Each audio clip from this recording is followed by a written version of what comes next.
And I want to welcome everybody to our annual retreat.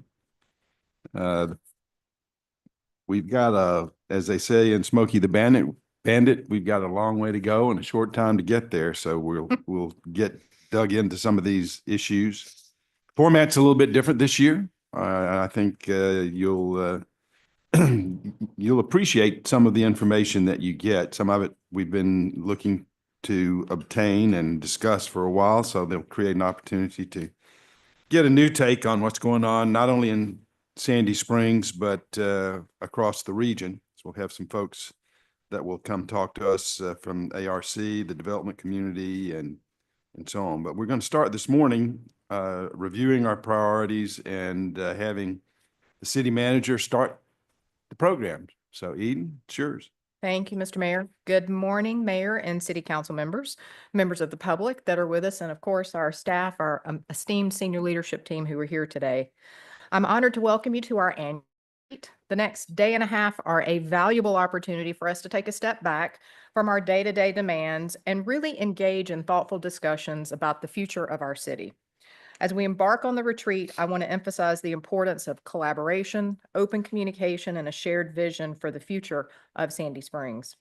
Our city has achieved remarkable progress since our incorporation nearly 20 years ago, and I am confident that as we continue to work together, we will build upon those successes and address the challenges that lie ahead. Today's agenda is thoughtfully designed to provide us with valuable insights and facilitate productive conversation. As the mayor mentioned, we will begin by reviewing the highlights of 2024, reflecting on council's adopted priorities, and discussing the evolving demographic and housing trends in our region. After lunch, we'll be joined by a team of real estate development experts for a facilitated conversation on development trends, particularly what's happening and what's not happening in the area. We will also gain valuable insights into the current state of economic development in Sandy Springs and wrap up our day with a group exercise focused on the development of the design guidelines for the commercial areas of our city. Tomorrow, we're going to shift our focus to the financial health of the city, ensuring that our fiscal policies are sustainable and support the long-term goals of council and the city. We'll also take a look back at the 20 years that have passed since our incorporation and all that we have accomplished while looking forward to analyze our strengths, weaknesses, opportunities, and threats for future success. I'm confident through the next day and a half, we will gain valuable insights, we'll strengthen our partnership, and we'll chart a course for continued success for the city of Sandy Springs. So a bit of housekeeping. At your retreat, you have a 3-ring binder. In that 3-ring binder, you have the panel discussions and the handouts for today's items, with the exception of demographic and housing trends. It's a very large slide deck, and we'll be printing that for you later. But Mr. Mike Alexander with the Atlanta Regional Commission will be coming to present that information. You also have in front of you a copy of the 2024 year in review, hot off the presses. We'll be referring to that in our opening discussion this morning for the priorities review. And without any further ado, Caroline, if you would play the video.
Extreme thanks and kudos to our communications team for a fantastic job on the video, and above all, to you and our staff for a very busy year in Sandy Springs in 2024. Let's see if I can advance the slides. It's not working. One more. Okay. In your notebook, if you'd like to follow along, just to recap, I know council is very familiar with our 2024 adopted priorities. At the center of everything that we do and what we stand for is customer service and citizen engagement. Sandy Springs was founded on a premise of not being government as usual, and we still pride ourselves on that every day. Following around the wheel, public safety is another key component of why we exist as a city and continues to be.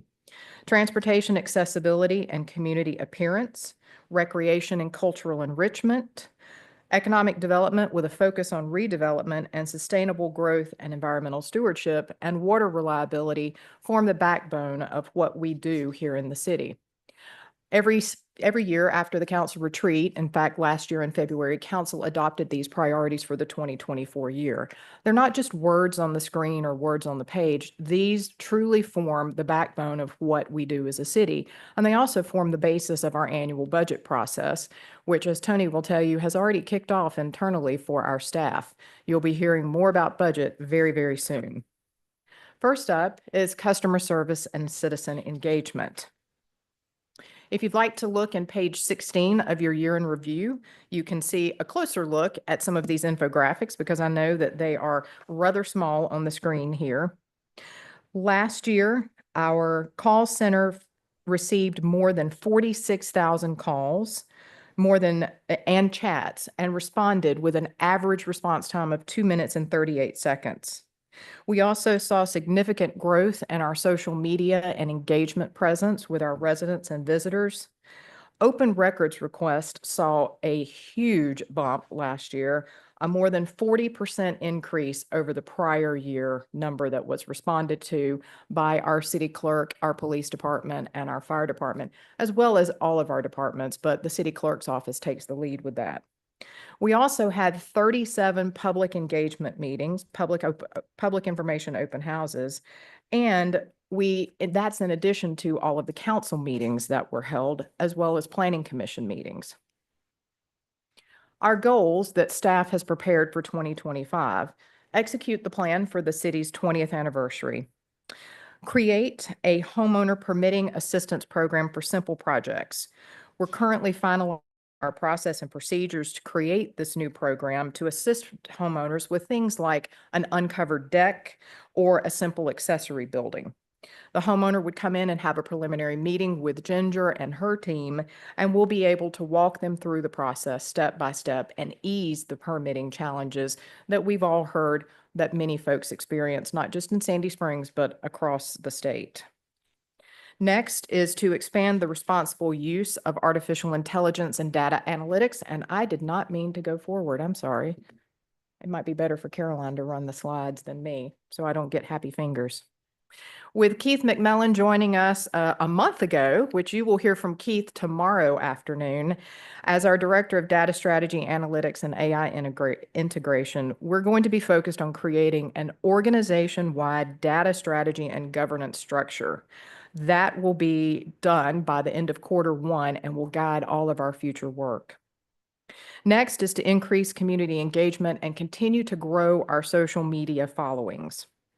We'll be looking to engage with more active content using stories, which are more engaging for the user and for the person who is looking at our channels on social media. We'll also begin more frequent responding to comments so that it remains an active platform for people. Nothing makes folks more irritated than they comment on a social media post, especially that a government puts out and no one comments back. So we'll be doing more engagement with them. We'll also be encouraging saves and shares. The algorithms have changed, and that is a key metric that defines a more active and intentional engagement. We'll be working to collaborate with our other channels that we have, such as the police departments and the fire departments, as well as the regional partnerships that we have across Fulton County, but particularly with our North Fulton cities, to reach a wider audience.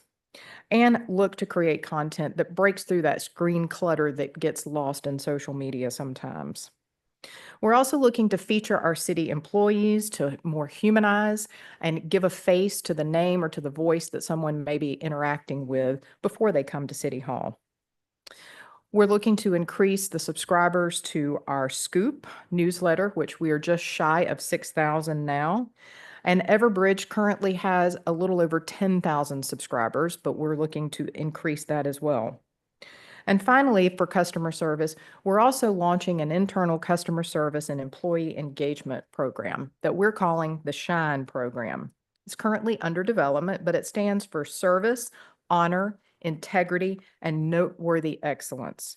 This program will highlight our staff's most outstanding, shine-worthy accomplishments, and they'll be nominated by both their peers, their supervisors, as well as from the general public through the responses to the customer service surveys. We'll have different tiers of awards, and you'll hear more about the SHINE program throughout the year. I'm going to invite Chief DeSimone to come up because next is public safety. But are there any questions about customer service and citizen engagement? Yes, ma'am. So as far as the response, Eden, on social media, a lot of times neighbors start a thread on Nextdoor. I've seen the mayor chime, occasionally sometimes get in there and, respond.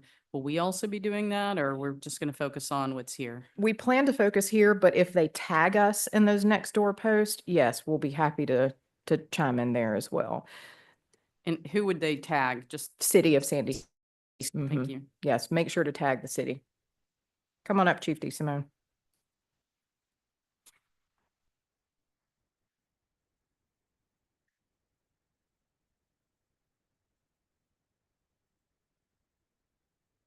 Good morning, Mayor and Council, colleagues. I'm not sure why Major Nable's on there. We could have picked somebody better than that photo, but Rhonda, you look great. This chart here sort of goes into what we've had for 2024, over 100,000 calls for service. More than half of those were officer initiated. The other 40,000 come from 911 calls. General thefts, the years black is 2024, the gray is 2023, and white's 2022. So our general thefts are up. Our entering autos, that's breaking into cars, they're down. Burglaries slightly up, and vehicle theft slightly down.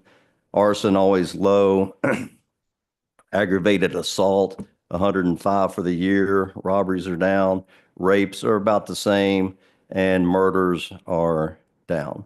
3 murders for 2024. Any questions on that? Yes, sir.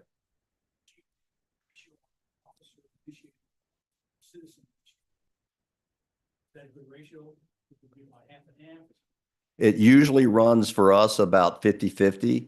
But last year, more officer initiated because we had more police officers on the street.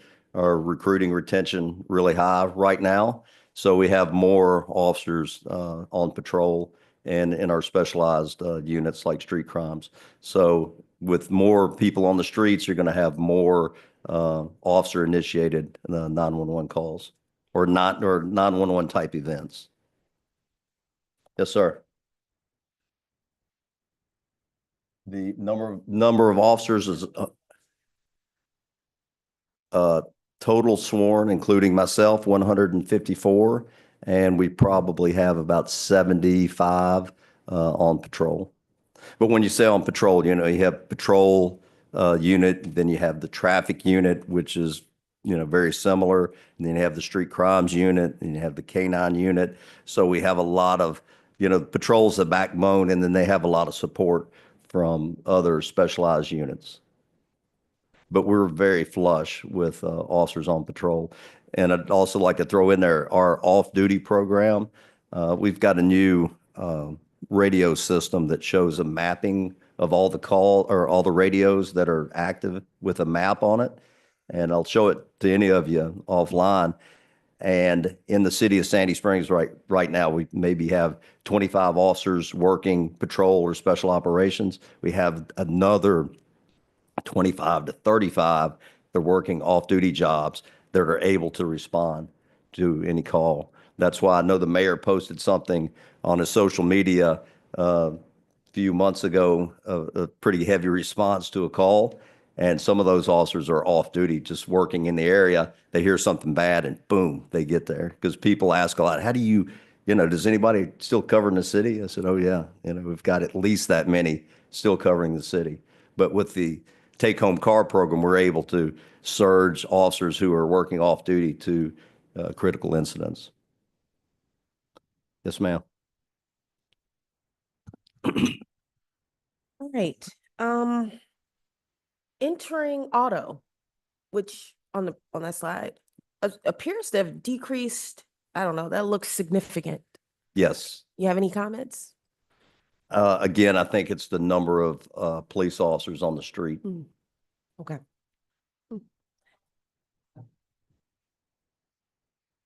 Oh, okay. Thank you. Yeah. Are you going to be commenting on the headquarters project in your Yes. presentation? Okay, so I'll wait on Yes. that. I always ask you about our residentially challenged population. You have anything you want to say to me this year? How we Let's like say, it? well, we will always have the homeless in Sandy Springs. It doesn't appear to be as prevalent now. And I think because of some of the stabilization in the crime in Buckhead, a lot of homeless people have migrated back that way. I think I've told you all in the past, we had a large surge of the homeless population moved to Sandy Springs, and they were telling, especially our bike unit, that things in Buckhead were pretty tough, even for the homeless. They were getting robbed and assaulted, so they knew Sandy Springs was safe. So they're not like any other, citizen. They want to come to where safety is, and they can come to Sandy Springs and feel relatively safe. But with Buckhead stabilizing some, I think some have migrated back south. Did you say we were currently fully staffed? Yes, ma'am. Okay, I was wondering, I had a question about that. And would you also say that our pay is more or less competitive with our neighboring cities? It's very competitive. Okay, cool, because I've had some questions about that, so. We could always be more competitive. That's what I'm saying. Are we, because I haven't done that comparison. We are the highest in the market. I just want to put that out there. I've had a couple of Yes. mayors complain to us. Exactly. Complain to me about, we're driving up the cost of police officers. Okay, yeah. Yes, ma'am. We currently have 2 Georgia State Patrol troopers. We've got 1 Michigan State Police trooper. We've got 1 Utah Highway Patrol trooper that have come to work for us this past year. Not to forget about Johns Creek. We just had an officer come from Johns Creek. I can't even keep them up. College Park, East Point, Atlanta. And I don't, because we've got great relationships with all these other cities and police departments. I don't like to poach from them, but if they have good people, they want to come to Sandy Springs and they can meet our standards, we'll always welcome them. So next is some of the goals for 2025. The big one will be the construction of the new police headquarters and court. That will be huge. That'll be huge for recruiting and retention. It will be one of the nicest police facilities in the state, if not the nicest in the state. It's really going to be great. And it's very safe too. That's what we look for. And also we're looking for the police firing range, firearms training facility on the same property. Recruiting, retention, talked about that already. Looking for enhanced coordination with the district attorney's office and the U.S. attorney's office. So the U.S. attorney's office will change. The old U.S. attorney has already stepped down. We're looking for a new U.S. attorney, and hopefully we'll be able to take some of our cases federally prosecuted. The past several years, I don't think we've had one Sandy Springs case that's been federally prosecuted. So that will change. Community engagement, serious injury and fatal crash. We're going to work on that. Aggravated assaults. most of our aggravated assaults are domestic related. So that's a really tough one to crack. But we have two victim advocates that are really good at what they do. So if we can get in that domestic violence cycle before it goes too far, that can help reduce that aggravated assault numbers that we have. Crime prevention, always a big thing. And so for 2025, we'd like to reduce our serious crashes by 2% and our general theft by 2%. As most of you know, or all of you know, that less than 2 weeks ago, we had 2 teenagers killed on 400, and it looks like it was just speed related. Yes, ma'am. Any question? That's it?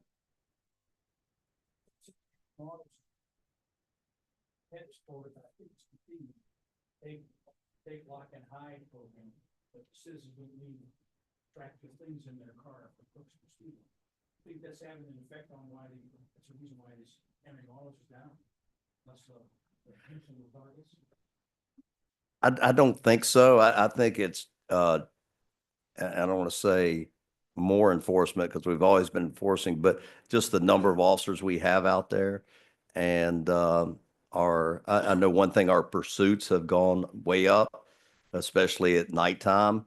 And that's just because we have the officers out on night patrol and they're catching these people either in the act or shortly after they have, or coming from other jurisdictions through Sandy Springs. So we do have the reputation, not only with other departments around us, but the criminal element too. If they wander into Sandy Springs and break the law, it's usually not going to end well for them. Yes, ma'am.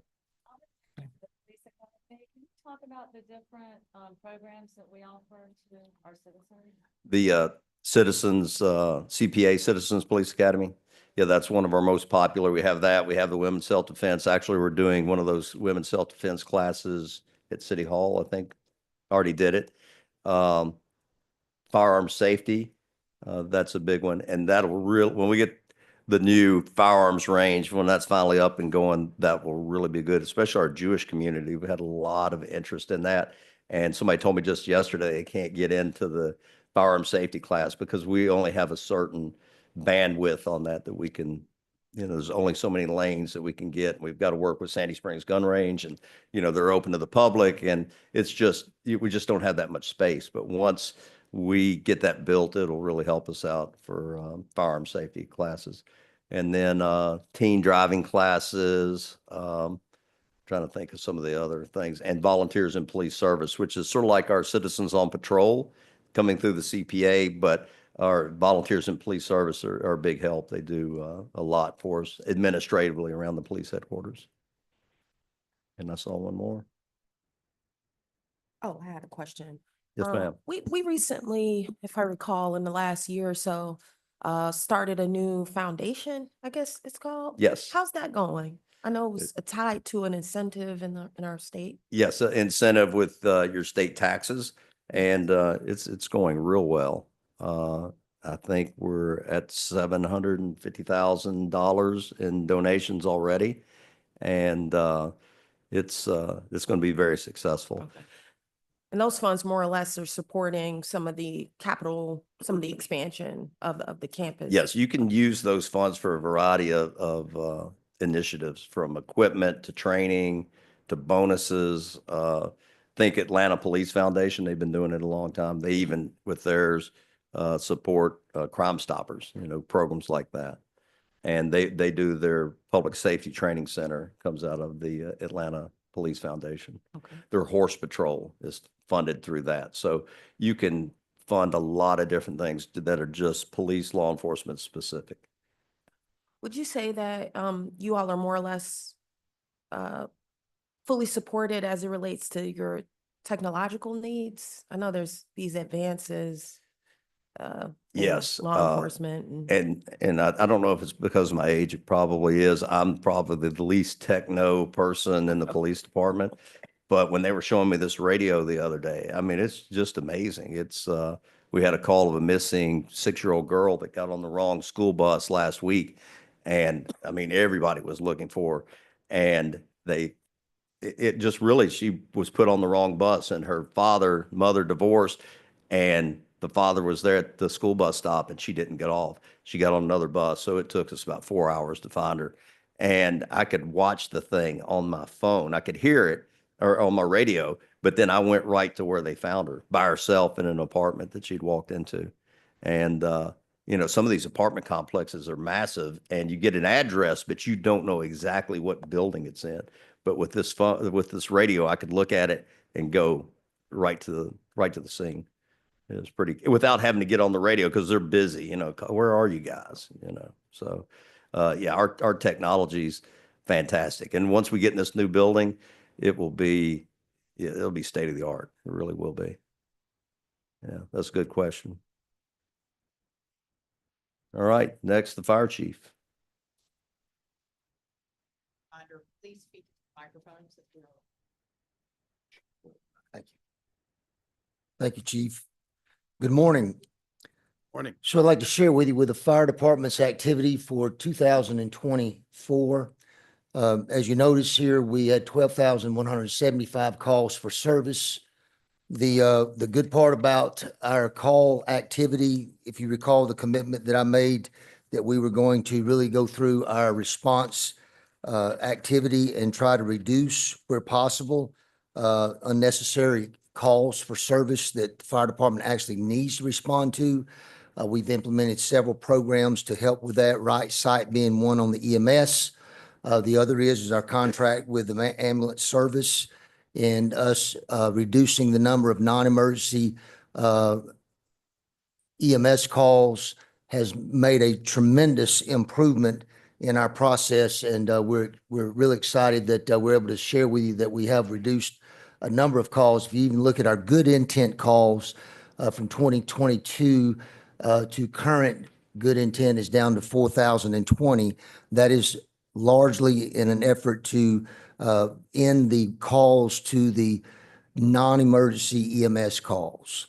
And the ambulances are still responding to those calls, but it's not necessary for the fire department to go. Also, Right Site, the telehealth program that we implemented that was no cost to the city at Chatcom, that has helped. And we're just now, our paramedicine program, we have our new paramedicine employee involved in the community, just getting started the last 2 months of 2024. And we're already seeing a positive return on that to reduce the number of calls and redirecting those patients to the appropriate medical care. If you look historically over the last 10 years, the effort that you have made with our multi-residential family housing ordinances has significantly helped reduce our number of building fires and catastrophic fires. We do have kitchen fires on a regular basis throughout the year, but through the efforts that we've made in fire safety, fire prevention, we were able to really make a difference there. Our fire marshal made a statement the other day to one of the fire guys. They said, you guys are doing too good of a job. We'll have a lot of house fires and stuff, and it's just a firefighter talk. And Jesse pulled out his pen. He said, I can do more to reduce fires with this pen than you can with fire hose. So they never asked him another question. But they do a good job and working hard to reduce the risk. Our 25 goals, we are working with facilities, completing the feasibility and assessment of Station 1, which is at the corner of Spalding Drive and Roberts Drive. That station there has been there since the 60s. It's really in pretty rough condition. And we have an architectural firm that has come out and in the process of writing up their opinion and in the assessment of that, and you'll have more bringing to you in the future. Launch the multi-year accreditation process. And this process really, what it does for us, it requires us to look at our organization with 250 different standards that we will be assessed by. And it really helps us to determine the community risk and fire safety needs. as well as evaluate the performance measurements of our agency. How well are we performing? And this will be in 2026. We hope to be ready for the assessors to come in and evaluate our department. It will help us to improve our proficiency and efficiency of the organization.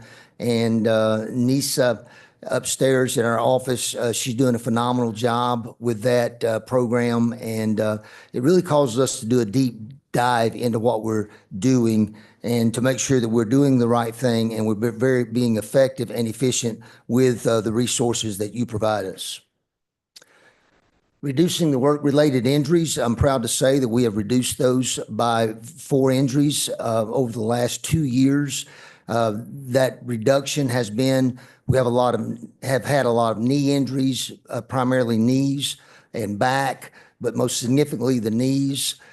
Coming out of the trucks with turnout gear on, with the big boots, we've had a lot of issues there. So training the proper way to enter and exit the building, using more fitness, exercising, and activity has helped reduce that for 2024. We're going to continue to work on that as well. And then we're launching the multi-year process to build a comprehensive community risk assessment.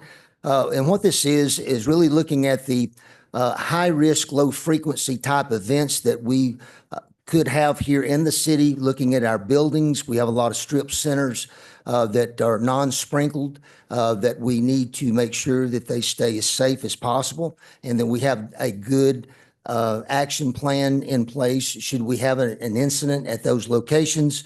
But it's really helping us to assess that. One example of this is the multi-residential housing ordinances that we brought to you in 2016 and then again in 2022 to do improvements in that community. That's the type of activity this will bring to us and information, and we'll be able to be actionable information to help further reduce that risk in our community, especially in our aging buildings and facilities. Also, when you look at the EMS component, the EMS response in the city, we've identified the issues we were having with our ambulance and going to non-emergency calls. Those are largely in our efforts to reduce the wear and tear on our apparatus, to extend the life in those, and to stop doing the things that we don't need to be doing as a fire department and really focus on those needs that the community has for us and our involvement. The growing community paramedicine program, Paul is doing a great job with that. He's right now in the process of assessing our senior community complexes, the senior facilities that get most of our attention, how we can do educational programs there, and also meeting face-to-face with repeat customers that are really non-emergency events and trying to redirect their focus on contacting local physicians instead of transporting them to the hospital. And we'll have more at the end of 2024 to really tell you and show you a picture, or 2025 to show you a picture of what that paramedicine program is doing in our community. The other thing that we're doing is revamping the AED program. If you recall, several months ago, we spoke to you about AVI, which is an AED community program. We're still in the process of recruiting sponsorship for that. We'll have more to tell with that, inform you of that information over the next 6 months. But we're really excited. We already have some commitment there to help with the financial aspect of it, where they can actually sponsor the AEDs throughout our community. And I'll have more to share with you that in the near future. Our goal this year is to continue our CPR training program throughout our community. We've identified that we want to educate up to 700 community. We have one individual that involved in our community educational program, Freddie Pelzer, and he is already has a plan in place to achieve and meet that goal in his section this upcoming year. And then finally, preparing the medical rescue unit. You recall over a year ago, you passed us to order the ambulance, our medical transport unit, should we need it. It should be here in June. And if you also recall, 3 years ago, you also ordered 2 replacement apparatus fire trucks they will be here again, as well as in June. So we'll have some fleet, new fleet being implemented, putting in service, as well as, the two replacement engines. So that's what's going on in the fire department. I'll be glad to answer any questions you may have. Yes, sir. Chief, busy year. Good Yes, sir. job. We've had some conversation last year about the fentanyl crisis. Can you comment at all about our responses, I would say generally to drug overdoses, and then also separately to mental health, and maybe this overlaps with PD, but mental health and suicide related calls. I will say from our call response to overdoses, we have seen a decrease in those responses. I'll need to get you that information, the numbers, and I will follow up with that number. And us being able to put the medication for the intervention on all the police vehicles, as well as all of our apparatus, the education in the community about utilizing and buying that over the counter and having it in your home has significantly helped reduce that number. But we still have them, but we have seen a decrease in our response to them in our community. I will work toward getting that number to you though this week. As far as mental health, it'd be more appropriate for Ken to speak to that. We still do have calls for the mental health challenged patients and calls for that. But I will also get that information as the number of calls that we have with that program. And then the final question you had, the suicides, they're still up. And we do respond to a number of those throughout the year. And we've responded to a number in the last 30 days that I know of that we've had. Okay, sure will. Yes. I have two questions. One, Dunwoody, and I'm not sure if this is for you or Parks and Rec, but Dunwoody installed save stations in each of their parks, which have the defibrillators. And I wanted to know if we have those at our parks and public spaces. And also, we just got a generator at our house and was told that we had to bring all of our smoke detectors up to date or up to code, I guess. And do we have a program where we can either go to someone's house if they want us to, or do we have some information about what the current codes are for our smoke detectors? Because I didn't even realize that mine were out of date and needed to be replaced. Absolutely, we do. I will have Jesse Bernard to follow up with you, but we do free of service go out to communities and to their houses and give them a good evaluation of what the condition is of their smoke detector system or their fire alarm system and give recommendations. And we also have the AEDs throughout our city facilities.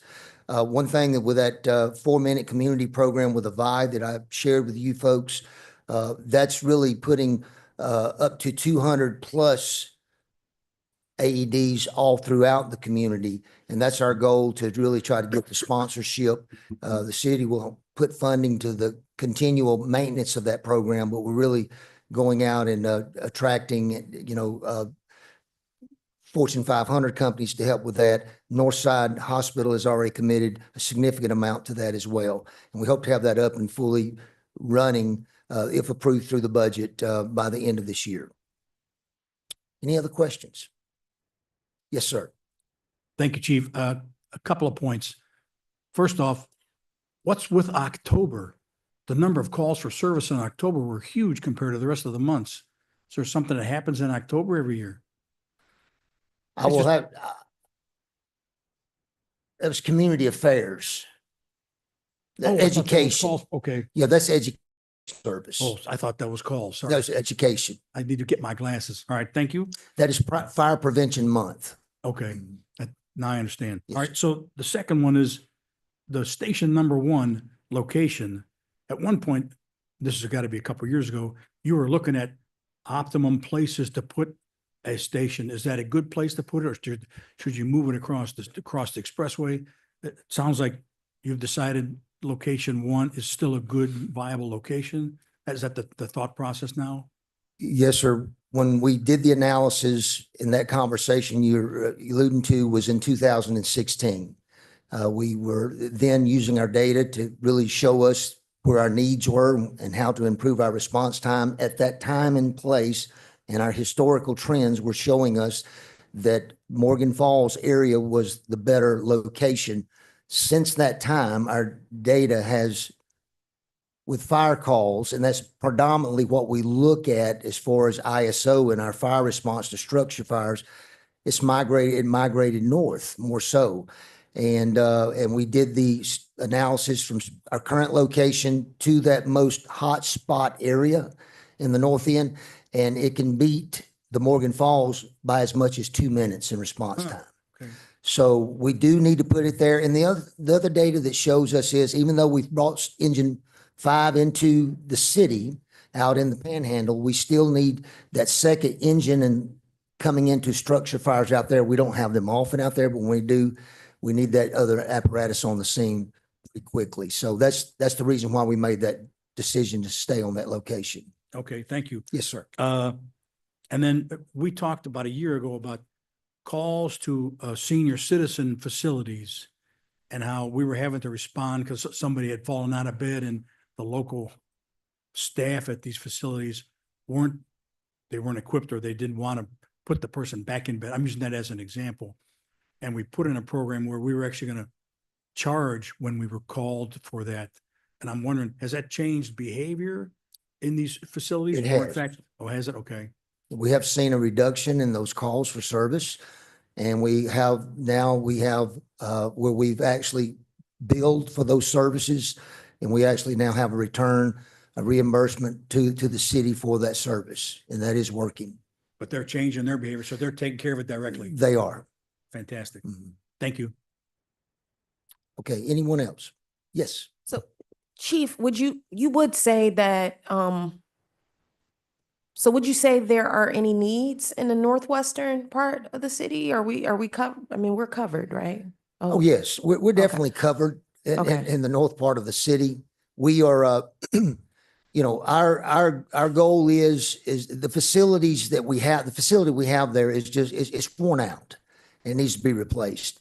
We are tracking data for the next 5 to 10 years, Okay. 10 to 15 years. We can really track of what the needs are. Okay. And we're identifying an area north of, around the Dunwoody Place area Mhm. as probably a future need for a station 5 to 10 years down the road. Okay. But we're going to have that data available, and we started tracking that last year to really be able to show that, to the future administration of the fire department, whoever that, may be, 10 years from now, but so that they'll have good, accurate data. That's one of the biggest efforts we have used in 2024 is cleaning our data to make sure it is accurate.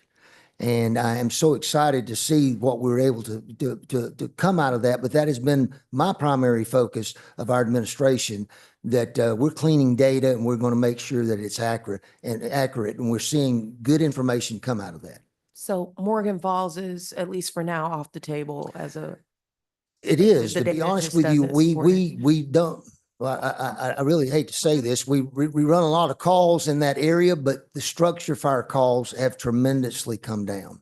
And I think it's truly an effort with our code enforcement as well as the fire enforcement. I think so Mhm. too. I wanted to talk a little bit about emergency services, but like internally, for example, I guess it's our EOC. Is that run through your? Yes, ma'am. department? Okay, so is there a need to have, or do you have like a designated team of people that works on that, or how does that work? By city ordinance, I am the emergency management director for the Okay. city. And then I have a section chief that's in that facility in under me that helps with the operations of the emergency operations center. That individual, as well as I, work hand in hand when we update our continuity of operations plan, our COOP, and our emergency operations plan, our THIRA, which is a threat assessment. We fall under Fulton County Emergency Management because they are the recognized state EMA, but we have our own function within the city so that we can handle the needs immediately. And we open that up on a regular basis during city-sponsored events as well. Okay. So I guess what I'm asking is, do you need any additional, or do you feel like you need any additional support as it relates? We specifically to have, dealing with emergencies? we have enough staffing for that position. Okay, thank you. Yes, ma'am. All right. Thank you. As the information Councilman Bauman was asking about, Chief, if you'd like to, and Marty, come on and start heading up because Marty is our next section.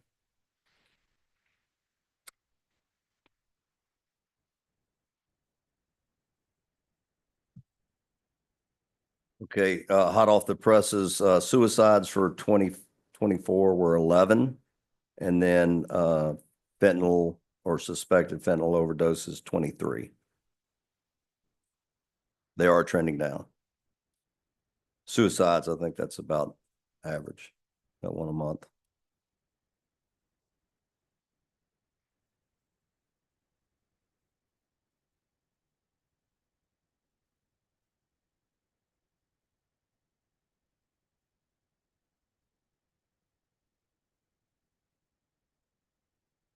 Right, good morning. So the numbers on the left side of the slide indicate the program of the year past. In a couple of minutes, I'll talk to you about goals for this upcoming year, and I want to focus more on the numbers, especially as it relates to construction in this upcoming year. On the right, some of the graphics that numbers you've been involved in throughout the year, some 20 miles of roadways resurfaced this year. And it's a part of an overall system that our field services staff have been able to implement. Right next to that number, you'll see 1,625 sidewalk trip hazards repaired.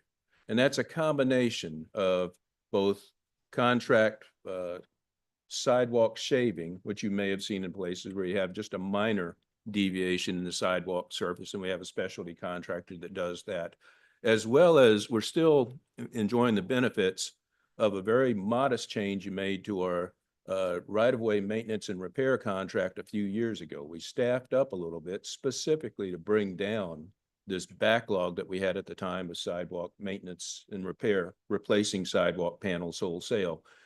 And that program still reaps us benefits. We've completed that entire contract since we added that additional requirement a couple of years ago, and still have a competitive, good price for that work as we continue to improve and repair our sidewalks throughout the city. Part and parcel with that, that same unit, Field Services, also oversees our hazardous tree removal operations. Usually, if there's a storm in Sandy Springs, a tree falls with it. In most cases, it brings wires along the way. We had a hurricane this past year as well. I'm very impressed with the staff and our contractual abilities to respond to that storm as we had it. Staff is specifically focused on increasing our contractor capacity. We now have 4 to 5 contractors able to respond to trees down as the utilities get out of the way when they've made their repairs.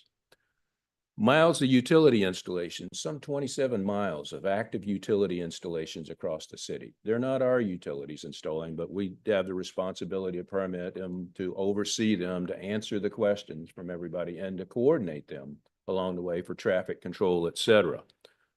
Very commendable to our utilities section this year is as well their implementation of the Sandy Springs 811 for our own owned utilities. We now field a staff member and the software and contractual capabilities to locate our utilities, those being our signal infrastructure and our lighting system infrastructure throughout the city as a part of the overall statewide responsibility for utilities to provide their locations to others doing work in the right of way.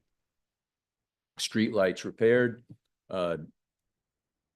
We have 2 different kinds of ownership for our streetlights in the city of Sandy Springs. One is a lease, maintenance and lease agreement with the Georgia Power Company. There we act as the coordinator. Individuals identify streetlights out, whatever the case, or on inspection by our staff periodically, nighttime inspections. we identify those to Georgia Power for maintenance and repair. And as well, some of our lights within the city are city-owned. It was more advantageous to the city at the time to install and now operate and maintain and repair those lighting systems as a part of improvement contracts we've had over the years. Potholes repaired. Underneath that good number there, as you may recollect, some of you that have been with the council for a few years, we had about 4 years ago, a couple of rounds of pothole repair surges we had to go through. We had a very wet winter, for one thing. We lost a lot of roadway to pothole repairs. One, we've got, I think, back to that capacity problem or capability we have now with our maintenance and repair contractor, with this improved.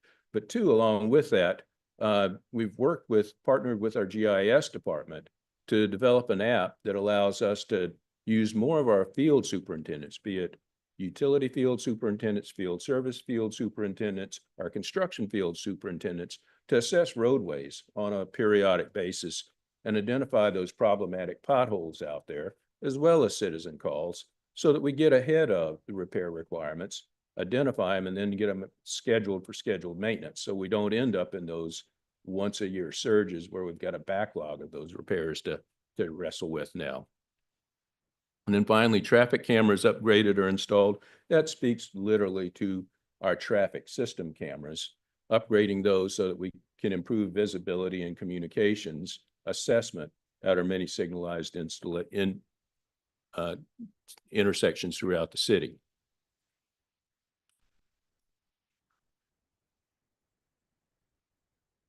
Simple words, I think we've used with the first one there, continue advancing T-SPLOST and CIP projects. We've set that as a goal for a few years now. Unprecedented this year is we plan to complete over 12 projects at a value of some $8.6 million. We're going to continue construction while we complete those projects of projects totaling with a concurrent value of somewhere over $48,300,000 this year. And we plan to let for construction another 6 projects this year for a combined value of somewhere around $35,600,000. Add that all together, we've got a construction year in front of us, and we've seen it coming. We've been watching, we've built the milestones, we've watched and trended the projects as they progress through the system. We see a program this year where in construction, completing, active, and letting for construction, we're going to have somewhere around $93 million of city transportation projects this year. That's not design, that's not conjectural, that's active construction here in the city of Sandy Springs. Next point right after that, now's the time to update our transportation master plan as well. If you recollect, we did that 5 years ago. We did that right in front of T-SPLOST 2021, if you recollect, 2020-21, developing the plan. Time to update that plan in anticipation for next major transportation improvement projects we want to propose and get endorsement from our citizens throughout the city. As well, it builds that baseline again as we work through this transportation master plan for the next decision with our citizens on T-SPLOST. This year's effort will create a 10-year transportation program of projects. That next 5 years plus the next 5 years is a future vision. Updates the transit component, and as you're aware, lots of discussion on transit and how it implements and interacts with the city as managed lanes come to bear on Sandy Springs here in the next few years or several years. And then hopefully it helps us understand the changes in travel and mobility needs since the city's most recent update in 2021 and our 2020-2021 master plan, specifically change in workplace, although the change that happened in workplace back in 2020-2021, some of those changes seem to be moving the other direction now. So we'll see where travel and travel needs are here in the city as we update the transportation master plan. Along with that important effort to look to our future years program, I'll highlight our GDOT locally administered projects recertification effort this year. I brought to you last night a contract, construction engineering inspection contract, to support our ability to provide oversight and administration of a significantly funded, FHWA funded, in this case, a $20 million project, Path 400, and the rules and requirements that go along with that. There's a significant city burden on that LAP recertification as well.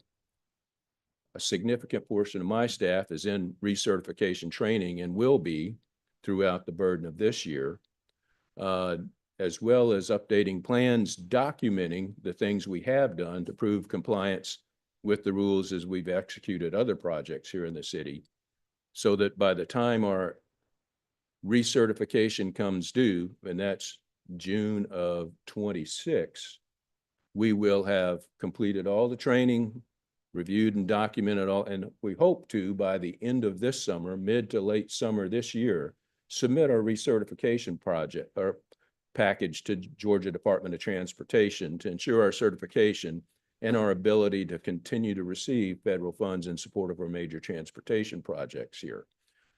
We and a lot of other local governments experienced a fairly significant lag with the number of local governments reapplying for recertification in the last round that took several months longer than most had anticipated, in some cases jeopardizing their ability to receive funds. So we're going to get ahead of it this year and get in and get a recertification going this year. Finalized traffic engineering studies. We're conducting traffic engineering studies this year, as well as we have in past years, with a focus this year on Riverside Drive at Hurds Ferry and Rivers Valley Road, plus Spalding at Roberts Drive and Dunwoody Club. Construct signal improvements. We've had several signal improvements in development, and as those are ready to go, be it permitting requirements or whatever the case might be, get those into construction. Plan to be constructed this year includes Roswell Road at North Ridge and again at Trowbridge, Hammond Drive at Lake Forest, and Sandy Springs Circle. When completed, those intersections will feature enhanced PED safety features like audible PED signals as well. A little different look at how we approach field services in the right-of-way. Field services improvements and beautification enhancements. Forecasted for this upcoming year, we hope to do some select wildflower plantings, and this will be a renew to some areas we've attempted before or taken on before, specifically areas around North Side at I-285, and again, Roberts Drive at Georgia 400. And a dedicated contract is one of our attention items for this year on those landscape beds we're installing as a part of our major public works capital transportation projects. So as we get these projects completed, get through that warranty period that is inherent in those contracts, then get a reliable maintenance contractor on board to sustain the appearance and standards within those landscape beds associated with those projects. Excuse me. Burdette Park has been in the works with our field services staff for some time now. Recently, we were able to get reliable water out there to provide irrigation for the plants we intend to install as a part of the park development project. This summer, we're now advertising for construction with the planning anticipated for this fall planting season. Ring B fiber expansion. Have a design to create a fiber ring spanning from Roswell Road and encompassing segments on Pitts, North Ridge, Spalding, and Roberts, building a loop from Roswell Road back over to the Roswell Road and those key roadways there. Now that the bridge has been replaced at Roberts Drive as a part of the Managed Lanes program, we now have a reliable place to cross Georgia 400 there so that we don't have to interrupt this project. And then project much awaited with we hope the completion of Transform I-285 400 this year, as we had to put on pause ATMS, Automated Traffic Management System improvements at some 12 intersections directly impacted by Transform 285 400.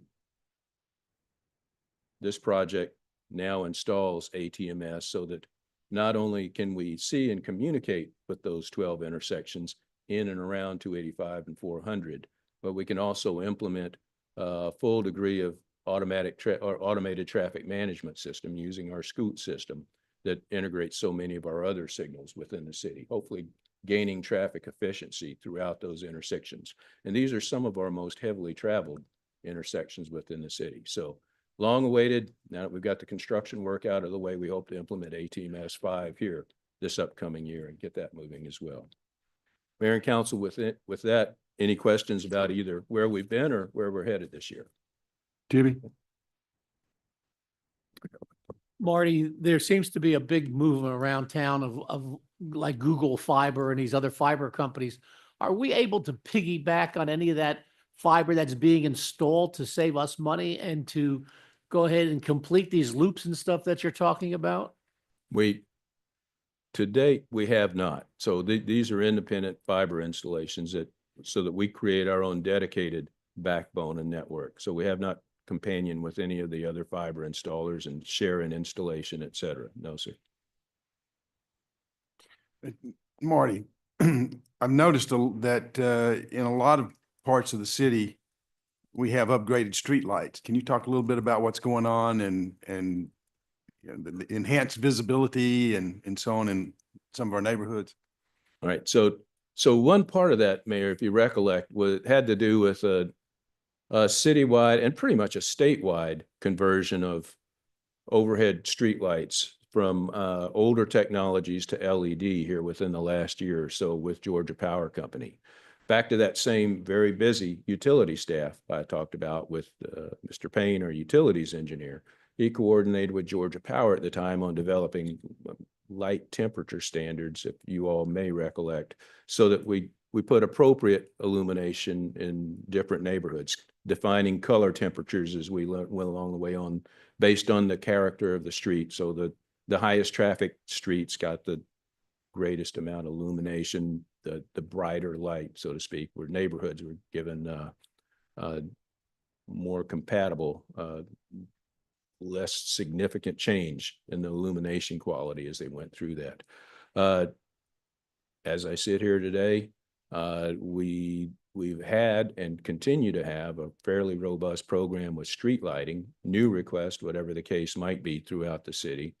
And we continue to add a significant number of street lights with our major capital improvement programs. So Marty, in with the continue the advancement of the T-Splost and the CIP projects, I think we learned a lot about these older T-Splost projects as we start to execute them, specifically the Mount Vernon Highway. I also think there was a roundabout in Councilman Bauman's district with the impact on our trees and preparing the public for what that will look like. So what is being removed, what's going to come back. And I would just want to make sure that as we go forward with, in the upcoming Hammond widening, I know that's not, I don't think this year, but whenever we do that, as well as the Peachtree Dunwoody Road, that we make sure that we get in front of that. I think that we did a fairly good job once that became, I want to say, an issue with the community. So that's just, if we could continue to do that, I'd appreciate that. Is there a way to get a listing of those 12 intersections for mayor and council that are? Absolutely. We the can last give you one? more detail on the ATMS 5 project. So unfortunately, that was a project where we had everything loaded, ready to go. And then in came 285, 400, and it became clear that we couldn't coexist out there. They were too disruptive to what was Yeah. in the place for the signals, but we can get you that list of intersections associated with that project. And then I think it's interesting that Burdette Park is on your slide, but I'm glad to see it on a slide.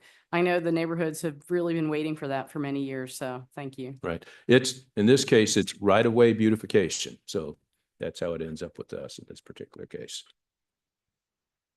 Marty, I've noticed recently where there's a lot of wires hanging down in certain intersections, even in some certain neighborhoods. I've got a couple complaints recently. Is that a Georgia Power issue? Are they supposed to come around? And I noticed on this, I think there's a gas station, or there is a gas station on the corner of Hammond that's had wires hanging down for a long time. Is that something that we It's- report to you and then Our Georgia Power? utilities, as folks, and it won't be exclusively Georgia Power. In many cases, the lower hangers on the aerial facilities are going to be more than likely AT&T or Comcast is what we typically find, the telecoms. So not the energized lines usually, thank goodness. But that's all managed through our utilities folks. As folks see something that looks like it might be a hazard, by all means, let our utilities staff through the call center, let them know what it is and where it is, and they'll get that interest and that concern over to the appropriate utility. They'll investigate, they'll get it over to the utility to correct. Also, one last thing, can you talk about street cleaning? Because how often do we clean our streets and when does it happen? Street sweeping? Yeah, Okay, all right. That's- So yes, I just, thank you. because I've got a couple other yeah. we wash Sweeping. sidewalks too. We do a lot of things out there. So with street sweeping, it's a monthly. I think that's the correct frequency for all of our roadways here. So, and I saw evidence of it. It is always at, or almost always at night. So you generally won't see the sweeper when it's taking care of the monthly rounds that we schedule them for. But it's almost always at night. I just noticed on Johnson Ferry 2 days ago driving in that the residue that was left over from our snow treatments of the last month, it disappeared over the weekend. So good news that, which told me that street sweepers were out here sometime at night here over the weekend to get that taken care of. So it's usually monthly as well. We report overall materials removed from the roadways because they ultimately don't end up in the storm drainage systems either. Happens as a part of our annual MS4 reporting when we submit our MS4 report to the state every year. So it's about a monthly effort. On top of that, as I mentioned just for a second, we target areas throughout the city for sidewalk cleaning. So we periodically go through, get a contractor, specialty contractor again to go through and clean select sections of the city's sidewalks to keep them in a fresh state, along with the good repair that we try to do with the other construction focused contracts. All right, Marty, thank you. Right. Thank you. All right, next up is recreation and cultural enrichment. Councilwoman Rochelle, to answer your question, we have had AEDs in our parks and our public spaces for many years. They're typically located at the bathroom facility so that folks can have access to them. So if you would like to follow along in your year-end review, page 38 has a breakdown of what you see on the slide here. Last year, the Sandy Springs Performing Arts Center welcomed almost 165,000 attendees. That is at ticketed events, whether they are through presenting partners, through rentals, or through productions that city staff put on. There were 611 events that were held in our Performing Arts Center venues, such as here in the Terrace Meeting Room, in Studio Theater, and also in Byers Theater. Our Recreation and Parks programming also expanded significantly over the last year and received national exposure through coverage in People magazine of our Superstar Dance for a prom for folks with developmental or intellectual disabilities. And you can see the growth on the right in the programming that we have been offering. One of the big accomplishments last year that is highlighted on page 32 and 33 in your year-end review is the completion of Veterans Park, the installation of Be the Light, which was made possible by a generous donation from Mr. Sonny Park and his family, and 3 Generations, which was made possible by a donation from Mr. David Bomig. We also had a new signature event, Oktoberfest, which outperformed our expectations, and we're excited that it will be coming back for the next year. Chef Carl and the team in the pack outdid themselves with the menu for that. So kudos to the team there for that.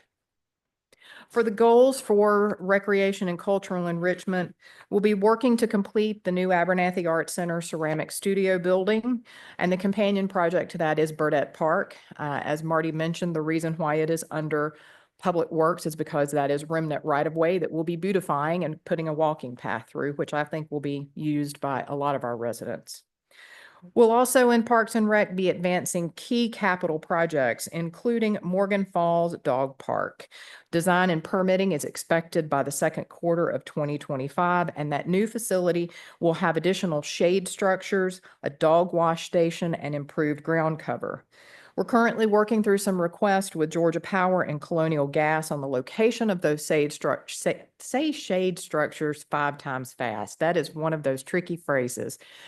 But it will not surprise you, there is a lot of things going on underground at our dog park just below the dam at Morgan Falls. So we are coordinating with Georgia Power and Colonial Gas for where we can actually install some of these permanent structures. Old Riverside Park, you saw last night, and we are very excited about getting that construction underway. I think we've had that piece of property now since 2008 or 9. So to be able to bring that to fruition is really exciting and something that I'm really looking forward to. Abernathy South Greenway, you also heard an update on that last night. We are receiving that 319H grant, which you all did accept last night, and we'll be working towards getting that project underway. There are a lot of folks who do walk through there on a daily basis, and I think that it will significantly improve the stormwater quality issues as well as give another recreational amenity for our community. Ridgeview Park restroom is also in design and permitting, which will be completed by the third quarter. And then Morgan Falls Athletic Phase 2, which is going to include stormwater and turf field design and permitting by the fourth quarter of 2025. Springway Segment 2C, which is the segment that runs north from Overlook Park. Our conceptual design is underway, and our complete design is expected by the fourth quarter of this year. That is 1.6 miles of trail, and it will connect Morgan Falls Overlook to Grogan's Ferry and offer spectacular views of Bull Slice Lake. We're also going to be working on expanding recreation and parks programming. A new tennis program for athletes with intellectual disabilities called Special Pops Tennis will be starting in March. We'll be expanding our Superstar Dance and have folks from North Springs High School working with us on that, as well as the Staying Alive Dance Crew, which you all saw in our earlier video and were highlighted on Good Morning America last year. Stand Up for the Hooch paddle race. I don't know about y'all, but I think I'll be an observer for that one. But if you want to come out and race your paddle board, that might be exciting. A new dance program, and then this will be the third year for our Bluestone 5K9, getting the route certified and having it adjusted so that it becomes a Peachtree Road Race qualifier. That is every September as part of our Bluestone. And if you didn't figure that out, it's a chance for people and their pets to come out and run or walk. And a new dog socialization event that will be launching, Tails and Tacos. Our Parks and Rec team have some great ideas, and they are always coming up with some things that are engaging to the community. Athletics is also looking to expand and add 2 14 and under teams, one for young gentlemen and one for young ladies. And girls flag football is looking to be brought on board. There'll be a women's adult volleyball league starting February 19th. And then karate instructor will be also coming on board. We'll be working with Art Sandy Springs to implement our City Hall interior art plan and enhance our Performing Arts Center programming and increase ticket sales. You all recall that we had a really exciting announcement a couple of weeks ago with Matt Rife that will be coming in for 2 pop-up shows. Those shows are almost totally sold out. If you haven't got your tickets yet, you should. Those are going to be February 15th and 22nd. I've also tasked our performing arts team this year with reducing the cost of our signature events and bringing in things that we can to save money internal to the city. And we'll be revising our catering menu and adjusting it to market pricing. Our menu here, which is fantastic, has been pretty much the same since the facility opened in 2018. And we've had some requests from from tenants that would like to come in and clients that want to do things that maybe we don't offer a certain food item. So we're looking at expanding that. And then finally, they will be on the PAC side working with the Sandy Springs Foundation to organize and execute fundraising initiatives that would support the Performing Arts Center and our event series, our signature event series. Any questions on recreation and cultural enrichment? Yes, I think I saw Paulson first. I'm sorry. Yes, sir. Thank you. So this is the second year we had the ice skating rink, Mhm. and I know it's pretty early to assess it, but any idea of how well it did compared to last year? Was it? It more did popular? well, but we are still we have to go back and do a full postmortem, so to speak, and do the comparison. We did have slightly fewer skaters this year than we had last year. And we're not quite sure if that was because we reduced the amount of days that it was open because we were cutting operating expenses, but we'll be coming back to you with that information soon. Councilwoman Kelly? Okay, so I don't think it was mentioned, but this year was also our first Juneteenth signature It was in the event. video. Oh, okay. Yes, ma'am. Yeah. So, and it was successful and attended by thousands of people over the course of, I don't know, 3 hours or so. And it also embodied at least one or two of these bullet points, which is there was a fundraising component built into it, as well as a community partnership component and the incorporation of students in Sandy Springs as well, built into it from the start. So to that degree, it actually serves as a model for community programming. In fact, I've been in contact with multiple cities, including cities in Forsyth County, about adopting that model to cultural enrichment style programming. So I just wanted to put that out there. Thank you. It was a fantastic day. Councilman Bauman? Thank you, and agree 100% about that part of it. So a couple of things, Eden, thank you. So in parks and trails, something we talk about every year, and our recreation, we have a Parks and Rec or Parks and Trail. We have several master plans. We have a trails master plan. We have a Parks Master Plan. Parks master plan. Have we ever put a price tag to all of the named projects on those plans?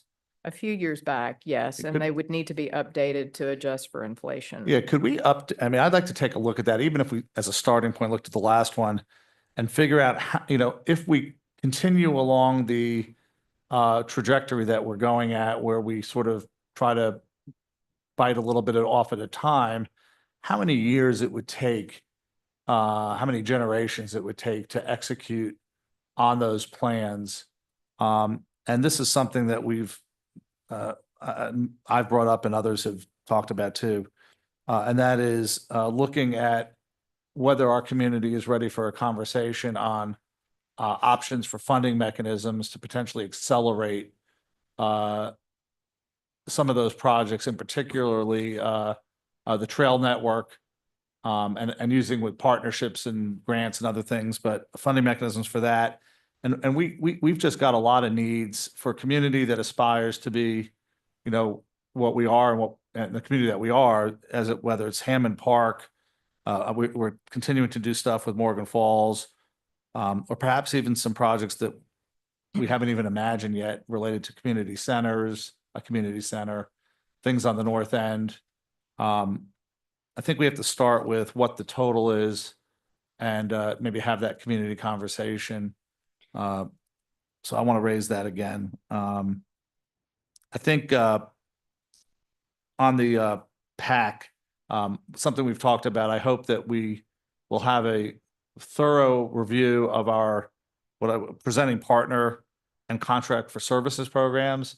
So presenting partner programs might be defined as things like AJFF and City Springs Theater Company. And it seems like every year we're having conversations about what do we want from those programs? What are the goals that we're trying to achieve? Start with the why. And frankly, are those relationships reciprocal? Is the city maximizing, for the things, for what we're providing to a partner? Are we getting from it what we want through cross-marketing, compensation, or the like? And are we also uplifting those programs as thoroughly as we possibly can? I think when a program has reached that presenting partner status, then it should be as robust as we could possibly make it. But what are the guidelines and what are the parameters and criteria for achieving that status? And then maybe short of that, there are opportunities for contract for services. For example, there's been questions about gratuities and the like, but through the contract for services, for example, we do contract for services at Morgan Falls Youth Sports, and we're doing it in other areas as well. And I think that might provide an opportunity and a model. We've talked about this Art Beat program and some other programs that maybe don't fit neatly into a category. Maybe it's under contract for services. And lastly, I think probably under this category, our nonprofit program, enhancing access for underserved communities. I think we started that on the heels of the COVID, and we had the funds that came from the federal government that I think were partly inspiring that program. I think it would be a good time to assess it. I think I like the theory of the program, but I think it'd be a good time this year to maybe review what's working, maybe what's not working, and emphasize the things that are working and just take a look at that. I mean, I think under the you're taking a look, for example, at our signature events through efficiencies. We want to make sure that this program is meeting the needs that we're aspiring to. So I'd throw those three things out there for our Okay. consideration. Anybody else? Okay. Next is sustainable growth and environmental stewardship. Page 42 in your year in review, if you'd like to take a closer look at this. It was also a busy year for our team here. We had the inaugural class of our Eco Stewards program, which went very well. They had 12 folks who signed up for it, and we're looking to grow that program in the next year. On the stormwater side, we continue to invest in our stormwater infrastructure. We had 13 projects that were completed last year, which included 820 utility-related incidents that had to be addressed. We also had 3,750 Georgia 811 tickets. You heard our Public Works Director mention earlier that we launched that program this year. We also have a strengthened partnership with Atlanta Water on getting repairs completed so that we don't have leaky mains and pipes running as long as they have been in the past. And last year, we worked with them to address 187 leaks. Next year, we will continue to advance our stormwater projects. We have a list of projects that are already in the planning stages for that. I'll be happy to give y'all a list of those. We're also going to be working on the internal cistern repairs here at City Springs. That will involve adding sediment traps to catch the silt that is coming into the cistern from all of the drain inlets, and then resealing the damaged or eroded sealant.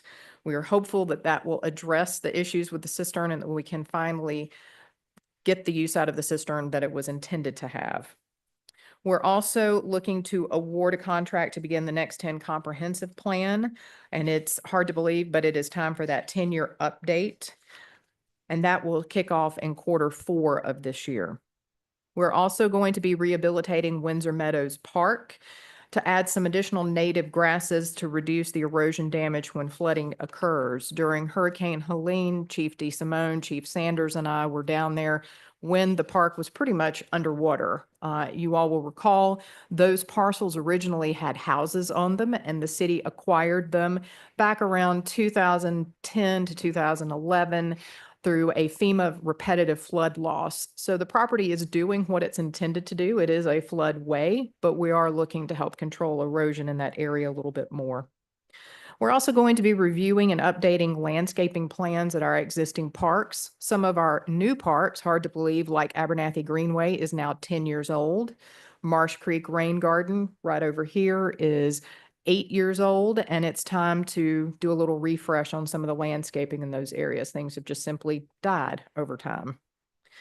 We will also be conducting the Nancy Creek flood study analysis. Our consulting team is investigating future flood conditions within that Nancy Creek basin, which again is down at Windsor Meadows and runs throughout part of the city. And then we'll be doing the stormwater infrastructure phase 1 assessment to determine exactly the condition of our existing stormwater infrastructure. We currently have about 4,873 structures that are city-owned and maintained in our stormwater system, and more than 69 miles of conduit and pipes. We last did this assessment in 2008, and it doesn't include the work that we've been doing since then, and that data is outdated. So this plan is to assess 20% of our total conduits in our major watershed areas so that we'll be able to bring forward a plan to effectively address that. We'll increase the presence of our Eco Stewards program from 1 park to be in 3 parks and have at least 1 Eco Steward program per quarter at Crooked Creek, Big Trees, Ridgeview, and then also expand into Big Trees Forest Preserve and Lost Corner Preserve by the end of 2025. We also plan to plant 200 trees on public lands this next year. Any questions about economic sustainability? Yes, sir. Thank you. And Eden, I'm just going to observe that absent from their really very well done year in review and today's program is one of our adopted priorities, and that's water reliability. And we see its critical importance. I mean, just recently there were more breaks, but I'm left wondering from a planning standpoint. I mean, right now our water reliability is litigation. I mean, And that's why there's not Right. anything in the year in review, right. I mean, it's a slow drip if we're pun intended. punning. Mhm. It's a slow drip. So without minimizing its importance, I do wonder if, just kind of throw it out there rhetorically for maybe consideration by the end of today or as we approach the February meeting when we take up priorities, whether that's not justifiably part of this topic that we're in right now, sustainable growth and environmental stewardship. Certainly when we have some resolution of the legal issues, this could emerge again potentially as its own standalone priority. But, you know, these priorities require our attention, our focus, it's messaging. And I'm just going to toss out there maybe whether water reliability, not changing anything about its importance, should not otherwise maybe come under sustainable growth and environmental stewardship. And if the wheel wants to expand with just each of the categories, get little fatter pieces of pies, that's fine. Or if we want to open up Mhm. the possibility of a category for something else that might emerge from today's and tomorrow's conversation. So I'm just going to throw that out to the council, Rusty, to you, about whether maybe this topic drops into sustainable growth. Thanks. Mueller. So Eden, the plant 200 trees is part of public plantings. So will we be able to, as we execute and complete the larger T-Splosh projects, we're doing significant plantings, can we also maybe in the years ahead, whether it's next year or whenever, as we do that, that we have some sort of a count of that as well? Because some of that's going to be significant. It will be, Thank you. especially with TS 191 and 192. There is a big investment there.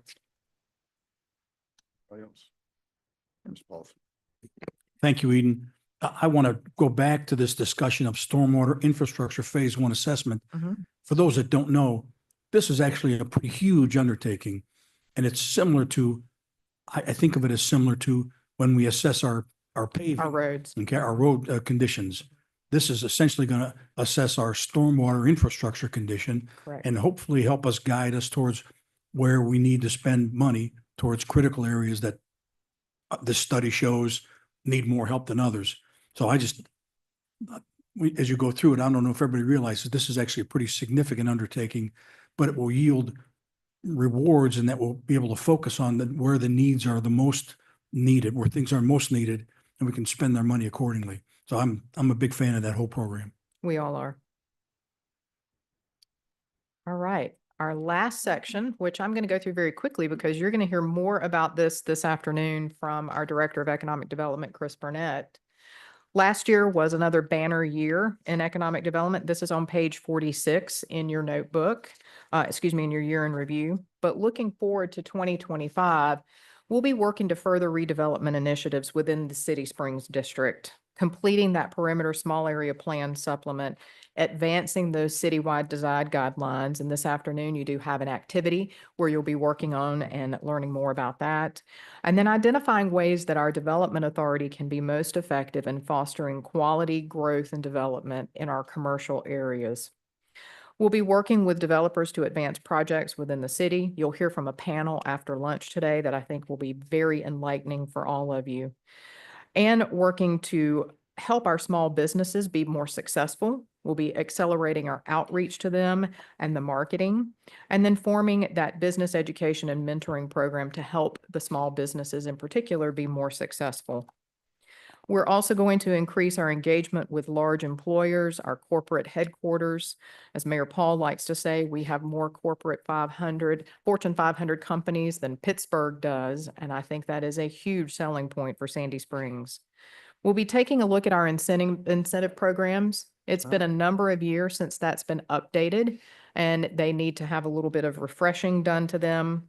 Launching our Select Sandy Springs website and newsletter, and then also achieving another major corporate relocation.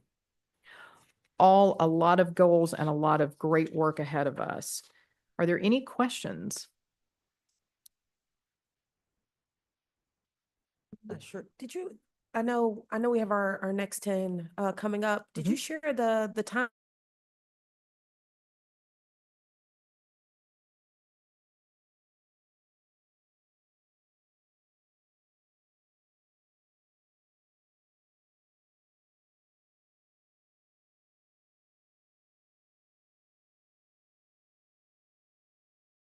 Which is why we're updating the transportation master plan. So that ties into That will this have the plan. projects. Yeah.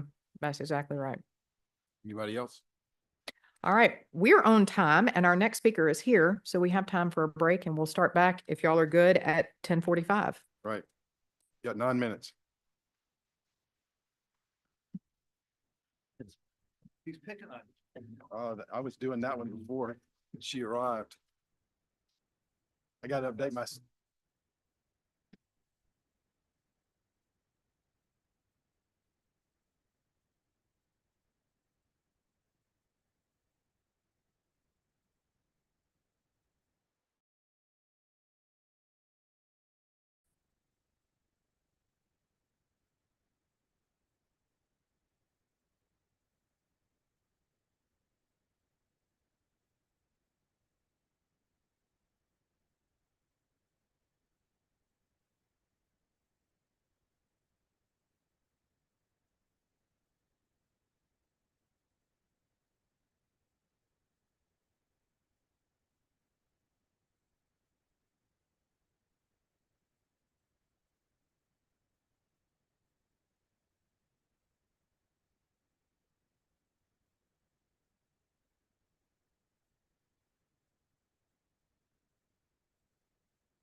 Eden, are you introducing Mike or letting? All right. I thought the mayor would introduce. All right, I'll take the opportunity to introduce our next speaker. Mike Alexander has been with the Atlanta Regional Commission almost since it was started. In one capacity or another. 24 years, 24 years, almost 24 years. Almost 24 years. He's the COO. I'm on the board of the Atlanta Regional Commission. And so I've been exposed to Mike's presentation on a number of occasions. And since a lot of what we're focusing on in this retreat is kind of trends and where the future lies, we're going to spend a lot of time on that on the development side this afternoon. Having Mike go through his presentation on the demographics of the area. The Atlanta Regional Commission is the greatest repository of data about what's going on really in the metro Atlanta area. It's 23 counties now, right, Mike? It depends on the geography, but we actually, the transportation boundary got a little smarter. We'll be Okay. saying all are parts of 19 counties Okay. for transportation. So he has a very robust presentation on the demographic situation and trends in the region, particularly in this area. So Mike is, as I said, the COO, the number 2 person at the Atlanta Regional Commission. So Mike, take it off. Thank you, Mayor. And I am so happy to be here today. And truthfully, 3 of us were working on updating this deck for Sandy Springs. And I always start, I know some of you probably have a printed copy. I think there are 193 slides in this deck. We will not go through all 193. I'm going to pick a few. You'll see me click around. The core idea for us is, download the deck, and then I hope you'll spend some time with it, right? We can't obviously go through everything, but we want you to have more information than we can talk about. And we use these decks as the vehicle to get as much information to you as possible. What we present is often telling you where we think things are. This conversation can go wherever you want to go. I know housing, I've been told housing's important. I brought the heat with the housing slides. So I have a lot of housing slides. We'll get to those pretty quickly. All right. So anybody else got their cameras, phones up? All right. Is the packet included? Is this included in the packet for the public? Okay. Hard to see on your phone, but at least you'll have it. And of course, you can email the link later on if you need to, right? Yeah. So Eden, can we get the link? You'll send the link, right? Because that's not Yeah. picking up on my camera. Okay. Yeah, you don't want to take a picture, but if you can't see, it doesn't give you a browser. That's okay. Yeah, we can do that. All right. And so I created sections in the PowerPoint, if you know what that is, but I do want to highlight some things on each, this slide in particular. So this is us taking ESRI data and putting a lot of jurisdictions on one slide so that you can see how Sandy Springs is growing. This is commercial data, right? This is private sector GIS data.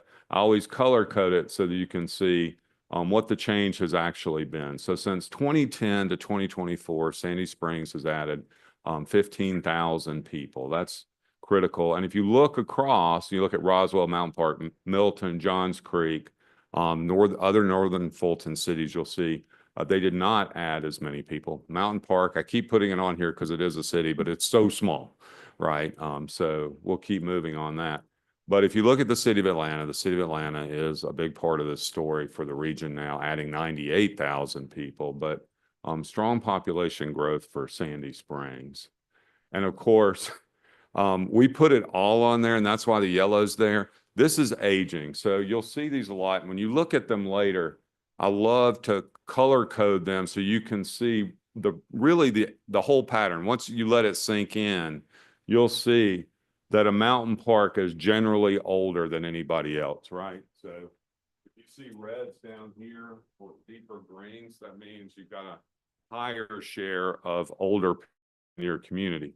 So when you look at Sandy Springs, there's a lot of 30 to 39-year-olds, right? And that's a very different pattern. If you were looking at the city of Atlanta, it's going to skew slightly younger, right? Because they've got a higher share.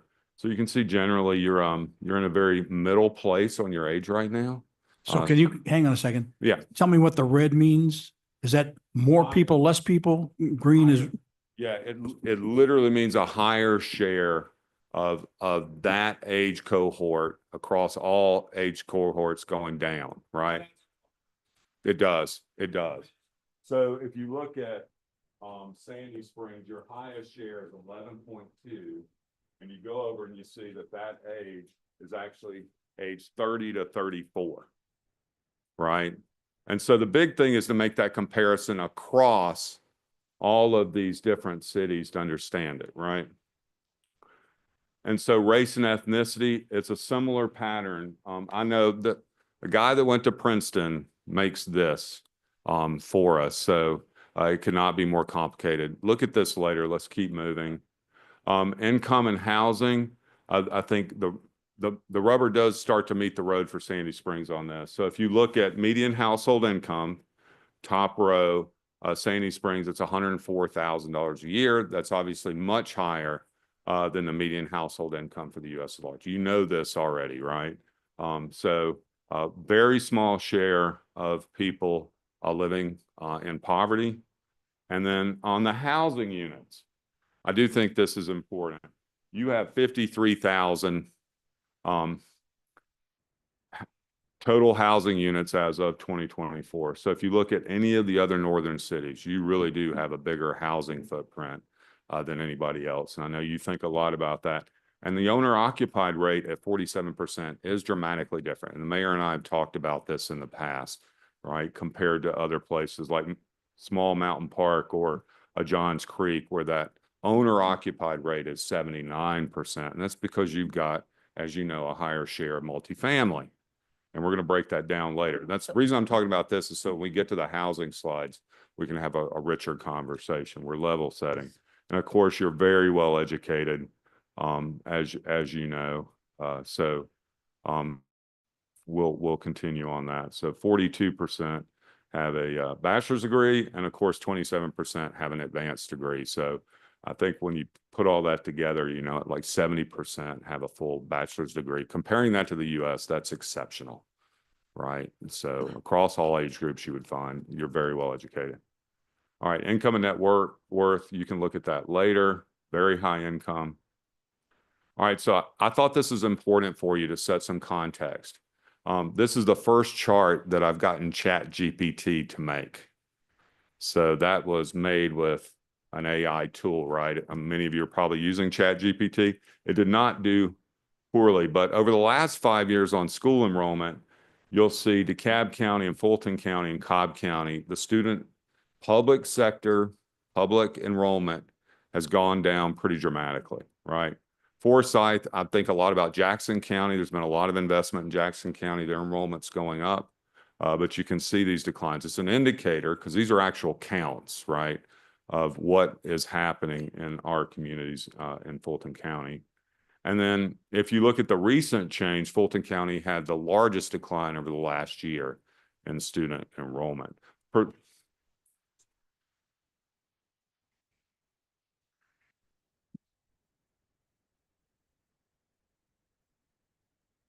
I think for most of the communities we're experiencing that decline, there's been a, you know, aging in the sense that your kids are leaving the school system. You know what school system actually has the biggest declines is the city of Decatur in percentage terms. Well, why is that? Because people like me, our kids are out of school. Some of them are out of college. I'm surrounded by people who did raise their kids there, but are staying in Decatur. But there's not been a lot of new housing built in Decatur, right, for families. And so, you know, that student enrollment is going down, right? But the interesting one is that DeKalb County picked up for some reason. I'm not sure exactly why that is. But if you look at data, I think this is one of the most valuable things to give you an indicator of where we are. can I ask you a question? Sorry. Yeah, absolutely. Because we're in the middle of this with one of our schools. So the declining public school population, does that mean there's less young kids? Or are the kids going to, there's the same number of young kids, but they're going to private schools? We're having this debate with Fulton County Schools. And so just seeing a decline in enrollment, that doesn't tell me if this is a transfer from public to private, or we just actually have less small kids. Yeah, I think really, if you're looking at it nationally, the share of young children for places that are relatively stable is going down, right? So you're going to have less new, younger children feeding into these systems. And honestly, we can go pull the recent enrollment for kindergarten 0 through 3 and send that back up to you guys. And I think you have a much better indicator. State reports all this by school. It's very, you know, you just have to be like the ARC, willing to go get it and process it and turn it into a chart. So we can absolutely do that for you. Right. Yeah. Yeah. And it's school specific. So, and truthfully, we publish data about every school in the state onto one of our public facing interface. I'm going to skip this today. This is something in our Metro Atlanta Speak survey that I'll be, you know, to be honest, I read a book by the CEO of Gallup. And, you know, at the ARC, we try to be efficient in the way we ask questions. It turns out Gallup globally asks a question: do you feel safe walking in your neighborhood at night? And it's a great proxy question that gets at really this core idea of, do people feel safe? And so we've started asking that. I know this is Fulton County, so there's a lot in that. But if you were a person that asked what the biggest issue is facing the region, and you said crime is number one, and then how does that relate to whether you think your neighborhood is safe or not, right? So generally, you'll see, like, if you're in Forsyth County, you know, you think your neighborhood is safe. But at the other end, you have a DeKalb County having the lowest share of people that think their neighborhood is safe, right? But so just take a second to look at that pattern. I think it's actually pretty revealing, right? You know, where are you compared to the regional average? Slightly higher. I think this is important because this has a big impact in the way we think about public services, you know, and so that City of Atlanta is a separate number for the purposes of this survey, right? Yeah, because we right. All right, and so how are you doing economically? So if you look at that, the gray surface, you're outperforming the metropolitan area in the United States in jobs. You are a huge job center, right? This larger perimeter area as well. Wages have gone up pretty dramatically. Your cluster strength is very, very high in media. Why is that? Cox, yeah, absolutely. I mean, there's few companies in the world that compete with Cox on this. And then professional and technical services, and of course, health are very strong for you. You know this. And then I think many communities would love to have this profile. And I actually like this a lot. Let me see if the laser, I'll have a laser. You see the gray bar? That's the national average. So this is a very quick way to say, where are you strong? And where do you have a smaller share?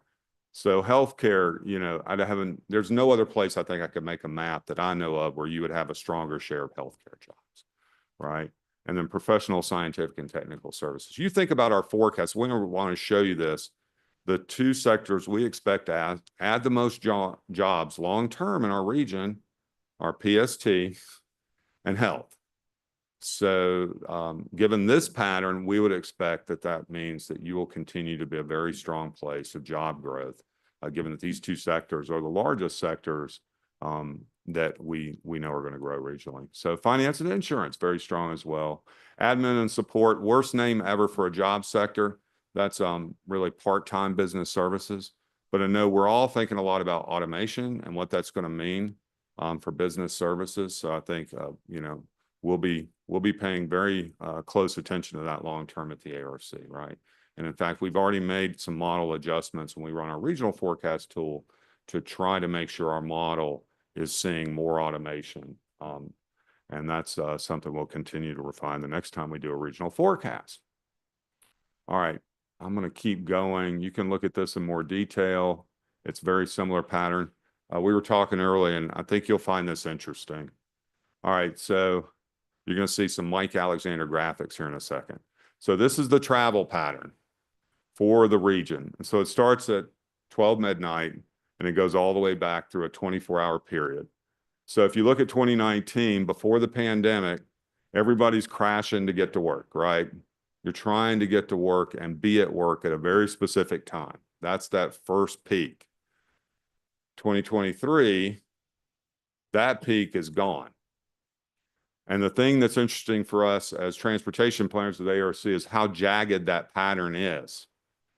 After that classic morning peak, which means a lot of people are making a lot of short commutes during the day that they didn't make before because they were sitting someplace specifically for a long period of time. And so so there's some Mike Alexander graphics just trying to get that change back in there so you can feel how different that is. If you think about mobility, people move, 6 million people moving every day. That's an incredible change, right? And so for us, the simplest way I can show you what's been happening is if you see that orange line, that means those segments spend 3 hours or more a day congested. So this is 2020, 2023, and then up to March of 24. And of course, I can't wait to update this. I think we want to see where this is. But again, that's a big, big change in the pattern. You're talking about topside a lot. What does that really mean for you as a city, given those conditions, right? So when you see both walls in congested conditions, and it really didn't exist in 2020, right, during the pandemic, you can feel that flow. And we're interested to see finally if we would be able to determine if we're past 2019 peaks on the volume. But it impacts you specifically because you're at the nexus of this employment center and the more northern employment center that I would generally describe as North Fulton, right? Yeah, absolutely. So this picture right here, you don't have Georgia 400 on there. Is that because it's not an interstate? That is because it's an expressway. That's a great question. I've never asked that of the staff. Because I live on Georgia 400 and that should have a red line. Yeah. For a bunch of the. I think you're right, honestly. You collect, you pick these links, and I do think it's just interstates. I'm gonna go back and revise that and send it to you. Thank you. So, yeah. I think 400 probably those segments near 285. I would imagine there.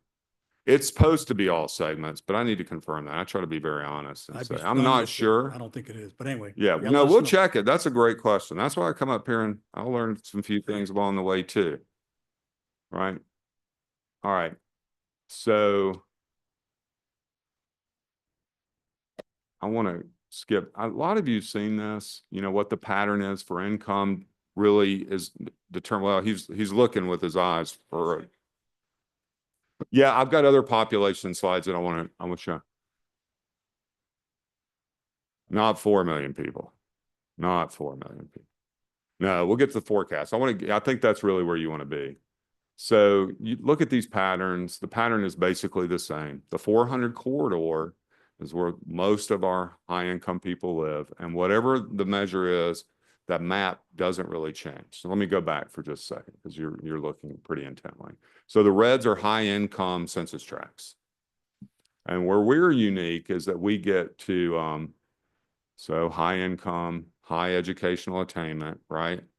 And then poverty, the map flips. You don't have poverty in the northern suburbs. It's the same rates as southern suburbs. And then uniquely, we process third grade reading scores, which are so important to determine if you can learn in fourth grade. It's a core measure for everybody in the education space. And of course, high income households, it's much more likely that your kids are going to read at grade level, right? So the maps, our point is the map stays the same. If you just know the household income, a lot of these things are very easy to understand without making all these maps like we did. So this gets to your point about future growth. So the blue line is the census projections for national population growth in 2017. And now the last forecast they did in 2023, and of course, we love to say I've got the great flattening. You can see how that curve has flattened. Of course, there's a national conversation right now and a lot of things happening about immigration. I'm not going to speak to that just to say that does have a big influence long-term on what national growth will be in population. So the Census Bureau is showing less growth, and that feeds our forecast as well about how much we expect state, the region, and our communities are going to grow, right? So I actually like this a lot. These global forecasts are going down and I didn't put it in here because we know fertility rates in the state of Georgia for all races and ethnicities are below replacement birth level. We're only going to add population now due to either domestic or international migration to the state and the region. That's a demographic fact, right? But China is in the news obviously every day, second largest economy in the world. In 2017, China, that left upper lighter blue line, had 1.4 million people. If you look over, and you can barely see it, their population is going to decline to about 732 million people by 2100, right? So they're going to lose in net population 2 United Stateses in population roughly. That is the biggest demographic change I think this planet is going to experience long term. So slower growth for us, the purple bar in the middle. Hope you look at this in more detail. But I tell you this to set a trend for what's realistic for our own forecast. And I drilled down to the Southeast is expected to add the most people long term. This is Woods and Pool forecasts. And then of course, our forecasts, this is me trying to cram and jam. So our forecast last adopted and last year ago, February, is that we're going to go from about 6 million people to 7.9. Much slower job growth and due to those inputs, automation. The critical thing is that 7.9 number used to be 8.6. And we've lowered it because of these demographic changes, especially the lower fertility rate. And that's 2050. Yeah, no, I hate that. I mean, y'all should move up. But this is the critical point. That flattening is impacting everybody, right? Globally, nationally, and here in the region. And I try to drill down, step down to get to this point. This is still very strong growth compared to other metropolitan areas. You know, you got the Dallases of the world that have been very, very strong. They'll continue to be strong. Sun Belt metros are still doing well. Mid-sized metros are doing well. We have a lot of slides about that, but our core forecasts are strong, but we will update these in a couple years and there will be a revision. We'll have to see where we are, right? Because over the last 24 years, we've been the third fastest growing place in net population change in the United States. And that's the best indicator of our economic success is that, no, that's in net terms. Yeah, percentages on that, I usually leave at home because that net population change really, yeah. As you get bigger, the percentage gets smaller and you'll see a smaller metro with a huge number, but the net change isn't really there. So one of your earlier slides, you seem to show an expected decrease in population, at least from here to 2029. One of your first slides shows Sandy Springs and actually quite a few other neighboring cities having a decrease in population. Well, I don't want to click all the way that far back. So how many of you know what the census has for Sandy Springs? 105. Yeah, but for the last 3 years. So Sandy Springs, Decatur, a few other cities, the Census Bureau's most recent estimates do show a decline, right? I didn't focus on that because we don't really get too focused on year over year population estimates. But yeah, this is a big point. If we're aging or your housing stock is declining, we're going to be very much paying attention to maybe the 5-year change in what we're seeing in the Census Bureau and that ESRI data. So yeah, this is a critical issue. Can I ask you a question about this? But don't get too focused on year over year, like 1 year. That's why when we do our population estimates, we always do the annual average so that we make sure we're thinking a little bit more long term. My only observation is there's a lot of extrapolation on this drawing, that chart. Because you really got the actual numbers, there's only, if you go back, there we go. If you look at 2025, we're just starting 2025. That's way on the left-hand side. I mean, you're projecting 75 years and it's changing dramatically from what it was just 7 years ago. So how much faith do you have in this one compared to how much faith you had in the 2017 one? I have a lot more faith in the 2023 numbers because they've been updated with better core fertility, more recent core Okay. fertility data, right? I mean, if you Google any article about fertility rates in any country, no one has really bent the fertility rate in a positive way globally. So our expectation is those numbers aren't really going to change. Yeah, hear you, I have a question. please. Is there a margin of error for people that don't fill out the census? Because it seems like we have a lot of apartments that are being filled up by, you said there's 50, let's say 57,000 people or so that are renters here. And for the apartments, it ends up being like two per unit. Is that accurate? Yeah, the Census Bureau, I think, does actually a pretty good job of trying to capture that. And, you know, I can't break down the math right now on how they really get to a place where they're comfortable on the count data. But, you know, they have some really, really bright people on that, right? So when they do an actual census, I think it's pretty good. When you're looking at American Community Survey data, which is the year over year survey work they do, you do need to look at the margins of error pretty closely. And we do, and everything we report on our public facing stuff has those margins of error. And the smaller the geography you get, the bigger those errors get. So when we start talking about block groups and census tracts, you know, we usually have our eyes really, really open when we're talking about that. All right, so we talked about the forecast. This is just to show you the net change for the region, and PST at the top and healthcare at the bottom. And then we had, this is important, information sector. We did not have much in our forecast, and information went on a big run up. And now for really last year and a half, information jobs have been declining in our region, right? And so I'm looking at that very closely. Generally speaking, PST has been flat in Dallas and Atlanta and net job change, not really increasing either over the last 2 years. So, you know, you really got to pay attention to this. Right, jobs. Like Cox, it can be, but you know, it's Okay. often So media. the media, Yeah. social media. Okay. Yeah. Okay.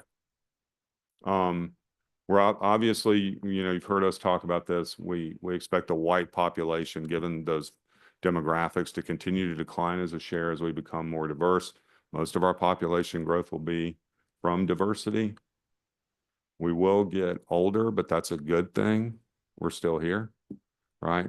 I do not like it when people say, we're going to have a large older population. Yes, everybody will. This is a permanent change in the composition of people on this planet. It's a great thing, right? That we're living longer. All right. So lots of information about where we think we're going to grow. So I wanted you to see the net population we have at the small area in our forecast. So you can see a little bit of red in the city of Atlanta. You can see Sandy Springs, a little bit of growth. The bigger census tracts in the exurban areas, more net population change. But if you look at the density of change, that's very much driven by the city of Atlanta. We'll get to the building permits too. Let's click very quickly. There's total job change. That's a very northern pattern. So when we talk about 400, when we talk about 285 top side, you know, a lot of the demand for businesses to have people come to work is going to be a lot of people coming from the southern part of the region to the northern part of the region. And that's why you see those congestion bars like I've already shown you, right? And this is the challenge. This is what we do at the ARC, is transportation planning to try to make sure we're doing as much as we can. You were talking about it earlier. All right, not going to do that. That fertility rate data is all there. Recent run-ups in net international migration. All right, we're the 6th largest metro in the United States. I think when I started working at the ARC, we were 10th. right? That's generally a good thing. Let me keep going. This is too long. You do? You really do? Look, I like to read books about economic history. This is about economic history. This is ranks of total population of metros. So I tell a story with this that I know Chicago, if you read Nature's Metropolis, a great book about productivity and how Chicago grew. Chicago did some things that an innovation in the way they stored grain and moved grain, and St. Louis never caught up, that STL. And St. Louis's ranks and population been falling since then, 1870, railroad connections. Detroit, 1920. And then you'll see Dallas's run up, and then here's Atlanta's change and that ranking in total population. So a very different story, right? And then we've sort of leveled off. All right.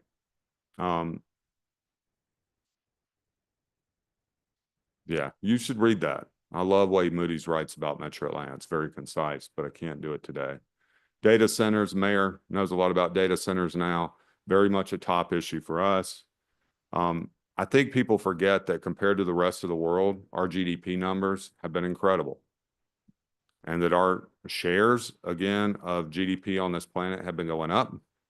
The last 3 years have had more net GDP growth than China. I know we're paying attention to this, and that is an indicator of how much we think we're going to grow, right? Economists spent a whole magazine talking about this. We're at peak jobs. I talked a little bit about this, and I wanted you to see this again, that recently information, transportation, there had to be a correction in all the distribution investment, and professional and business services have declined year over year. And then, it never changes, right? Registered nurses are always the top posting job in these tools we have to look at what businesses are actually posting for. Retail says software, and then heavy truck drivers have fallen down a little bit in the rankings. For a long time, it was nurses, right? And then programmers, and then truck drivers. If you're reading recent information, I don't think if you come out of college with a computer science degree, the demand for you from businesses is as high as it has been. I think this is something we're going to have to talk about, what ChatGPT and these tools really mean. My best friend's a computer engineer, the one that went to Auburn. He loves to make fun of me for getting a public administration degree when he got a computer engineering degree. But the really high-performing computer programmers are the ones that are actually using AI the most, because they can really take advantage because they understand the core language. I'm around a lot of people that are able to take pre-written scripts and put them together to make things happen, but they don't really have the education to understand what that code really means and how it gets written. I mean, I don't mean to get down the weeds, but this is going to matter as we think about our growth. All right, now we're going to get into it. Housing buying, we have all this is public facing. That's what this link is. This is where most of the home purchase loan originations are happening, generally on the north side of the region. Purchase loan amounts. We're going to drill into what you really wanted to see. Home prices have gone up. We all know since the pandemic, Metro Atlanta home prices are up 60%, right? So there's been a lot of equity built up in people's homes. Most of us in this room have mortgages that are probably close or lower than 4%, right? And so that's having an impact.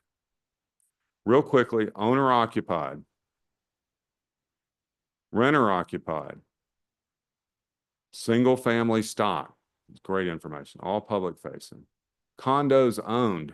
That's how detailed we're going to drill into Sandy Springs. Housing size and square footage. So we've got this for every parcel in the region. We use it for our transportation planning. And then 1950, 50s to 70s when we built stuff. The 1980s, and that's where you start to see Sandy Springs. 1990s as we go out.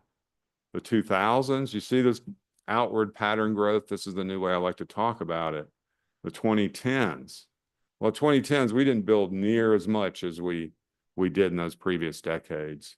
And then putting it all together. So look at Sandy Springs, and there, you know, you've got some stuff along the river that got built in the 60s and 70s. A lot of it's probably been redeveloped, right? Homes rebuilt. That's been a big part of the activity. I'm going to click through these. Okay, so this is an important story about where we're going on housing stock. So this is the age profile. The blue is 2000. The light blue is 2022. So this is Fulton County. This is everybody in Fulton County, including City of Atlanta, right? This is the entire county.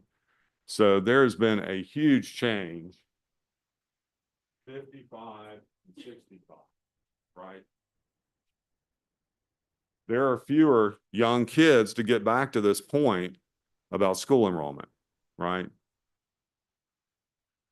So this is the household size change, right? So one person households have gone up dramatically, a little bit increase in 2-person, but 3, 4, and 5 household sizes in Fulton County have gone down, right?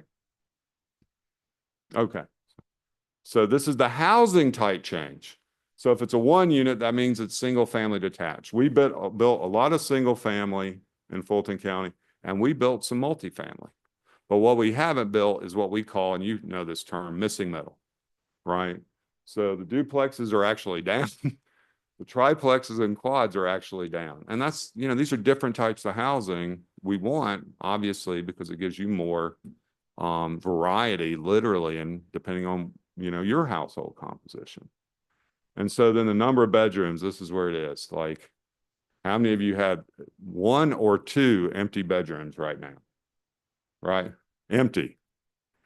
This Monday, yeah, right? So I'll be honest with you, I have 2 myself, right? One of them's a Peloton room and one of them's a guest room, right? Please.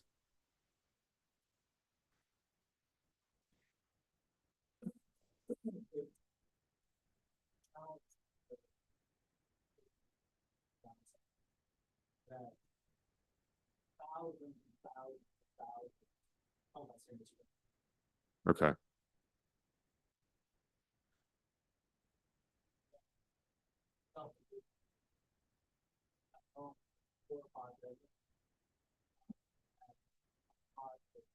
Children.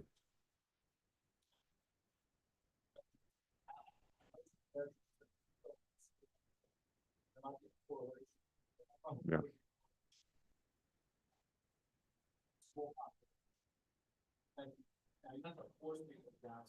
Oh,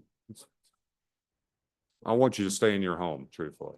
I mean, there's some senior program. Yeah, you know, there's some there's 2 ways of thinking about that, but yeah, please.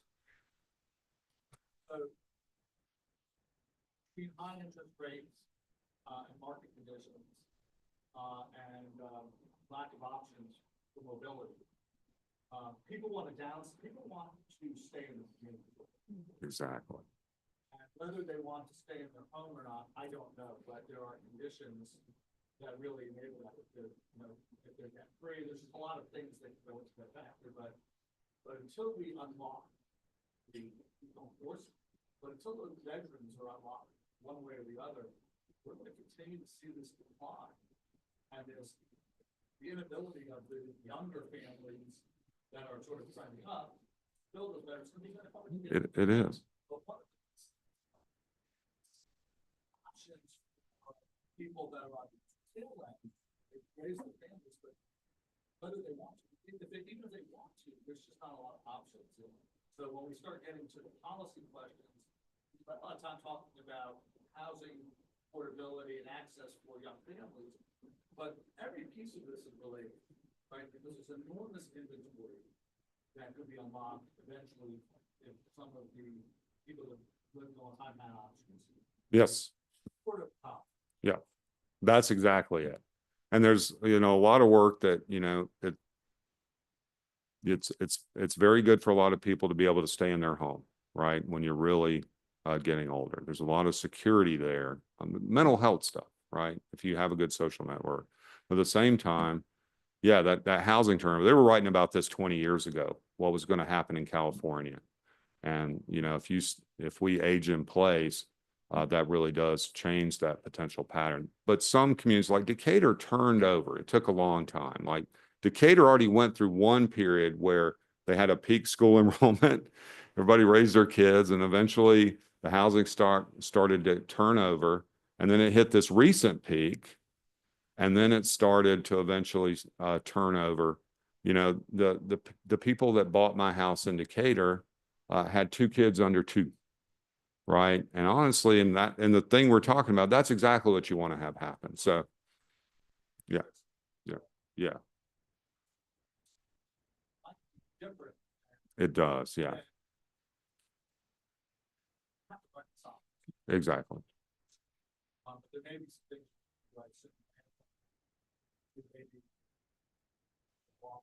More flexibility and your options, right?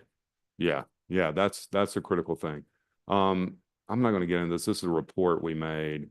The other thing we haven't talked about, and it does get to everything we're building on, is, you know, for a long time we would have said Metro Atlanta for housing is very affordable compared to most other places. And if you look at housing costs, you'll see this is housing in dark blue and then transportation costs added together. This is the other part of the puzzle that I think we need to think about to put this more together for understanding these larger mobility trends, right? So Atlanta, for a household at 50 to 100%, these are your hardworking people that aren't, you know, they're not making the big bucks, but they're working. You know, how much of their income goes to housing? So if you're in Miami, it's 45%. So that's a severe house burden for them. For us, we're near a very low number. Minneapolis at 30 would be the lowest. And what happens is, you know, Washington, the transit trip percentages are so much higher. And in places where you have that, like a New York, your transport costs are less than if you're buying a car, you're paying insurance, you're paying for fuel, right? It's a very different type of life, not saying one or the other, but in net costs, you put that all together. So transport costs 25 for Miami. For Atlanta, it's 26. But because Miami is so much more on the housing side, you know, 71% of your income for that household type is going to just housing and transportation before you've done anything else. And this is important. So we're in the middle, but we watch this very, very closely. So the longer somebody's trip gets to get to a high quality job, the more they're going to spend on transport. And we always talk about this drive to qualify, right? And so we're always trying to think about what that balance is. And, you know, when you hear planners talking about having people live closer to jobs, in part, it's because we recognize this as a challenge, right? Okay, we just released this. Mayor has heard our staff present this. One size does not fit all on housing. And we try to be very specific in saying we're not just going to have a broad idea about what housing needs are and the many communities in that transportation planning area. You know, we're talking over 135 at least. I haven't recalculated that number exactly. So we built a tool that you can go in and pull up Sandy Springs and get these descriptions based on a lot of our processing of the type of housing market you have, right? So what we tried to do is, and then build data for every city to speed up this process. And, you know, you're a high resource city, but in some cities, they don't have really the same level of information that you have access to, especially with your great staff. Not knocking them, it's just different in their resources. So, you know, your median sales price, it's fun for us, is this actual sales, because we pull that data specifically, is $550,000. So think about this compared to, and that's up from 430 in 2020. And so you can go pull all this information yourself. And the way I really like to look at this is per square foot, $249 per square foot. Because if you're trying to buy a house in Cabbagetown, your price per square foot in the city of Atlanta and Cabbagetown, if you know where that is going to be higher than the price per square foot in Buckhead, right? You're gonna have a bigger house in Buckhead, but these price differentials really start to matter, given the big differences in age and size in our homes, depending on where you live. So we try to normalize that. So you have all this information, then targeted, you know, what you need to maybe be thinking about, what kind of resources you can have in your community, use in your community to understand how you're going to address a lot of these issues that we've been talking about, right? And then, yeah, please. So, no, our staff built this for Sandy Springs. So if, given the sub-markets you have, right, it's going to say generally identify areas that are appropriate for density, right? A core value of the ARC all these years has been to protect single-family neighborhoods, right? But if you're located near a big transportation resource like a MARTA station, that's a great place to put more density because it's more likely you'll have an opportunity to use transit, right? You know, you want to preserve what you've got. We've lost a lot of affordable housing just because it's been priced up and out. And then capital resources, you know, stabilizing households matter. There's a lot of slides we could show you about that. The mobility rate for students is a great way to understand where households are really struggling, right? There are some schools in the southern part of the region where more than half the kids turn over in a school system in a year. Lift out of the school and think about what's happening to those households as those kids, and they lose 3 months every time they move, right? So household stability is a really great thing. The best thing we can do, a good job, plain and simple, right? A good job, access to a good job, which brings us all back full circle, right? So Mike, that chart to understand so that's ARC staff has put that together for Sandy Springs. I mean, listen, they're not here every week and they're you know, it's sort of a high 30,000 foot approach, but they're specific to these neighborhoods that are classified across the region. okay. And so I think we it need pulls to, your submarkets and then pulls those general okay. resources or what we think would happen. I mean, right? this particular chart may be the basis of a lot of conversation. Yeah. Right. So yeah, look at it. And then, you know, we're happy to get feedback. The main thing is for communities, you want to have access to resources. So we built a resource library. So depending on where you are, if you identify places for higher density, we're going to give you resources, you know, planning documents, other information about what that really means for a community, right? So we're trying to drill down and say, depending on this submarket, you want to potentially do these things, right? I have a question. Please. You said that we lost affordable housing. What is your definition of affordable housing? What do you mean when you say that? So there's a lot of info. If you'll hold that for a second, we'll get to that if we have enough time. But I did want to point out, so the mapping interface, it's not for the whole region. We get down to the census tract to tell you what these prices are and how we think about these different neighborhoods within your cities to understand what's really happening, right? This is really great information very quickly. I love this tool, Market Insight, because it's actual sales data. I hope you look at this in more detail. I know this looks complicated, but this is actual activity. So those red lines, if you start to look at this, that's resale closings by housing price. So very quickly, you know, you have a lot of homes that are reselling, that red bar on the far right, that are over $1.25 million. The number of new homes built for that is obviously a much smaller number, right? Most homes are not going to price up like that. So you've got some, and so if you're thinking about demand in this tool, right, you can obviously see there's not a lot going on. There's always going to be more demand for more affordable housing that we're not going to meet, given where we are and what we built, right? So look at this in more detail. I know it's a little bit complicated, but we try to break it down. So this is where we start to get at this, because this comes up a lot. I know this looks complicated, but it's pretty simple, right? That upper box is owner housing, right? And so if you're at median area income, if you're using HUD, or median household income, and you're at 100%, and these are very specific terms, area median income, for an efficiency 1-bedroom, 2-bedroom, 3-bedroom, that's what you can afford.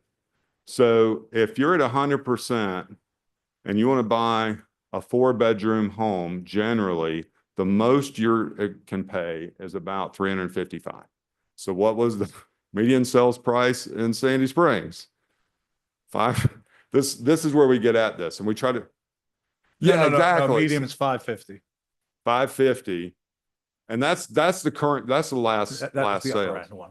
And so then you start to look at what that income would be at 100% for metropolitan Atlanta. So for a classic 4-person household, it's $100,000, right? So that's that mean income for that household characteristic. So we're drilling down, because if you're a 1-person household, you know, generally your income is going to be less than a 2-person household, right? So and for rent, the same idea explained in a different way. So if you've got that 100%, depending on what your household size is, right? What can you afford? And so we don't really have many 4-bedroom rentals unless they're single family homes, right? So look at the 2-bedroom. So 2298, $2,200, almost $2,300 rent. That's a lot of money, right? And so we've tried to humanize this and say, well, what does that really mean? How much does a firefighter make? How much does a registered nurse? A dental hygienist makes pretty good money. But again, given those numbers I just showed you, for a lot of people, unless you've got 2 incomes, probably buying a home in big areas of our region just really isn't affordable, right? Not unique to Sandy Springs. Not unique. I'll be honest with you, this is a global problem. Now, real quick, my daughter lives in Stuttgart, works for Deloitte, graduated from Tech. The last 3 places she rented did not have living rooms, because the living rooms have been consumed for bedroom space. And this last one, I'm like, well, you just pay 200 euros more a month. You could have a living room. And she's like, oh, no. I'm not paying that additional money, right? So in a lot of places that are high demand, you don't even see how much the space has changed. How many of you grew up or rented a place in your 20s where you didn't have a living room, somebody was living in it? Anybody? It's pretty normal now. Yeah, if you got a kid in New York, they might have that experience. I certainly didn't. I don't think anybody else did, right? And of course, all the stuff about delaying home purchases, all that stuff's very real. We built a tool that is scraping when you send stuff to the Census Bureau about your building permits. So this is your building permit history. This is the total permits that everybody issued from 2010 to 2024 in the Fulton city. So you actually did the most permits. Now, City of Atlanta up there, I took it off the scale because it changed it so much. City of Atlanta did over 70,000 permits in that period. That's building permits, right? It's that's new construction. So look, see, the red is multifamily. Okay, so that's included in that number. So Yeah. like, would a 300 unit apartment complex be 1 building permit or 300? There's a lot of building permits issued when you do that, but the total for the complex would Oh, it be could be based on the 300. building. Yeah. Oh, okay. So, yeah, that's in 2014 and really 2017, you issued some pretty big multifamily numbers.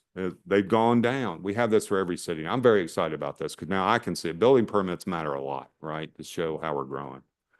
And then, it's so important. I say this again and again and again. The biggest economic change for us has been the impact of the Great Recession. And what this shows you is normalized per 100,000 people. what were we really doing?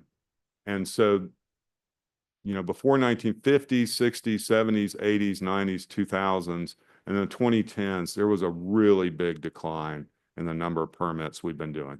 Global impact, but again, that we have these housing deficits in a very serious way because we haven't built enough housing, because we slowed down because of the Great Recession, right? It wouldn't fix everything, but if we kept up that rate of housing construction, we would be in a different place. Nationally, I think we're missing right now about 1.5 million units. All right. So there's a lot of other information in here. I'm happy to go wherever you want. Where am I on time? 20 minutes. Okay. So let's break this down. So this is our maps on median sales price. 2013, 2014. See Buckhead and Southern Sandy Springs. 15. And so this is where it gets important. That's 2.5 million. 16, 17, 18, 19, 20, 21, 22, and we've already processed 23. So if you really start to look at that, the median sales price, look at this color and this color, over 500,000. So you've got a really large spatial area of the region where, the homes are going for over 500,000. I saw an Instagram video. It was a spoof video about someone saying, "Oh, I'm going to buy a more affordable house in the suburbs."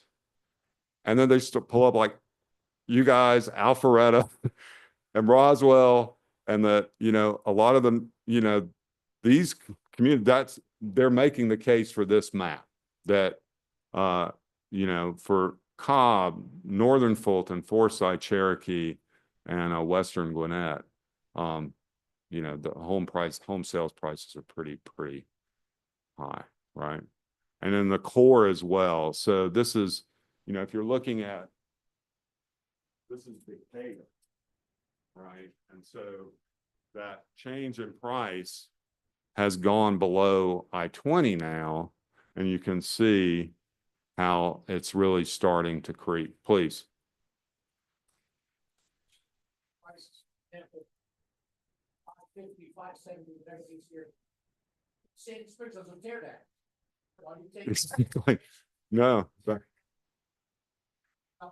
Yeah. So if a builder takes a lot at 550 that might have a house on it and puts it back and sells it for 2.5, the home sales price, you've got two transactions, right?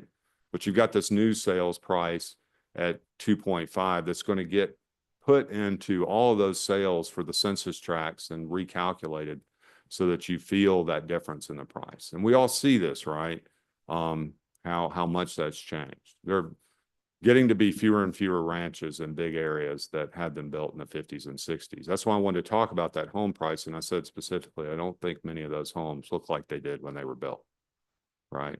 Have you already showed us a chart of the new houses that are being built in each of the cities? I don't remember seeing that. New houses? No, but the Market Insight data has zip code data for you on new sales, new home construction sales, so you can see those price points. I could click very quickly back to that if you want.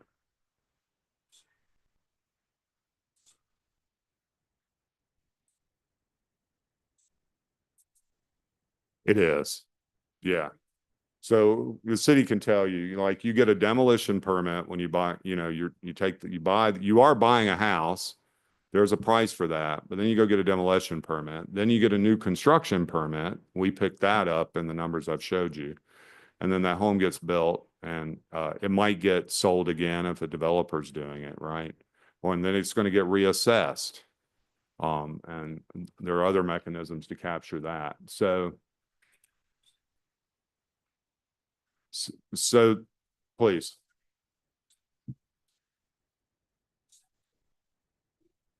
purchase strictly to tear them down? Oh, I mean, that's a holy grail for us. We're quite, the commercial data we get on that, we haven't completely figured out in an efficient way, which means we haven't gotten the queries right to say, all right, was there a demolition permit issued on this parcel? And was there a new construction permit? Yeah, it's a great question. That is So a great question. you can back into this. Sandy Springs is a city that's already developed. So if you think about how many houses in the last 5 years have been built on formerly vacant lots, that's number A, versus how many Yeah, we're houses we built even. in Sandy Springs that are replacement houses, that's got to be the lion's share of what we get. So when you talk about new homes, they're really replacement homes, I guess is one way of saying it. But I would say there's not very many. Now, how many vacant lots have you got a new house built on? I can't even think of any. Yeah, so if you're looking at resales in the last 12 months, and so the market share, you can see the point of this one is just to say, like, where you do see the few blues, they're going to be very expensive homes, right? So that far two bars is again the 1.2 or plus, and then 1.2 to 1.25. So those are really close together, but that's the majority of your market, right? I mean, like you guys are saying, I think the back of the sheet calculation is it's 5 times lot price. That's what Market Insight will tell you. So if you do pay $550 in the modern market, you gotta multiply that up. And that's a pretty expensive home, right? All right,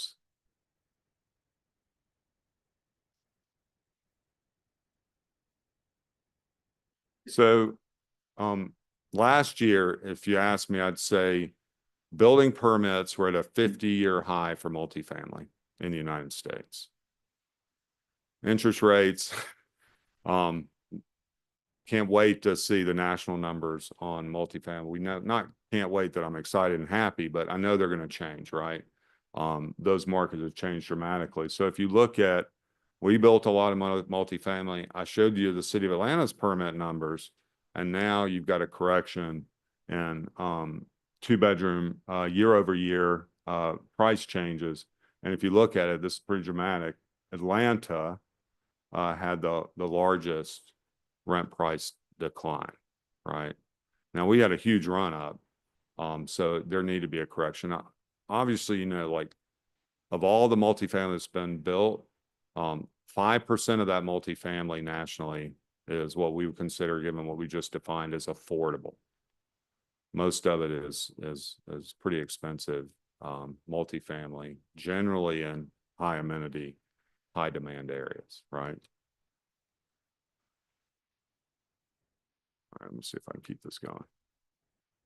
All right, and so getting back to where we were on that 30% metric, so just generally cost burden, and I forgot what the severely is. If you look at Fulton County, it's almost half the renters are cost burden. No, that's going to be the whole county. Yeah, it does include the city of Atlanta, right? So we're trying to get this for housing. Yeah. Yeah. So by AMI levels, if you look at Fulton County, so the severely cost burden, 31 to 50%, and then 51 to 80%. So, of all households, you know, the reality is, actually Gwinnett County is really starting to stick out, right? I wouldn't have expected. And then if you look regionally on this,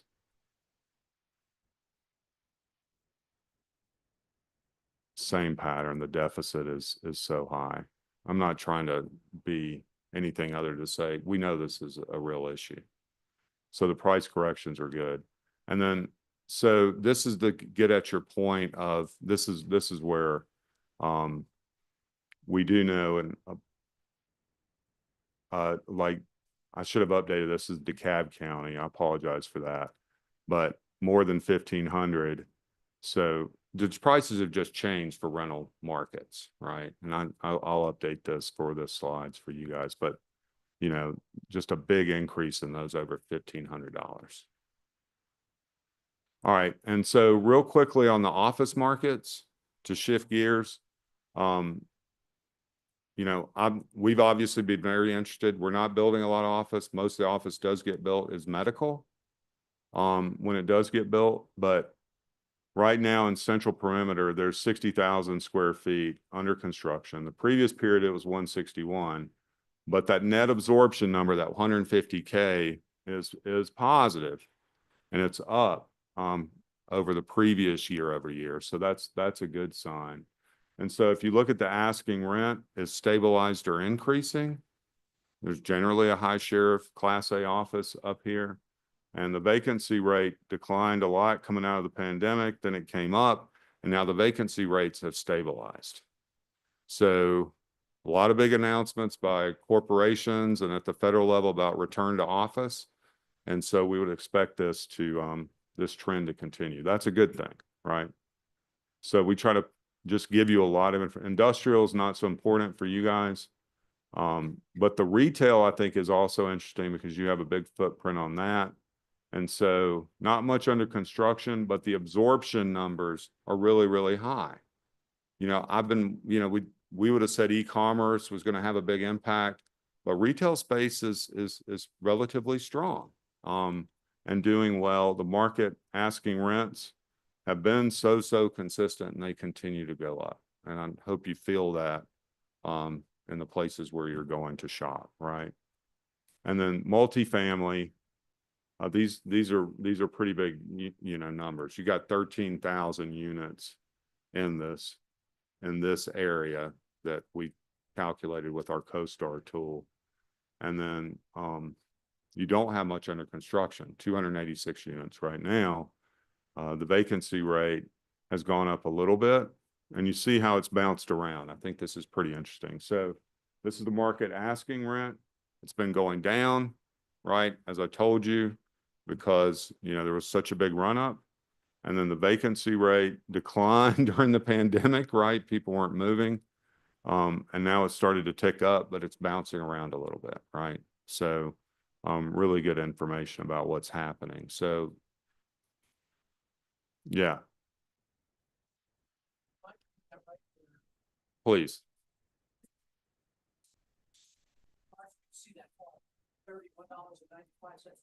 That's the asking rent price.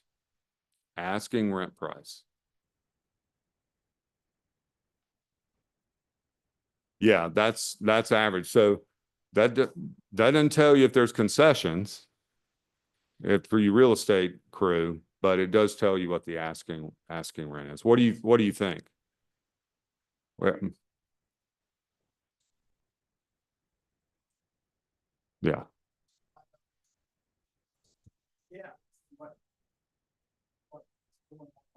What new build retail? Not get a lot of new retail being built because there's a huge gap. And what it's going to cost per square foot. Right. Yeah. So if you look at the vacancy rate for retail, it's 3.9%. We always have a pretty high office vacancy rate, 22%. Now, historically, that number would have been like 17 or 18 for the region. And that would have been high compared to other regions because we had a lot of speculative development over the last 40 years, right?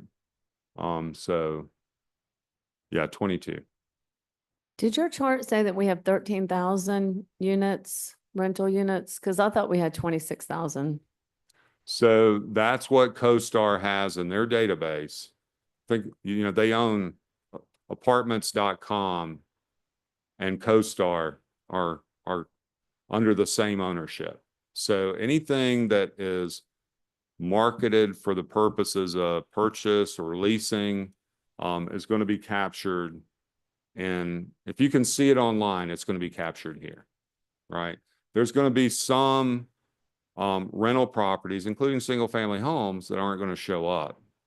So this is the CoStar database. That's just a huge difference. It's double. Yeah. And and then look at What? oh, please. Sorry, Jody, I just wanted to point out the map, it also does not include the entire city. So, yeah, and Yeah. our numbers are very specific to, we've counted individually all of those units. So the numbers that you hear from us are more accurate than that. Yeah. And well, geographies are different if I put my data hat on. So that's why he put the map up, because we know sometimes with the zip codes, when you pull this data out of this data set, it's not so, it's not so clean as the the corporate boundaries for our cities, right? Yeah. I mean, I still think it's cool that we have this kind of data. You know what I mean? We didn't have this 15 years ago, right? Real quick on Metro Atlanta Speaks. Right. So when we asked this year, everybody's concerned about the economy. I think I've learned more and more, what people are receiving in information. I don't mean it in a bad or a negative way. There's just global information systems, that if you ask them what the biggest issue facing our region is, most people said it was the economy. And I do think that's very real. If you look at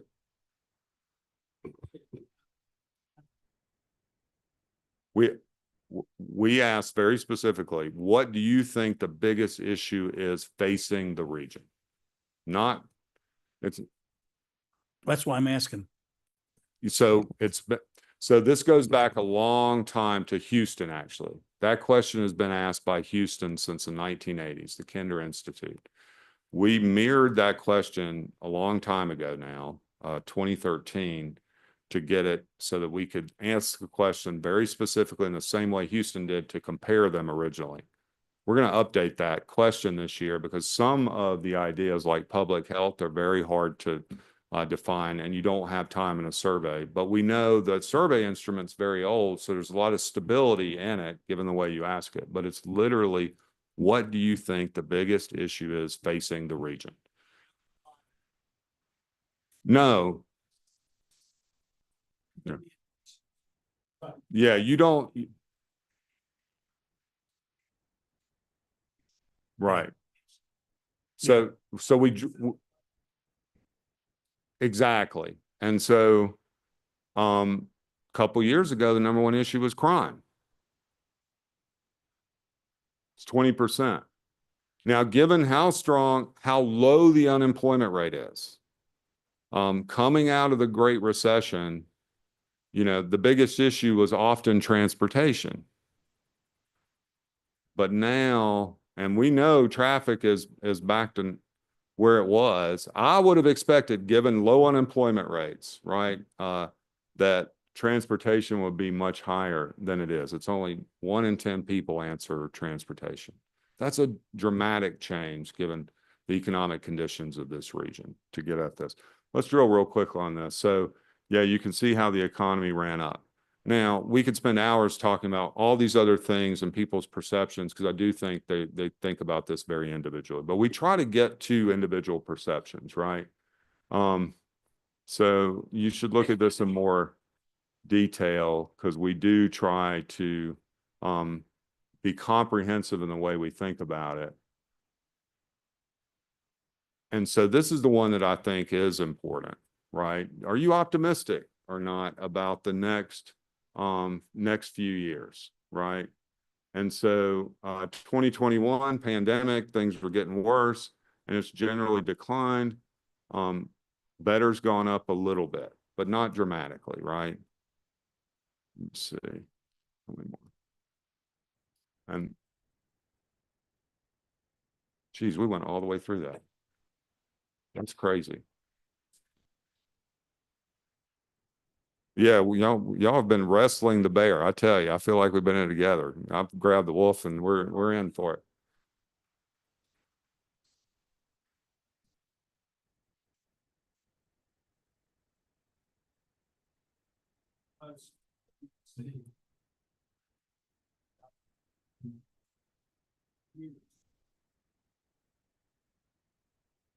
Thank you.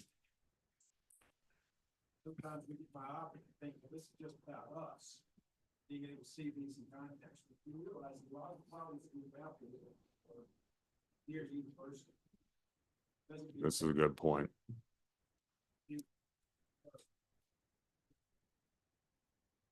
the same experience. Yep. And thank you. Thank you so much for the time. Anything we can do.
No, I have Nikema Williams. Yeah. Macbeth is, I met with her last week. She's kind of on the west side. But Well, north good of me. afternoon, everyone. We hope for the next hour to hour and a half to have some very interesting conversation for you all. We have got sort of the who's who of Atlanta real estate in the room with us. And first of all, guys, thank you so much for your time today. They've all taken time out of their very busy schedules to spend it with us. And I want this very much, we're going to do a panel discussion, but we want to have a lot of Q&A because I know there's going to be a lot of questions and interest in where we are, the state of the real estate market currently, and most importantly, where we're going, because I think that's a key part of our discussion and our strategic planning process. Immediately to my left is Eric Hines with Jamestown. You certainly have heard of Jamestown, I know, very popular, successful, I guess, global company, right? And also a large property owner here in Sandy Springs. So Eric, thank you for being here. John Kelly with Toro Development Company. And by the way, their bios are in your package. When we think about iconic developments in Metro Atlanta, we think about Avalon, we think about Ponce City Market.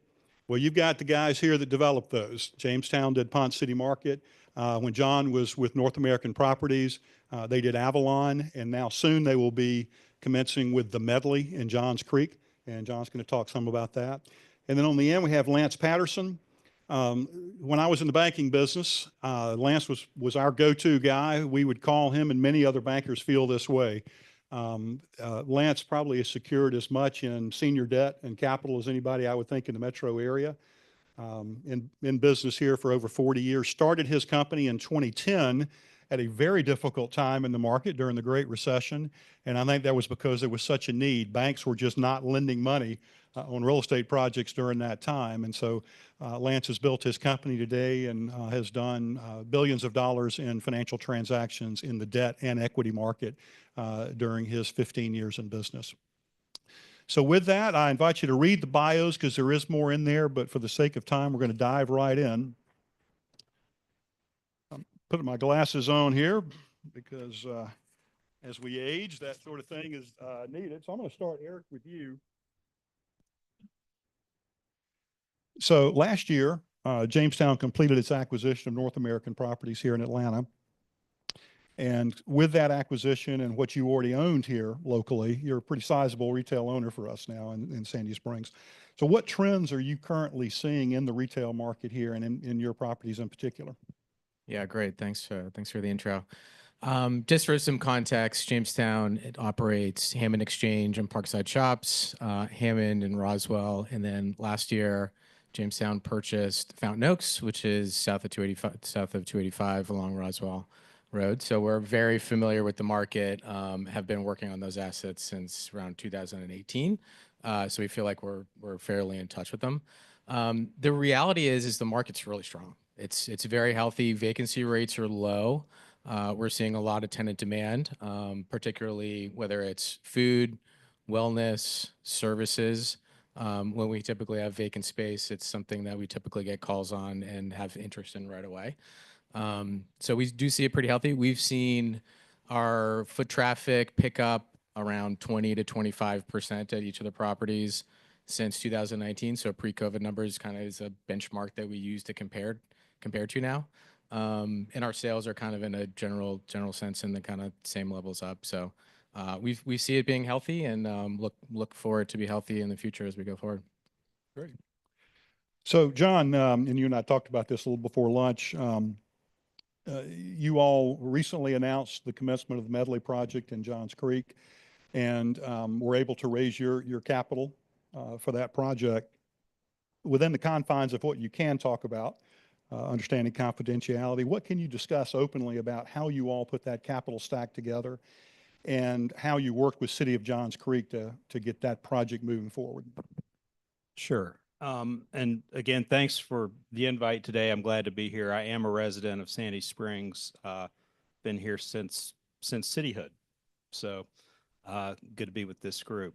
So for those not familiar with Medley, we started construction about 2 months ago, but it's the same development team behind Avalon, and Medley is really it's the same kit of parts. We have residential, retail, office, hotel, all mixed together on the same site. I would say it's scale-wise about half of Avalon. It's half the acreage. It has more residential, less retail, less office, smaller hotel. But again, it's the same pieces and parts. And the key to it is the campus layout with a large public plaza, boulevard with jewel box buildings. So the look and feel will be similar to Avalon. It's in Johns Creek, nowhere near 400, nowhere near 85. So it's really built as more of a community center as opposed to the regional draw that Avalon is. So to your question about putting together the financing, we started looking at this opportunity just over 3 years ago. And our initial plan was to start construction in fall of 2023, and financial markets were just not there for us. So we closed on our financing in October, just a few months ago, and started construction. But it took a full year just of allowing markets to recover, putting the puzzle back together, if you will.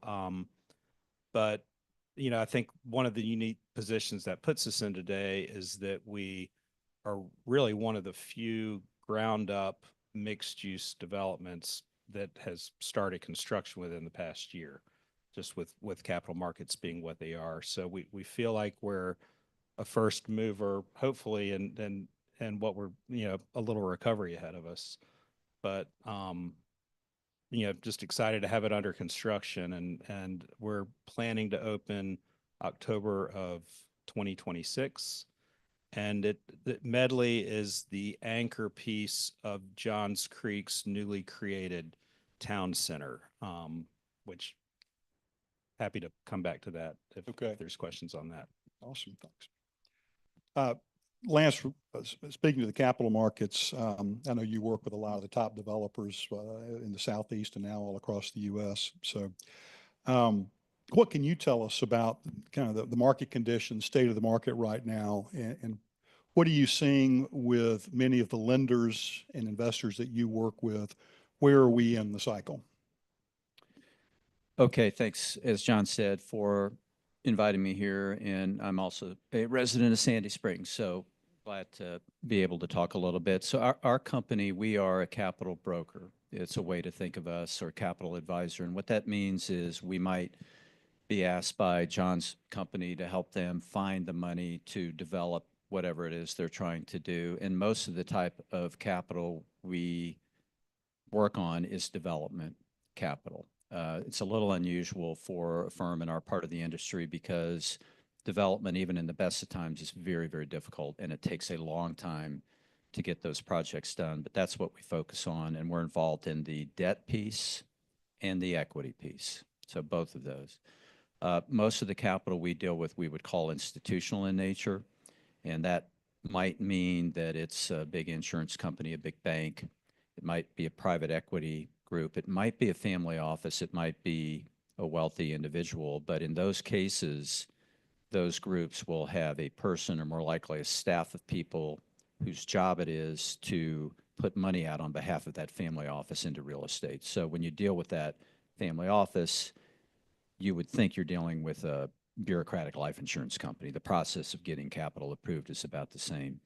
So to your question on capital markets, I'm just going to wind the clock back real quick, and then because I think it'll give context. Everything was awesome in terms of finding capital, as you know, probably until the summer of 2022, so 2.5 years ago, and then it became unawesome really fast. And the big reason is because of the rapid and high number of increases in the Fed funds interest rate. It shocked the industry. Nobody, not just our industry, but everybody, nobody anticipated that, never happened before. And our industry, I think, maybe more than any other I know, is a heavy, heavy, heavy user of capital. And the biggest part of how things are priced is the interest rate environment, and it shut things down. So banks stopped lending, equities stopped investing. summer of 22. And we are now 2.5 years into it, and equity is only now coming back in. So it's been 2.5 years. There's some reasons for that. We can talk about if you want. But it's still very challenging to get equity. I can got to give a lot of credit to John and his company for getting that deal capitalized. Debt is pretty available and pretty aggressive. And it really wasn't that way until maybe last summer. And then it has exploded back in terms of how aggressive banks are and how aggressive lenders are, to the point where last summer you could hardly get anybody to make you a loan. And then lenders came back in the fall, got extremely aggressive in the fall. And now when you talk to lenders, they're all mad at the other lenders for being too aggressive. And the lenders can't win deals because all the other lenders are doing bad things they shouldn't do. So it's turned pretty quick. But the equity piece really you need for development, it's still challenging. So looking back to those times when it got difficult and being in the industry at the time, I saw significant pressure coming from the regulators and concern, especially about banks' balance sheet exposure in the office sector and perhaps getting overbuilt in the multifamily sector as well. But it sounds like recently, as banks projects have matured, have gotten off their balance sheets and either sold or moved into the permanent markets, that capacity is finally freeing back up. Is that, so it sounds like that's what you're seeing on the banking side. It has happened. And I don't want to, I tend to exaggerate and talk fairly colloquially, so forgive me for being a storyteller. There's truth in what I'm saying, but I'll tell it in a story way. But there were banks that were lending even up until last summer, but it wasn't all of the banks, and it was very, very hard to get bank financing for some of the reasons you talked about. And it was like, I know the banks didn't all get together on some Monday morning in September, but it felt like they all got together on some Monday morning in September and decided they were all going to start lending again. And the calls began to come in the door, banks calling us, which hadn't happened for years. Hey, you got deals we can look at. Hadn't happened for years. And it was like the same week, it was happening with everybody. And then it just popped. And I think the banks, to the extent they've got problems, it's office exposure. Most of the small banks ever really lend a lot on office. The regional banks didn't do a lot on, the big banks did a lot on office. So a lot of that is behind them. The office problems themselves are way not behind us, but in terms of the banks having problems with their office loans, most of that, not all of it, most of that's behind us. And they think favorably on new residential projects, because if you start a deal today, it takes you 2 years to deliver it. And that's so far in the future, there's a belief that that's a really good time to do it. So the banks are very aggressive right now.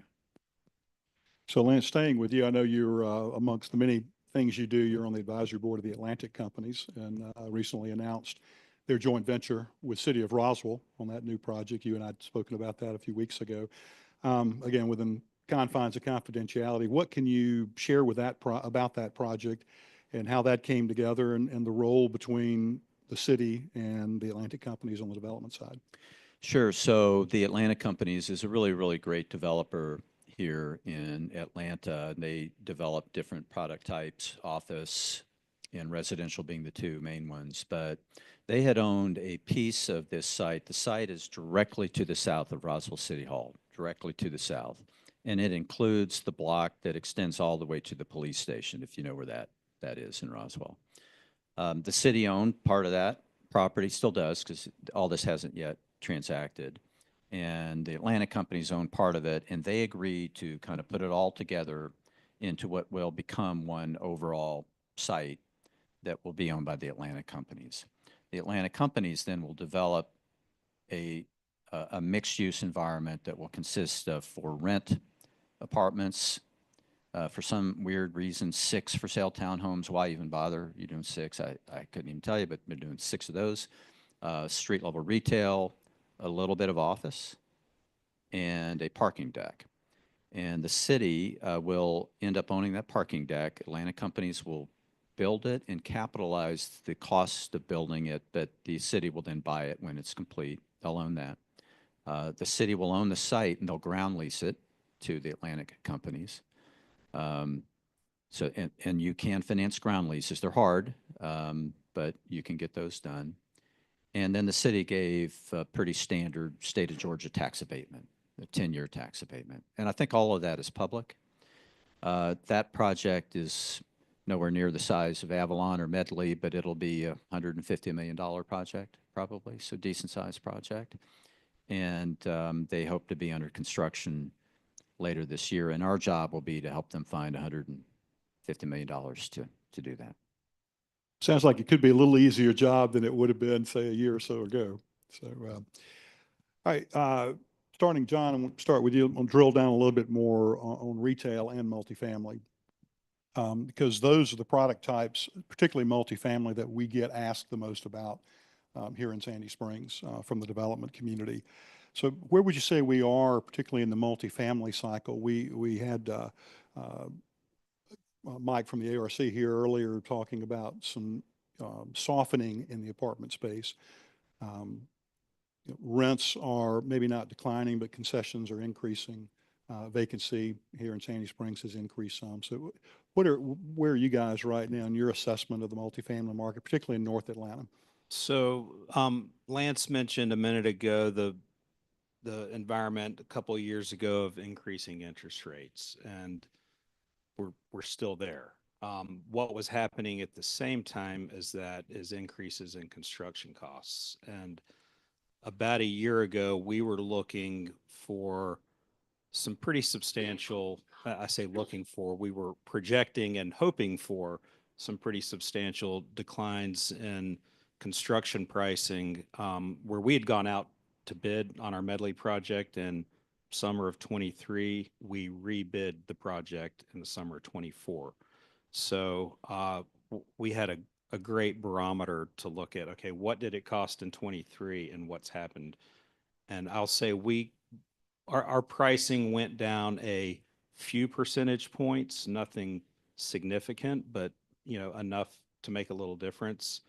But, for the most part, the price increases that we've seen over the past couple of years are, I would say they're baked in, and we're less hopeful that we're going to see a big drop off. The hope now is just that we, don't go back up or don't keep going up again, that things stay stable. And, looking at labor costs and looking at the potential impact of tariffs, there's a lot of people just kind of scratching their head at where we're headed on that front now.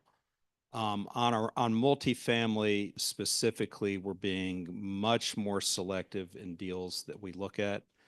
And either it needs to be a deal that has surface parking, or it needs to be a deal that's integrated into a town center environment for it to make sense to us. We're not looking at commodity product. We're looking at unique offerings where there may be, barriers to entry, whether that's zoning or other factors. But we're looking to put people in a position to live in an activated environment where you can walk out your door and walk to restaurants, walk to entertainment, public spaces, things like that. Retail has been a stronger market of late. I think our issue there is we don't develop retail. We don't develop apartments. We developed mixed use. So, part of the challenge with a project like a Medley is we're not out for financing on just the apartment piece or on just the resident, the commercial pieces.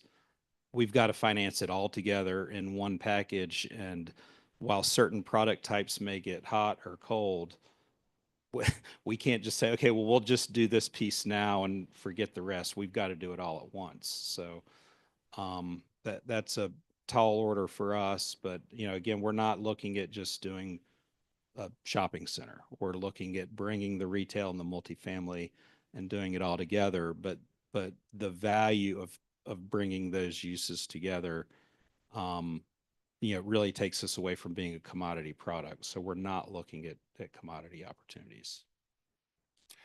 So Eric, we had talked a little during lunch about Parkside, and that went through the entitlement phase here with the city. I think it went December of 21.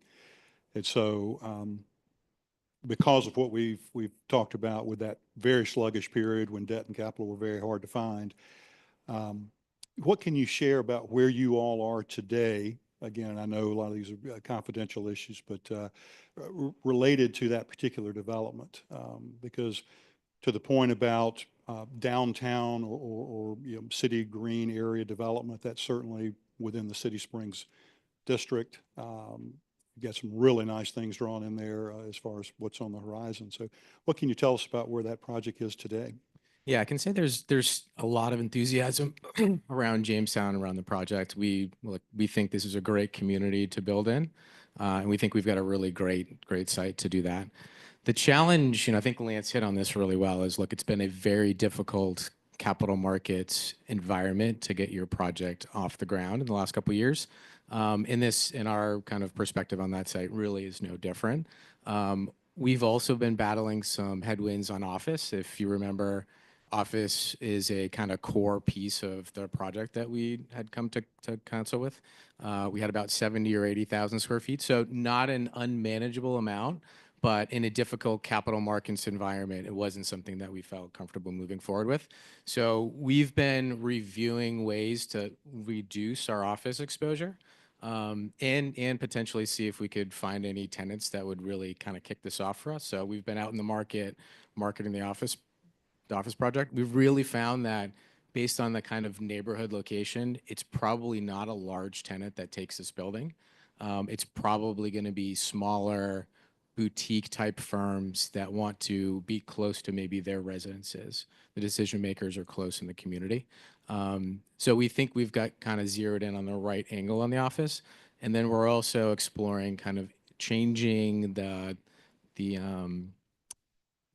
layout to include some other uses and really potentially increase some of the for sale product. We do believe in for sale product in Sandy Springs, and think if we can position that a bit better, that may make our project a bit stronger.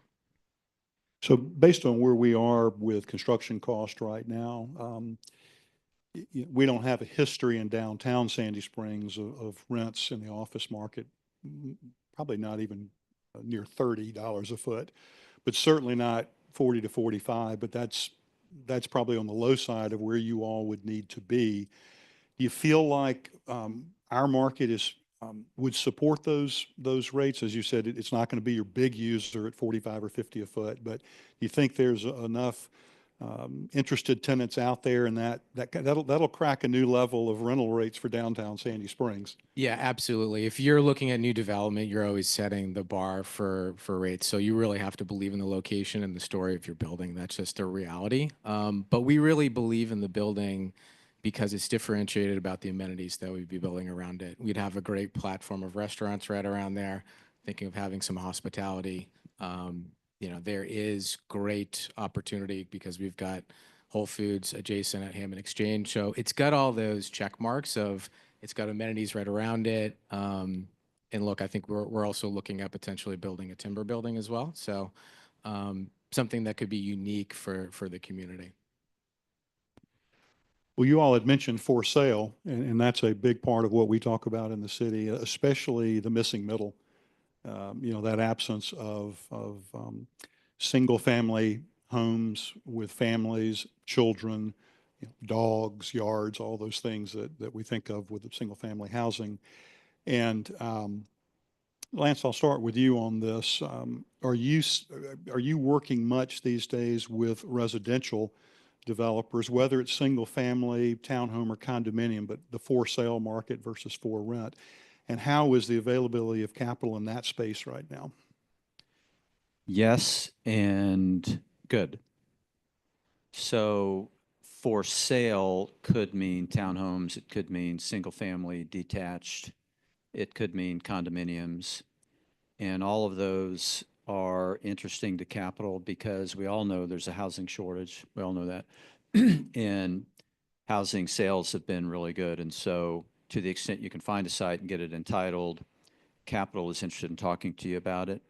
The condominium market is the hardest to get capitalized. Even in the best of times, for a variety of reasons, it's not easy to get capital that wants to finance condominiums. You can, but it's not easy.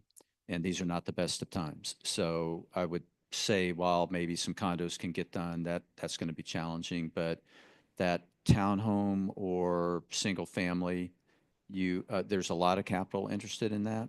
And you're seeing that all over Atlanta. We're involved in the Embassy Row project, which is in the city. I'm sure most people in this room know some of the developers who have some of the sites tied up to do traditional multifamily, but there's another developer that will do, I think, for sale townhomes. You're seeing that all over the city. And what is happening in Embassy Row, and when I say city, I mean metro Atlanta area, as well as everywhere, really. You're seeing a similar story play out in a variety of other old, effectively dead or dying office parks, and they're getting scraped, and it's for rent and for sale housing that's going in, and capital is very interested in that. The hardest part isn't getting the capital to, let's just say there's a townhome builder who's going to come in and buy a piece of it and develop the townhomes. That's not easy, but that's pretty doable. The hardest part is how does the group that buys that dying office park, which is effectively a piece of non-cash flowing land at that point, that's 30 million, 40 million, $50 million. That's a big check to put in a piece of land to take several years to get all of the pieces sold out. That's the hardest part. But even that is doable. So yeah, we're seeing that. And in your, the financing proposals that you're getting, what kind of pre-sale requirements are you seeing these days on townhome condo in particular? No pre-sale requirements. That is a big change for them. Yeah. Not on condos. No. I would say a condo project, if somebody was going to try to get that capitalized, it's a minimum of 30%, minimum. Probably a little bit higher, 30 to 40. Maybe it's 50, but in that range with firm contracts, not deposits, not, hey, we think, these people signed the letter of interest, firm contracts, 20% non-refundable deposits, 30 to 50%, those sorts of contracts. And that might get you in the game of getting something capitalized. So Eric, I know you just mentioned you've got, you all may add more for sale product in yours. And then John, do you all have any for sale product in the Medley? We do. It's townhomes, and we're developing the lots, but selling them to a home builder. We're not home builders. Right. So Lance had mentioned Embassy Row and some of the older office parks that the land is now worth more than the buildings that sit on them. And so they're ripe for scraping and redeveloping. A question that comes up from time to time in Sandy Springs, because we have some large tracts of land that were developed in the 70s and 80s with traditional garden style surface parking, multifamily. Some of those haven't aged well. They're just old. They've got a lot of deferred maintenance. And are you seeing many opportunities there for scraping and rebuild on those types of sites? Or are we still not at that point in the cycle where it makes economic sense to take down old apartments and go back with new ones, plus a variety of for sale housing? Start with you.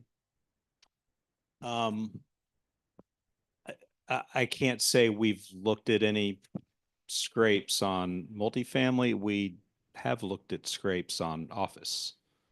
And if I can speak to that, but our Medley site, which was part of a 56-acre State Farm campus, and State Farm abandoned that campus when it moved into their new headquarters in Dunwoody. But we had 500,000 square feet of office on that site. I saw a great quote recently that said, "Office is not overbuilt, office is under demolished." So we demolished a 350,000 square foot, very non-traditional kind of a call center building. But then we had another 150,000 square foot office building left. And,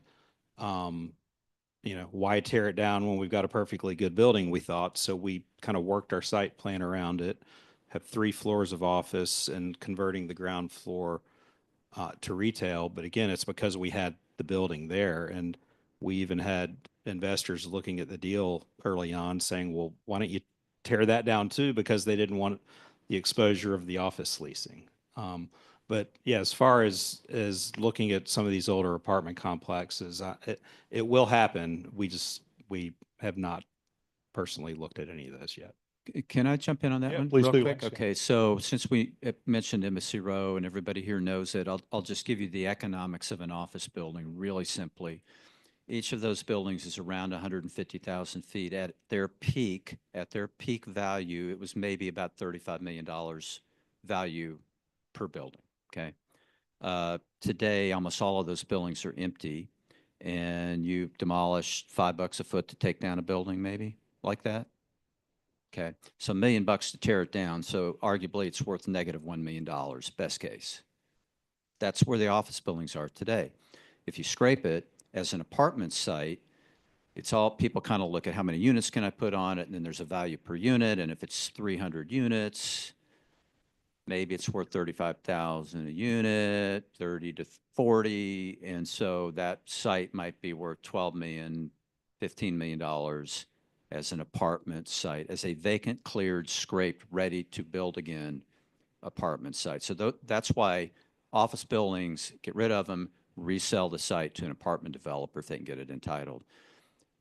Taking those old apartment properties, it's not quite the economics are the same on what it's worth. If that old apartment property is scraped, it's worth the same to the new developer for their site.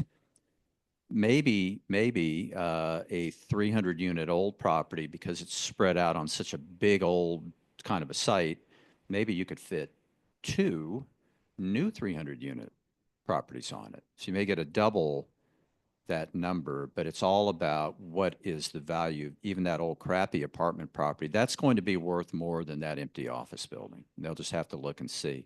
It's happened. I was trying to think when you asked the question if I've seen that in Atlanta. I'm sure it's happened. I can't think of a situation, but I've seen it all over the South. So it is happening and it can work. Yeah, and we've had a few here in Sandy Springs where an older property has been demoed and new multifamily went back in its place. And perhaps it would have a for sale component, or more likely to have a small number of rental townhomes versus for sale townhomes. So I'm not sure who to address this to, so I'll throw this to the group. Leadership here really wants to see more for sale housing. And yet I think there's a frustration factor when developers come in and say, well, we'll build some townhomes. We just don't want to sell them. Or our investors don't want us to sell them. They're more interested in the cash flow and the value they have for that long term. Can you all speak to why that is? Why being able to get developers to want to do for sale versus for rent has been a challenge for us? Eric, you want to start with it? Yeah, sure. I think there's a certain level of liability that comes along with building for sale products, like for condos and stuff, that is more difficult. There's only a certain amount of GCs that really do want to build that type of product because of potential liabilities. So that is a potential issue. I think they also need to be in the right position within the community, right? And so I think as we're thinking here, we're thinking the City Springs district. And the challenge is there's only so many locations that are really applicable for this. You love to be around amenities, you love to be around kind of green space. It's finding those right opportunities within the market is going to kind of yield success for building for sale product in a more denser sense. I know you all don't build. Yeah, we don't. Well, we build rental residential, and that's all we do, but we're very specific to that product type where we're not building small number of units in a townhome format. We're building, what's traditionally apartments. So. And then the economic part of it, just briefly on that. So if you are a home builder, townhome builder for sale, you might, in a good location, good markets, maybe you sell 5-ish townhomes a month. So you do a 7-acre site, you do 120 townhomes, it will take you 2 years to sell all those out. That site will probably cost $20 million. Okay, so somewhat the economics of that. If you build those same townhomes and you rent them, you will rent them faster than you will sell them. And the economics of a for rental townhome property are better than the economics of an apartment property. The return that you get on each dollar you spend to build it is higher on, that can change. Markets can go up and down, but that's where it is now. All right, the returns are higher. And so there are some apartment developers where the numbers on the apartments just don't quite get to where you can find the capital. But on for rent townhomes, they do get to where you can find the capital. And so you found apartment developers who have not been able to get new apartments financed, yet they can get these for rent townhome projects financed. And they're doing it because they need revenue. They need to get the income in the door. And so those are some of the reasons why you're seeing that happen. So one of our goals in the city has been to create a sense of place, starting with the City Springs development and then expanding out from there. And we talk about wanting to have more farm to table local restaurants, more boutique retail. I'd love to know y'all's perspective on how important rooftops are, walkable rooftops, to the most effective activation of retail. Because we've got some neighborhoods relatively close by, but most of the walkable rooftops have been added in the multifamily space in terms of very close to City Springs. And Eric, especially with you all, with the project you're looking at here, I mean, is it sort of all the rooftops we could possibly add would be good for retail, or what's the balance there, if there is a balance? Yeah, sure. We study certain statistics that kind of tell us, is this a great retail location or not? And one of those is really spending power per retail square feet inventory, right? There's a comparison with those. So that's really a blend between population and income. So look, you're looking for, frankly, both. Both are important. You want more people, and you definitely want more income as well. That helps drive retail sales in these type of retail situations.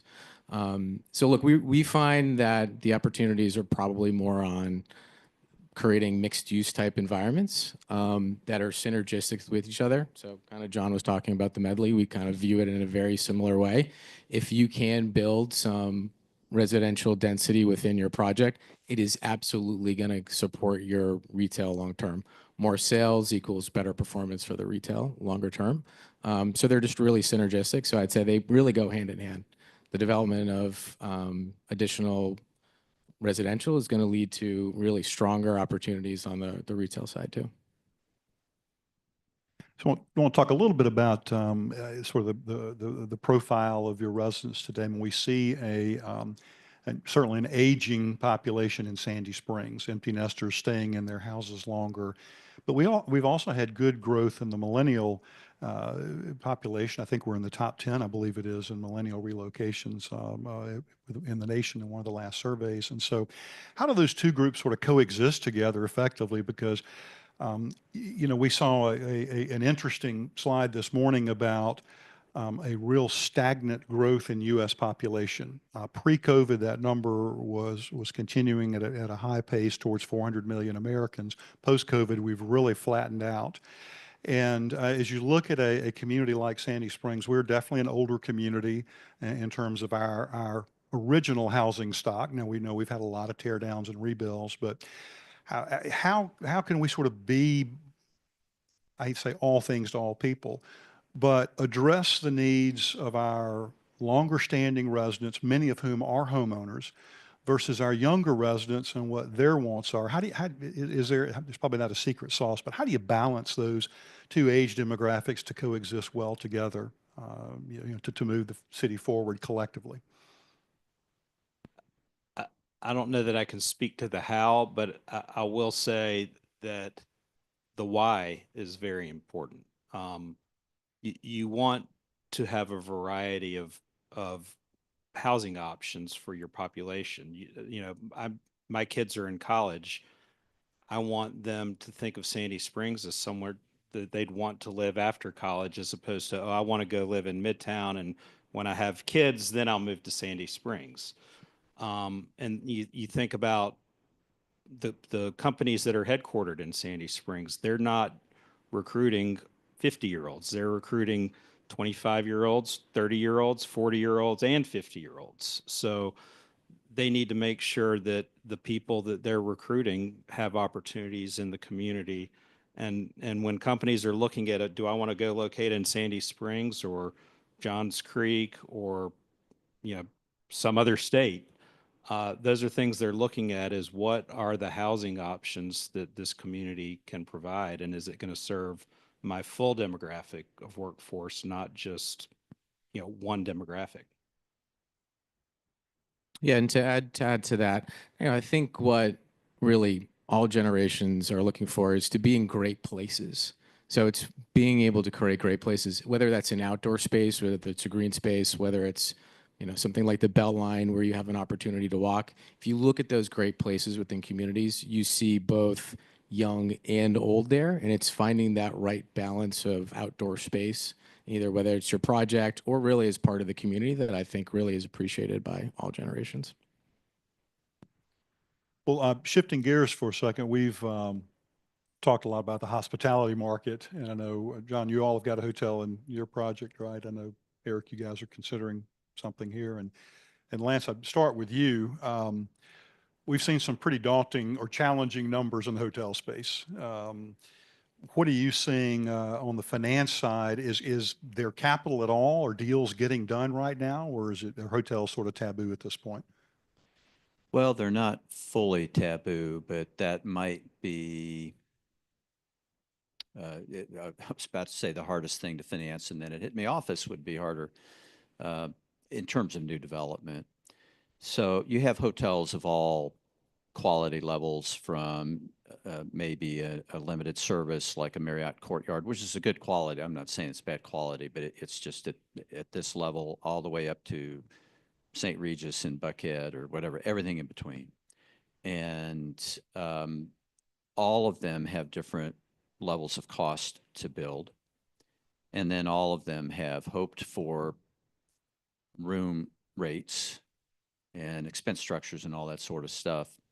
To put it into perspective, if you were to build a new nice hotel anywhere in Atlanta, Marriott, Hilton, that hotel will, and in our industry, we think of things as what does it cost per unit? So if it's an apartment, what does that thing cost to build per apartment unit? Or if it's retail, what does it cost per square foot, or whatever? For hotels, it's what does it cost per hotel room? And that hotel would probably cost at least $500,000 per room to build. And while there is a large hotel market in Sandy Springs, mainly in the perimeter, I'm not aware of a hotel that's ever sold in Sandy Springs, in the perimeter, I should say, for much more than $200,000 per room. Okay. So the phone call you have when you're trying to convince capital to give you that money to build that $500,000 per room hotel, here's the response. Wait a minute, but I'm aware, and by the way, the hotel industry is pretty tight-knit nationally. You could talk to somebody in Seattle. If they're in the hotel industry, they're probably going to have an opinion on the Central Perimeter Hotel submarket of Atlanta, Georgia. And their opinion is going to be, you just can't get rate. You can pay $170 a night for pretty much any hotel, best hotel. St. Regis is $600 a night, okay? So if that's all you can get, that hotel is only worth a couple $100,000 a key. Yet if you want to build a new one, it's going to cost you $500,000. And the immediate answer would be, the day I build it, it's worth 60% less than what I just spent. So I won't give you the money. And I'm not picking on Sandy. That is the story kind of anywhere USA. Unless you got a special project like a Medley or whatever, it costs the same, doesn't cost any less, may cost more. But it's a place and people will come to it for other reasons. And it might be that you can get it capitalized. But even then, it's very, very challenging to get money for hotels. We're still living with the impact of COVID. That fundamentally changed the business traveler. That wasn't a thing that happened. It's coming back. It may come back, but it has not come back yet. And business hotels are suffering, still are, because of that. Well, John, you all have one in the medley. And of course, you probably developed the best-known hotel in North Fulton, the Avalon, which still, I think, does amazingly well. The times we've been there, it's always full and lots of events in the convention space. So what's your thoughts behind the hotel in the medley? So we actually just recently rezoned to add the hotel component, but we are looking at that as part of our second phase. It's not part of what we have under construction right now. And that's just because we see where the markets are. A couple of advantages. Number one, to cost, hotel is great shared parking with the commercial uses. So it does let us get a little more efficient with our overall investment. And then second, it gets back to hotels are competing on rate. And if you have a commodity hotel that's at the highway interchange in the middle of a parking lot that's competing against all the other similarly situated hotels, you have a hard time competing on rate because you're going up and down with the market, as opposed to the hotel at Avalon is in that unique environment. And we had a great public-private partnership with the city to add the conference center there. But at Medley, we don't have that public investment. It'll be half the size, and it'll just have a small meeting space. But it will be in that environment where you can walk out your door and have 20 restaurants and just a very activated campus, as opposed to walking out your door and you're getting in your car to drive out to go to dinner somewhere. So it's creating a unique offering and being able to capitalize the value of that unique offering. Yeah, speaking of meeting space, when City Springs was developed, I think, the city, especially in downtown, had a real absence of meeting space. And with the City Springs complex, we have, we can accommodate small groups up to, in the theater, over 1,000 people. So Eric, I'd be curious to know how you feel about able to activate our facility here in putting a hotel in. So perhaps you all don't have to build that space because you can partner with us on events. Is that something you all have thought about? Not, I think we're fair early on in our hospitality view. And look, we look at it very similarly to John. Look, there's a lot of synergies with the rest of the project. And frankly, there's a lot of cost efficiencies as well from a parking perspective. So we are early on in our study. We're figuring out if it's really economically viable, kind of per Lance's point. But we do see that there's economic benefit there. If it is able to kind of pencil out, we do see, look, we think that City Springs is fantastic. There is a lot of activity there. It's a short, whether it's a shuttle, walk, drive down to Parkside. So there could be some fantastic synergies, we think. And as we get kind of further and deeper into our analysis, that's something we'd love to collaborate further on. So we saw some numbers this morning that we are second in Fulton County to the city of Atlanta in most building permits issued over the last decade. So given that, I'd love to know from each of you sort of the perception of Sandy Springs right now in the eyes of the development community. For example, our brand, policies, strategic direction, reflecting positively or negatively. And are we viewed as a place where developers want to come now as we come out, as we stabilize and development comes back, across Metro Atlanta? Start that. Sure. Yeah, absolutely. Look, I think this is a great community. This is one of the reasons that Jamestown's put a lot of focus in on this as a target for retail investment, is that the community is fantastic. Look, I think there's been a lot of progress made recently with some of the code changes. I know there's a review of some design guidelines that is coming up this year that we're looking forward to participating in. And so one of the things that we've really appreciated, and I think really shows, is the engagement with the stakeholders. We've attended a number of meetings within the city for potential code changes, design changes, and it really shows that the community really cares about the outcome. So look, we think it's there's a very receptive view towards developing this in the city, and there's a great opportunity there. John, I'd love to know if, if we had the land available, is this a market that Toro would like to operate in? I think the fundamental that you have to come back to is demographics, and Sandy Springs has outstanding demographics. Great schools. It's it's where I choose to live. So I think just at a high level, looking at fundamentals, absolutely. I think a few years ago, the city, and I've not developed in Sandy Springs, but the city had a reputation as being a tough place for developers to work. I think that's softened, and I think it's more perceived as a place that's open for business for the right kind of opportunities. I'll add on some recent experiences because, again, we have been involved in capitalizing one of the new apartment properties at Embassy Row. So we're not a developer, but we hear from developers, they're our clients. And I think years ago, there was a reputation that it was a tough place for developers to do business. And it remained that way, maybe for different reasons,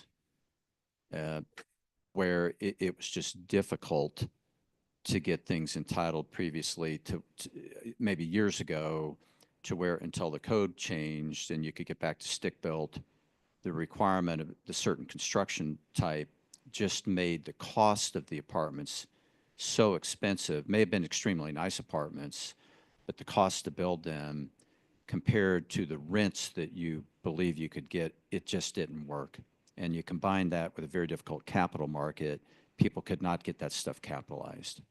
And so they just gave up trying.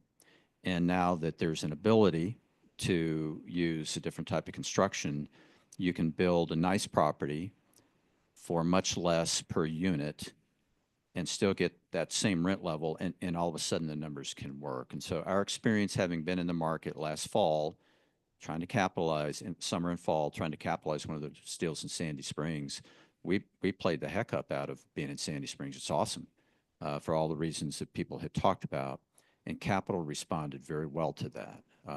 They got Sandy Springs, they understood it, and they were very interested in looking at least the project that we were financing because of that. Good. Right. That's encouraging. Eric, I'd mentioned early on about Ponce City, one of the more iconic developments I think probably has been done in Atlanta in a long time. Talk about what's going on the Beltline. There's some office development there. There's been a new hotel built. How's the office do? How is the office market there? Retail seems very strong there.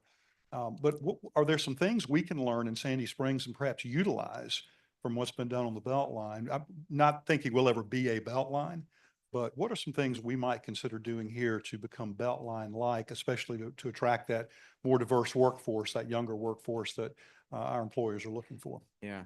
I think, look, there's been a couple office buildings that have been built in the last couple of years, 619 Ponce at Ponce City Market, 725 Ponce, and the Fourth Ward project from Jim Irwin. All have been relatively successful and have had some initial leasing.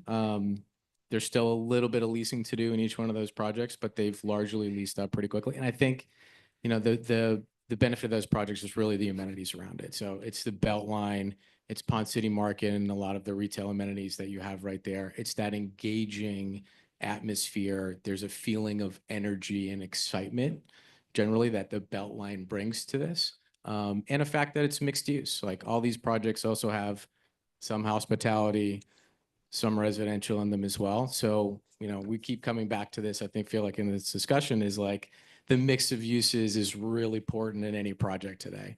The more synergistic that you can be with your uses, the better they're going to be. So the office in that Beltline area has fared fairly well in a difficult environment because of those different uses and that engagement. Chris, we got about 30 minutes. Let's Yep. let the council engage and pose some Absolutely. Well, questions. your timing was perfect, Mr. Mayor. I was down to my last group of questions. All right, save your last ones for wrap up. Okay. And I'll start. We've talked a lot about capital. And you're out there. I mean, when you're out looking for capital, there's two things. One, of course, debt, interest rates. What kind of return are most people in the capital markets looking for from the kinds of projects that we're talking about? Yeah, so the most simple metric probably in the industry, and it'll answer your question, is what is the return on cost? If I'm going to build something, what is the projected return on cost? It's a very simple formula. What is my projected income? That's my numerator. And what do I think it's going to cost? That's my denominator. And for an apartment property today to get capital to do your deal, it needs to be at least 6.5%, 6.5 to 7%. And the reason is because they're not building it probably to keep it. They're building it to sell it when it's complete. And they're also trying to project, what do I think I can sell it for? What return will that buyer accept? And at the time the buyer is buying it, it's been built. There's a lot of risk in construction. You can blow the budget during construction. So before you start, that return on cost is a projection. You could be wrong. Once it's built, you know what it costs. That risk is gone. And once it's leased, that market risk is gone. You know what the income is. So that return on cost, which is a guess, is not a guess when you're getting ready to sell it. And because of that, the return might be 5 instead of 6.5. Okay. And so when you're starting a deal today that will take you 2 years to build, another year to lease, and maybe another year before you sell it, 3 or 4 years from now, you really have no idea what the market will require for a return then. All you can do is look at what does the market require today, and today they require a 5. And I want to have about a 1.5% spread between what I think I can get as a return versus what I could sell it for if it were built and leased today. I want that fluff just in case things move. Sometimes they move in the right way, but move in the wrong way. I want the fluff. And today, if you were trying to sell that nice new apartment property, it probably sells for a 5. So I need a 6.5 minimum. So that would answer the multifamily. If it is retail, the number I would argue is higher. It starts with a 7. Does that Okay. answer the? Yeah, it does. Next question, I'm going to ask this about from the two developers. If you're out looking for land, how many acres are you looking for, and what's the smallest acreage that you would take?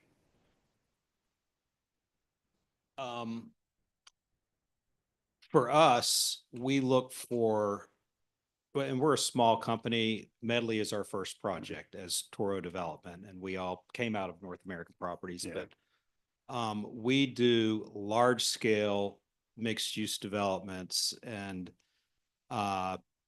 those would be, I'll call it 40 to 80 acres. But then we will also do multifamily projects that maybe have a smattering of other uses, but are primarily multifamily. And, those sites, 7 or 8 acres starts getting kind of small, but that's kind of the low end of the range we're looking for there. Okay. Yeah, and I think, for us, we're typically redeveloping existing properties. That's kind of what Jamestown's history has been. We don't typically do a lot of ground up development. So we're not looking for individual land sites typically. So we're looking at our existing holdings and seeing where we can kind of fit things in. But you can have situations where you've got 4, 5, 6 acres where you can get some additional uses on a site that can be beneficial. Anything less than that, it gets to be really tight from a size perspective. Okay. And if you're talking about a block in a very dense development like we're sitting in here, 4 acre, 5 acre block, we could probably get a little tighter where some of the infrastructure is already that's in the public right of way. But, we're more concerned about what's the minimum entitlement that makes sense for us to develop, and then, getting efficient, but being smart about how we. All right, what would that entitlement look like? On multifamily, I'd say we're looking for 200 units minimum. 300 units is a little more ideal. And the other uses, it all just depends on exactly where it is and what makes sense for the submarket. Okay. Anybody else? You've answered all the, okay. Dr. Kelly, go ahead. Thought there were more. All right, I'll start with this question. And maybe it was touched upon a little bit, but I'm curious about, in your experience, maybe this is for the developers, what role has city-sponsored planning exercises played in the way you all operated or developed projects? So we do a lot of stuff that has implications, theoretically, they have implications for you. Just wanted to know from your perspective, do you all look at that in a given city? Yeah, that's great question for me because of the process we've been through at Medley in the city of Johns Creek. Before we ever came along, I think this goes back to 2018, the city identified that they wanted to create a town center. And it was just an idea. They didn't even know where they wanted to create it. But through a lengthy process that had lots of public input and committees, and they spent a probably 3 years on this. They put together a town city vision and plan and identified 192 acres that would constitute the new town center. And they kind of joke it's a town center, even though it's literally on the city line with Forsyth County across the street. But so we showed up in 2021, that town center vision and plan had already been adopted.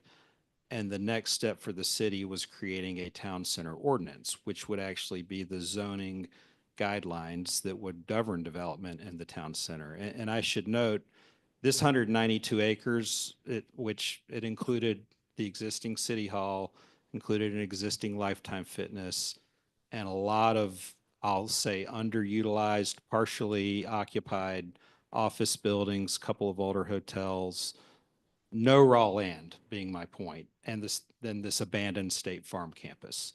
So every development opportunity within this town center requires a pretty big lift because you're not going out and buying a piece of land, you're buying an existing asset, and it may be an office building that's half full but has term left on leases.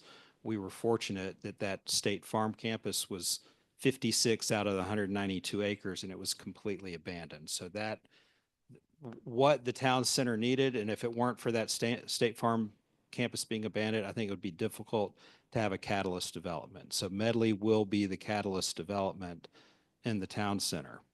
We worked very hand in hand with the city when they crafted their town center ordinance of saying, hey, this is what we propose to do. Here's our plan. So when you're thinking about density and setbacks and landscaping requirements, all the stuff that goes into an ordinance, we were able to have a seat at the table and work with the city of saying, okay, we understand what you want.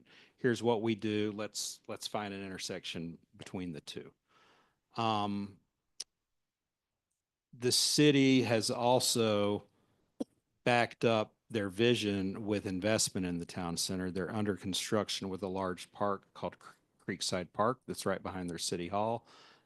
Road improvements going on throughout the town center. So it's not just a vision, it's not just a zoning ordinance, but the city has been very active in making investment in that town center as well. Okay, thank you. My second question and final question. If I'm not mistaken, I think two of you mentioned that you live in Sandy Springs. So you're probably familiar with what we refer to as our North End. Could anybody who feels comfortable speak specifically about that area in terms of challenges and opportunities as you see them? I'd be curious,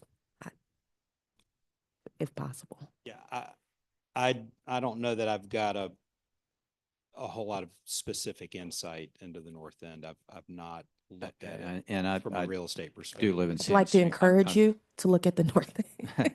Yeah, I'm not familiar with it either.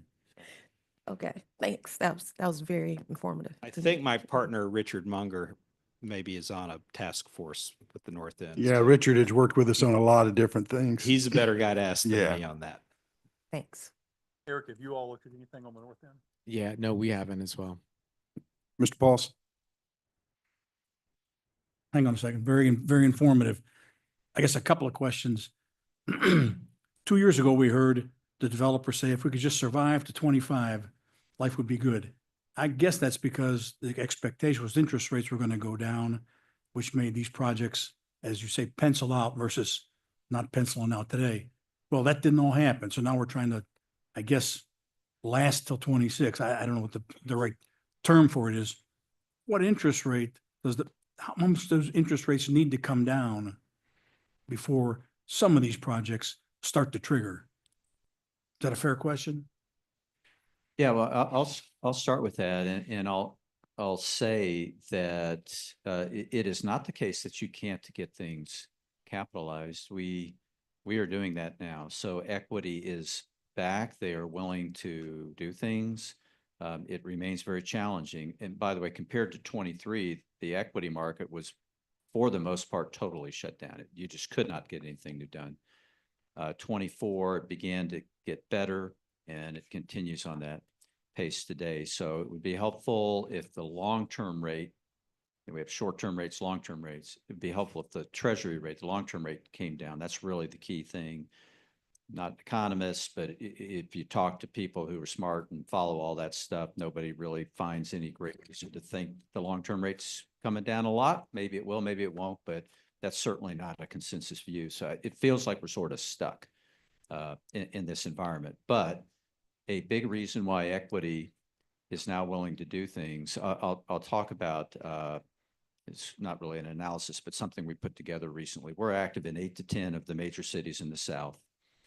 And we recently looked at, for the 13 years, 2025 going back to 2012, for each of those cities, rank order which years had the highest number of apartments delivered down to the lowest. For all 8 cities, every single one, number one year of supply deliveries, 2024. Really? Highest year in every city over that 13. Now 25 is projected what will be delivered, but 24. And that is something that is a result of, remember how I mentioned at the beginning that capital was awesome until the summer of 22? It was, you could get things capitalized. So if you started a project in 21 or 22, it delivered in 23 or 24, all right? So all of this massive amount of supply is delivering. And that combined with increases in inflation and operating costs and insurance, construction costs, interest rates, all these things meant that return on cost figure squeezed. And people got nervous and said, I don't want to start a new deal when there's this massive amount of supply. I need to see how that does before I start. So that supply is still delivering, but for any of those cities by the spring, summer, it's not fully done, but it's largely done. And then there's a world of nothingness forever after that because nothing new has started. And so now what equity says is, that's kind of interesting because if I started a project today, I won't deliver it until the spring of 27. That's about how long it'll be before I deliver that property and start to lease. And that's a good 18 months after all of this supply has happened. And that gives the market time to absorb all of that supply. And I actually could maybe get convinced that that's an awesome time to deliver and maybe rents will be growing again. And you know what? I'd like to be the first one to deliver, not the 20th one to deliver. So these projects start. Yeah, because they are of the starting. Oh, they are expectation. starting. Yeah, Okay. absolutely. We Okay. closed 3 apartment development deals in the last week. Okay. All right. Now it took us like 52 years for each one to try to get them done. It was hard, but so yeah, and I don't want to overstate it either way. Things are happening. That's great news. It does remain hard, but it is getting better because of that reason I mentioned. It's not because rates are down. It's not because costs have plummeted.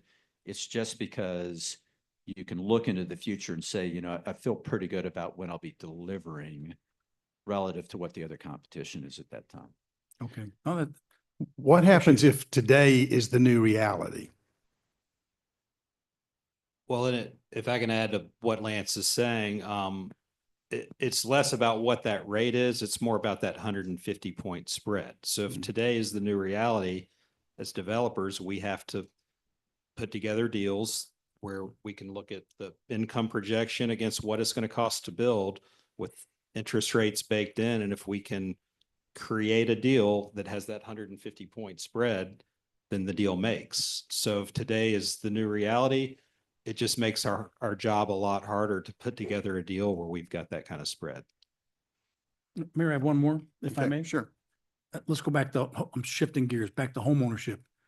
As Chris had said, we believe, as a city council, we believe homeownership is kind of the start of generational wealth, right?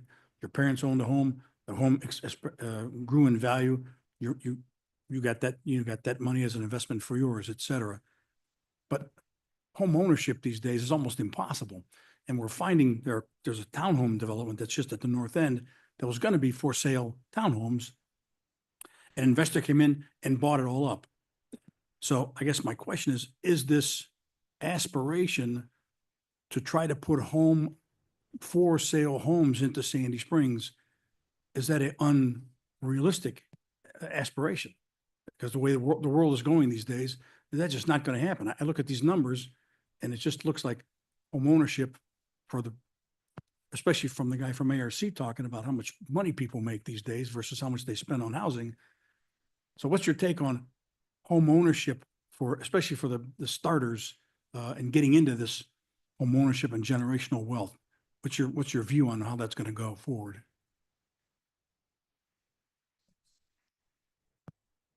Yeah, I don't know that I've got a lot to say on that just because we're in the for rent business. Well, there's a lot to that question. I'll start with one of the crass ways to answer it. Obviously, we all know this. Real estate developers are in this to make money. It's a capitalist thing. And so where do they think they can make money?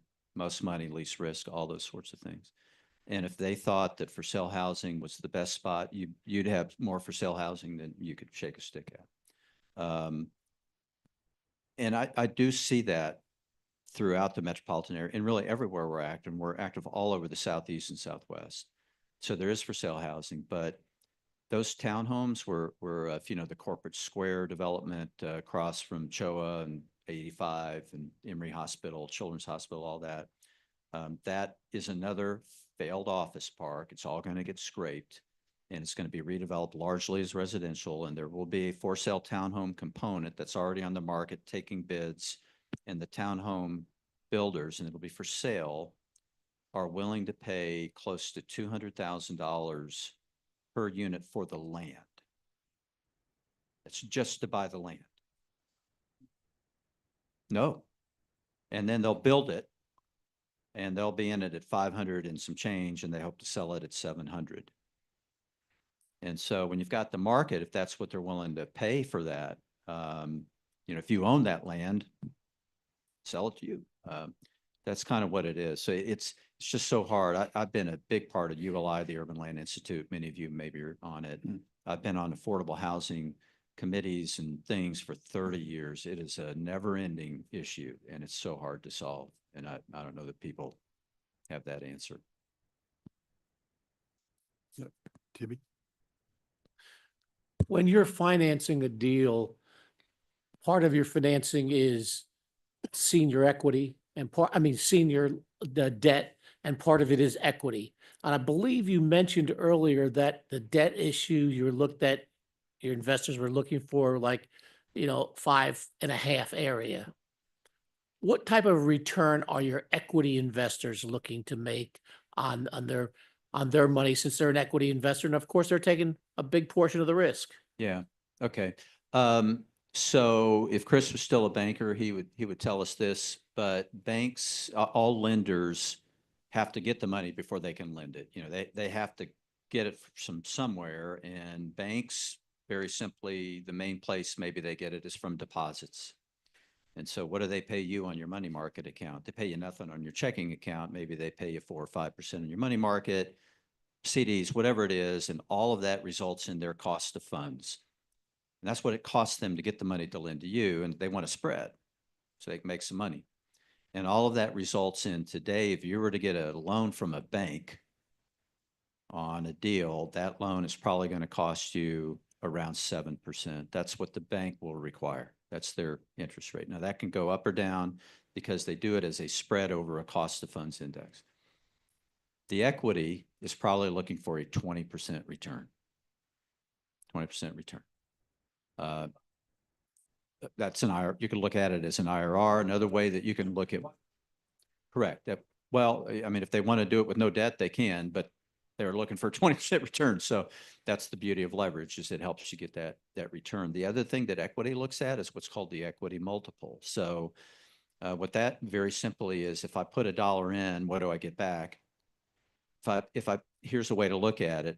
If I put $1 in your deal today and you give me tomorrow morning $1.01 back, my IRR is not, my return isn't 1 cent. If I annualize that, 1 penny times 365, my return's 400%.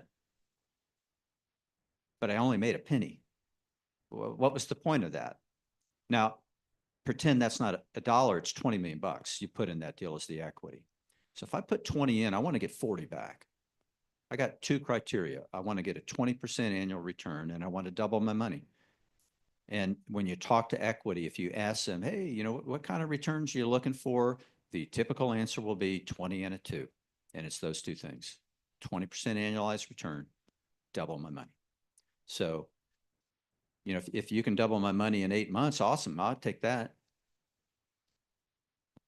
And is that dependent at all upon the size of the deal?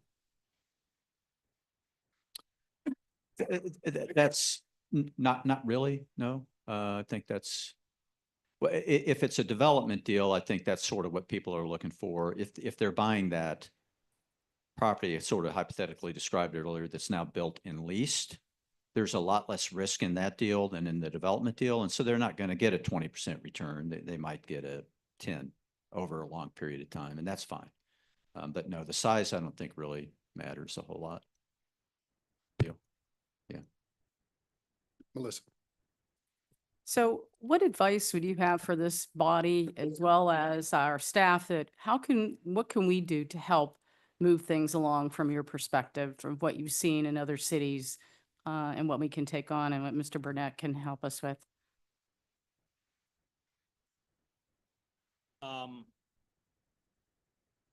Just having a clear vision and clear objectives that can be communicated to the development community is important. Just being able to walk into a city and understand what's going to fly and what's not going to fly, and just having clear expectations. Back to Johns Creek, their vision and plan, without that, we would not be developing Medley, because that opened the door.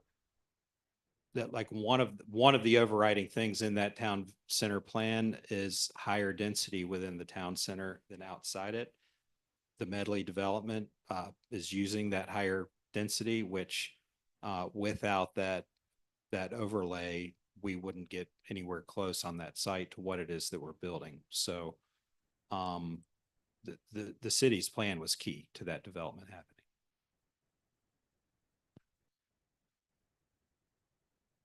Jody, go ahead. Okay. So we have given high density in some of our areas, and Eric, I hear you said something about the capital market, but he said the capital market's strong. So, and I was actually going to ask that same question. There's something there, I look every day and Jamestown's buying this and building this, and other cities, Roswell, Alpharetta, Johns Creek, but there just doesn't seem to be too much going on here. And to piggyback off of Melissa's question, I mean, Eric, what can we do to move you guys forward? Yeah, look, I think we're really engaged on it right now. And like I mentioned before, like, the office market was a really big problem for us in getting through our projects. So that the market, I think, is starting to show some signs of improvement, and we've seen a lot of improvement really at the Class A level of the office properties. The vacancy rates are a lot tighter there than, say, Class B or Off C. We kind of mentioned before, look, there's a lot of office that frankly should just be kind of demolished. It's no longer relevant in today's world.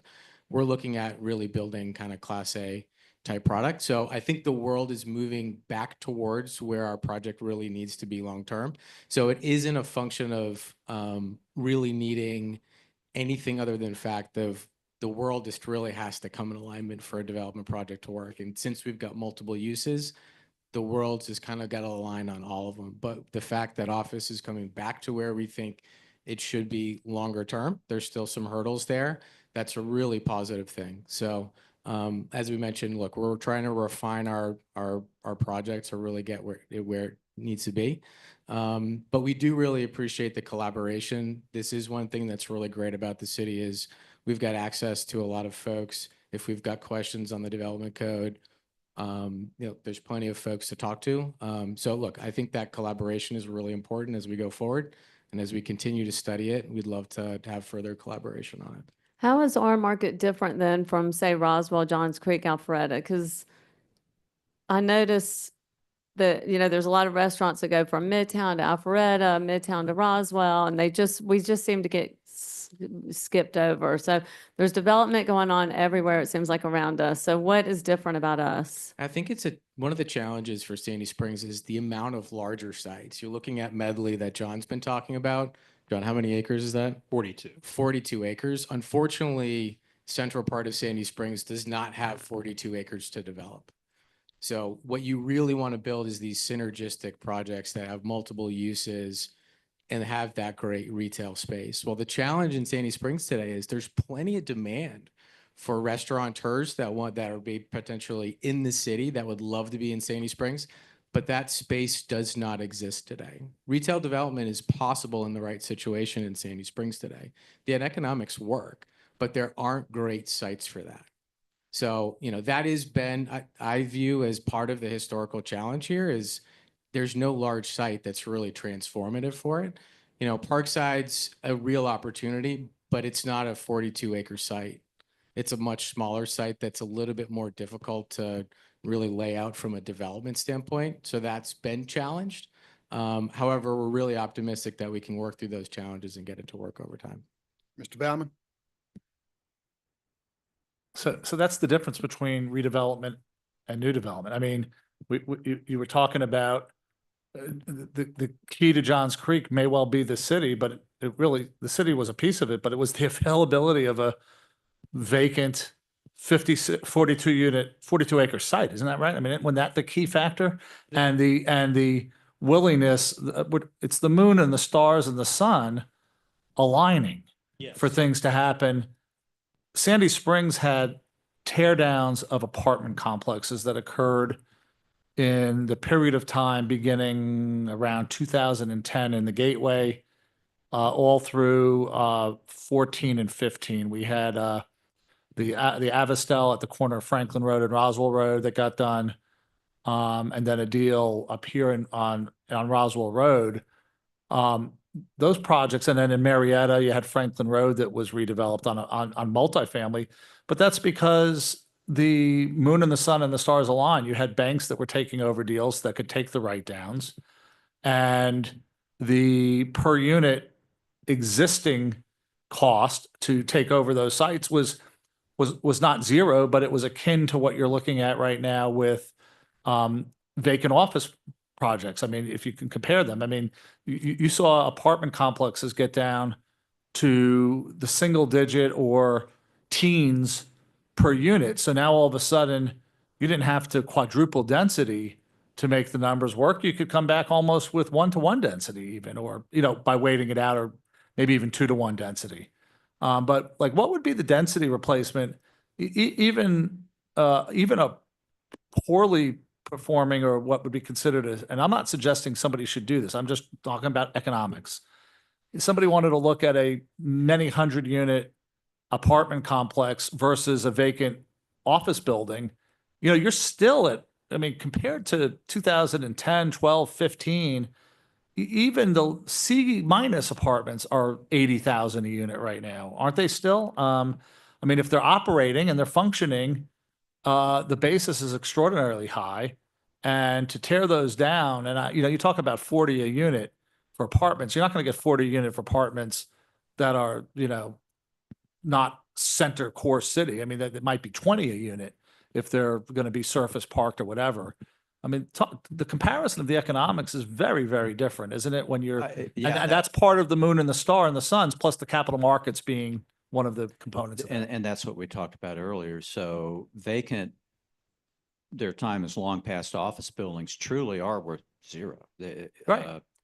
I mean, even an empty building, you still owe property taxes, you owe an insurance bill, you keep the lights on, probably have a security guard. That's minimum $6 to $8 a foot. So you have a 200,000 square foot building, it's $1.5 million a year to own an empty building. There's I mean, incentive. Yeah, so you could give it to me. I don't want it. Right. You'd have to pay me to take it, right? Right. So that's the office building. It's easy to scrape that thing, but it's exactly right. Even the crummiest of the apartments, 50 a unit, if it's 300 units, that's 15 million. That's what the site's worth if you scrape it. So you have to get to the crummiest number Right. just to get to the highest number That's that right. the fancy new apartment person would pay you for that site. And most of the crummy apartments aren't quite that bad. And that's why I don't think you're seeing as many of those things scraped. It's hard to see. What other things, cities have desires, but what other things can they do? How important is parks and green space? I mean, we can be very real. We've got a few, what I would call remnant parcels out here. And I think we've gone through a master planning process that talked about some mixed use, but they're challenging sites. They're sites with an acre or two in topography. You know, we can try or we can wait. But have you seen examples where cities have said, look, maybe less is better. We're gonna do what we can do, and that's green space, for example, right? We're gonna create walkable districts and then the area around it. I mean, you know, you look at some of the great city planning that's occurred over the last century or century and a half, and it's been where cities have developed Central Park or Hyde Park or other areas, and then you know, even downtown Alpharetta has some elements of green space that then the private world does what it does, right? It comes in when the moon and the stars and the sun align. And so what role do great amenities and what do you see, you know, the role, maybe too big a question, but the role of cities in the area of, you know, controlling its own controllables?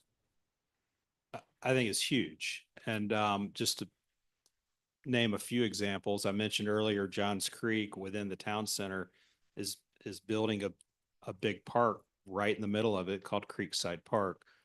Look at Alpharetta and the Alpha Loop.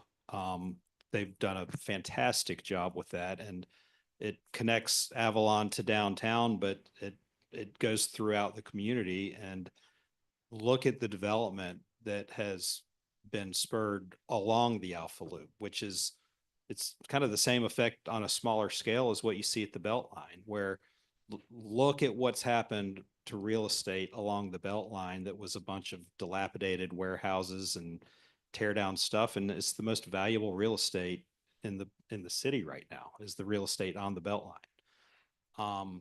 So that's something that has to be driven by the city. But if you have foresight and make the investment in those amenities, it's going to attract development. All right, go ahead and Yeah, we'll just finish to up add right one here. more. Look, I think that is really important as well, and echo all those. You know, one other good example is Swanee Town Center. Great project, has a ton of open area space, and it's been programmed by the city. Lots of 5Ks, food markets, stuff like that. That's great. It took about 10 years from that project, but new development started to be built right adjacent to it. It improved the quality of that location. Even though this is it's a fairly suburban location, that turned around that area quite a bit. It's a great example. All right, gentlemen, thank you. You've been very generous with your time and your knowledge, and we really appreciate it. Thank you very much. And Chris, thanks to you for pulling all this together. You've given us a lot to think about. We appreciate it. Thank you. And take a look at the Northland. All right, we'll take a 5-minute break and then we'll pick right back up.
schedule as we possibly can.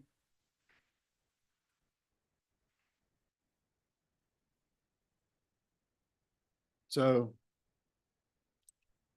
oh, our speaker's gone. Yeah, yeah.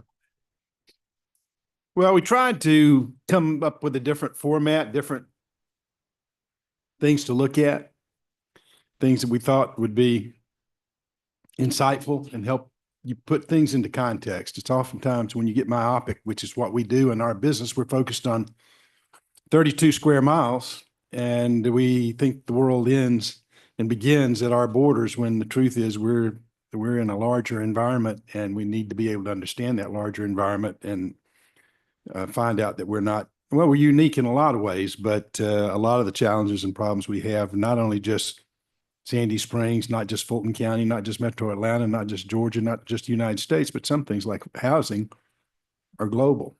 But anyway. All right, Mr. Burnett, let's talk to us about what is going on economically in Sandy Springs. So I equate the strategic planning process to what the great Wayne Gretzky said, for you hockey fans out there. He said, someone asked him, what makes you such a great hockey player? And he says, I don't skate to where the puck is, I skate to where the puck is going to be. And that is so much of what our process of strategic planning is all about. And that's really the contemplating growth and development in our community and where do we want to go in the future. And so I'm going to try to condense my presentation. There was probably some glazed over eyes because we talked a lot about real estate, but it was very pertinent to, I think, to our conversation. And I appreciate you all putting such an emphasis on economic development. And there's an old saying in biology, when the body starts growing, it starts dying, or when it stops growing, it starts dying. And I think we have to be very careful as an organization to balance that with growth and not overgrowing. And so it's a real balancing act. And you saw some interesting numbers with the permitting, that despite the fact that it doesn't feel like a lot's gone on here in the last decade, we were the second largest permit city in Fulton County with over 5,000 permits issued. So I think that speaks volumes to that there is things going on. We're going to look back at the plan that was done in 2020. There were two parts to that plan. One was the business retention and the commercial growth. And then the second is the real estate component. So again, we're going to look back at that 2020 plan. We've set 5 goals regarding real estate development initiatives and 5 goals regarding our business promotion, retention, and recruitment. That's our corporate sales effort. At a high level, our 2020 plan, and there were, if you go back and look at that plan, John, I think you said there's about 8 pages in there of all of these things that were recommended, but we tried to break it down into these 4 categories of expansion, retention, recruitment, the development of the assets, the toolbox that we need to do that job effectively, our outreach, communication, and marketing, and then our organization and coordination of our sales efforts, how we perform, and how we track the results. So let's, some of the major issues there on enhancing and accelerating our business outreach of this is on the commercial side. Energizing local businesses through B2B social media, profiling successful companies. We've done that a little bit thus far. I was very proud of some of our local businesses. The Atlanta Business Chronicle named the best companies to work for in the Metro Atlanta market, and in the mid-size company classification, that's companies of over 100 employees, we had 2 of the top 3 companies headquartered in Sandy Springs. And we did a profile on those companies. We did some social media push on that to get them some exposure and recognize them for that accomplishment. You'll hear about our Select Sandy Springs website. We currently have a economic development component embedded in the city's website, but we feel like we need to put it out front and center with our own website. We've done historically quarterly newsletters and communications in the past where we need to re-energize that. And again, I mentioned going live with our Select Sandy Springs site. Next, forming business and education. we, about 10 years ago, we had 4,500 total business licenses in the community. Today, we've got about 6,000. And so we've had strong growth in small business.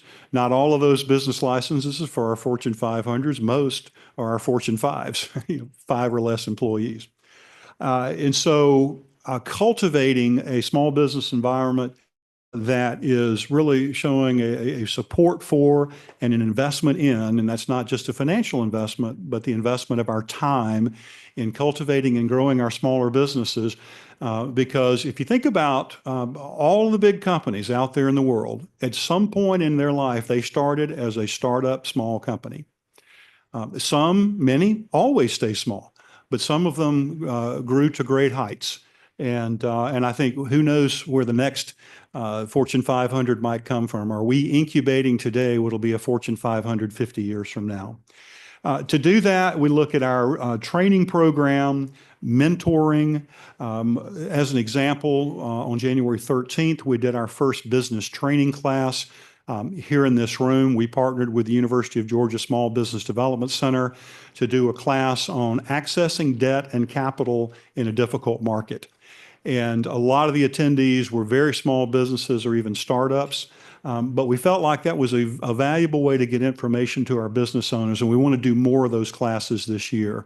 We'll be partnering with other institutions, whether it's our universities, or we'll be bringing in our own speakers. We'll be partnering with Adam and the Chamber through our Small Business Council to bring forth topics that we think are interesting to business owners, like social media and AI, the legal system and HR, and more discussions on capital and positioning your business for a sale, and all of these things that small businesses aren't able to necessarily get on their own. They're just not able to afford the resources to hire people like that. We want to give them those resources, and I'd say for free, but for a very nominal cost.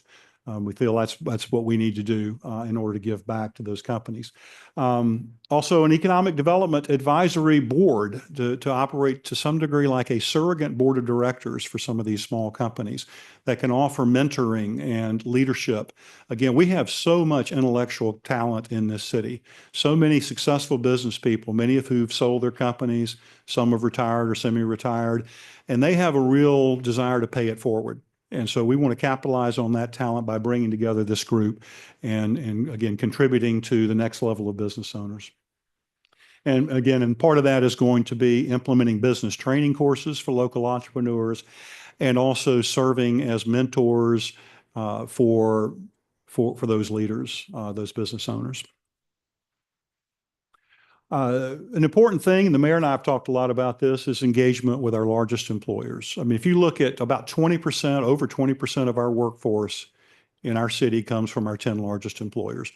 They are absolutely the golden goose when it comes to our economy, and they're the golden goose, especially in the perimeter where most of those companies are headquartered. And so having a very strong relationship between them and our city leadership, our mayor, our council members, our CEO, having those strong relationships so that they know that, we know they use Atlanta in many cases, but they're here in Sandy Springs. And if we're doing the things in our city to make it more appealing for younger employees particularly to come, or employees of any age, but especially that younger niche of employees, if they feel like they're getting strong support from our police, our fire, public safety, our healthcare industry, our educational system, then they're much more inclined to stay here when their leases come up. One of the things that I love when companies come and buy a building, because that's putting a stake in the ground and the odds are they're going to stay here for a long time. But lease maturities come and go. And we've got to be working very closely with our real estate community to assure that when those leases are coming due and companies hire site selection companies to say, where should we move? And we went through this exercise with Newell. We want to make sure that they don't even think about another market other than Sandy Springs. Maybe they take another building, maybe they expand their space, but we don't want them to think about leaving our community. So critical to have them stay with us. And so we'll be working with you all based on where companies are based, in what district, to get more exposure with those large employers this year. Number 4 is our incentive programs. We're working right now. We've begun the process of talking with and evaluating other cities that we consider to be peer groups. What are they doing in terms of incentives and how do those compare to our programs? I believe it's been 2017 since we did the last assessment of incentives. So I think this is a good time to do it. And those conversations have already begun, and we'll, once we put that together, we'll come to you all with our ideas and recommendations if we have them. Also looking at how do we better activate our development authority as an example. That is one form of incentives potentially. And what can the development authority do? And maybe what we haven't done in the past. We need to think creatively. We know we've got the confines of how our laws are structured, but are there more ways that we can engage and utilize our development authority as one of those tools in our toolkit? And again, we'll be back to council later this year with recommendations on if changes need to be made.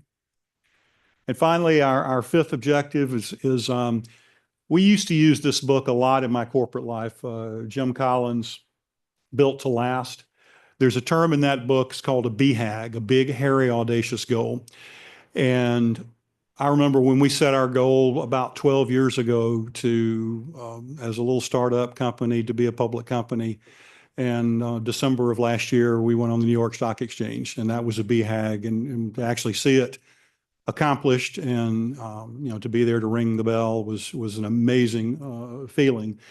But you get behind these big initiatives, and everything that you do is very intentional in how you're building your organization and focusing on that big objective. You don't get away from the day-to-day. You've got to take care of the day-to-day. But if you also have a big goal out there, and our big goal, you'll see that in just a minute, as we've talked about, we've had some success already with Fortune 500s. When Asbury moves here, that will get us to 8 Fortune 500s, but we want to do another one this year. Maybe it won't be this year, but we're going to be planting the seeds and cultivating the soil to continue to bring more of those big companies to Sandy Springs. All right, on the real estate side, the 5 for 25 on real estate, and we'll talk in just a bit about the citywide design guidelines. So I'm not going to say a lot about that since we have a work session coming up on that.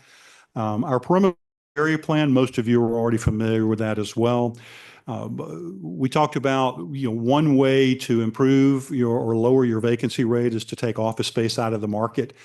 That's going to be one of the pieces of the small area plan, is identifying sites. We've already heard about Embassy Row, but there'll be other sites potentially that are ripe for redevelopment, and we'll decrease our vacancy by decreasing the amount of office inventory in the marketplace. We'll also look at what are other things that we as a city can do with trails and green space, perhaps encouraging different, and I hate to use the word cooler, but cooler types of restaurants and gathering places for young people. Because I think that's one of the secrets to the Beltline, is that so many people, my kids included, when they're finished with work, they jump on their bike and they head to the neatest place on the Beltline and meet all their friends. And it's just very much an experiment, the experience of and that socialization. And we don't really have a lot of places like that in the perimeter market. And I think we need to add more of those to make it a more attractive market for our workforce to want to stay after they finish their daily jobs.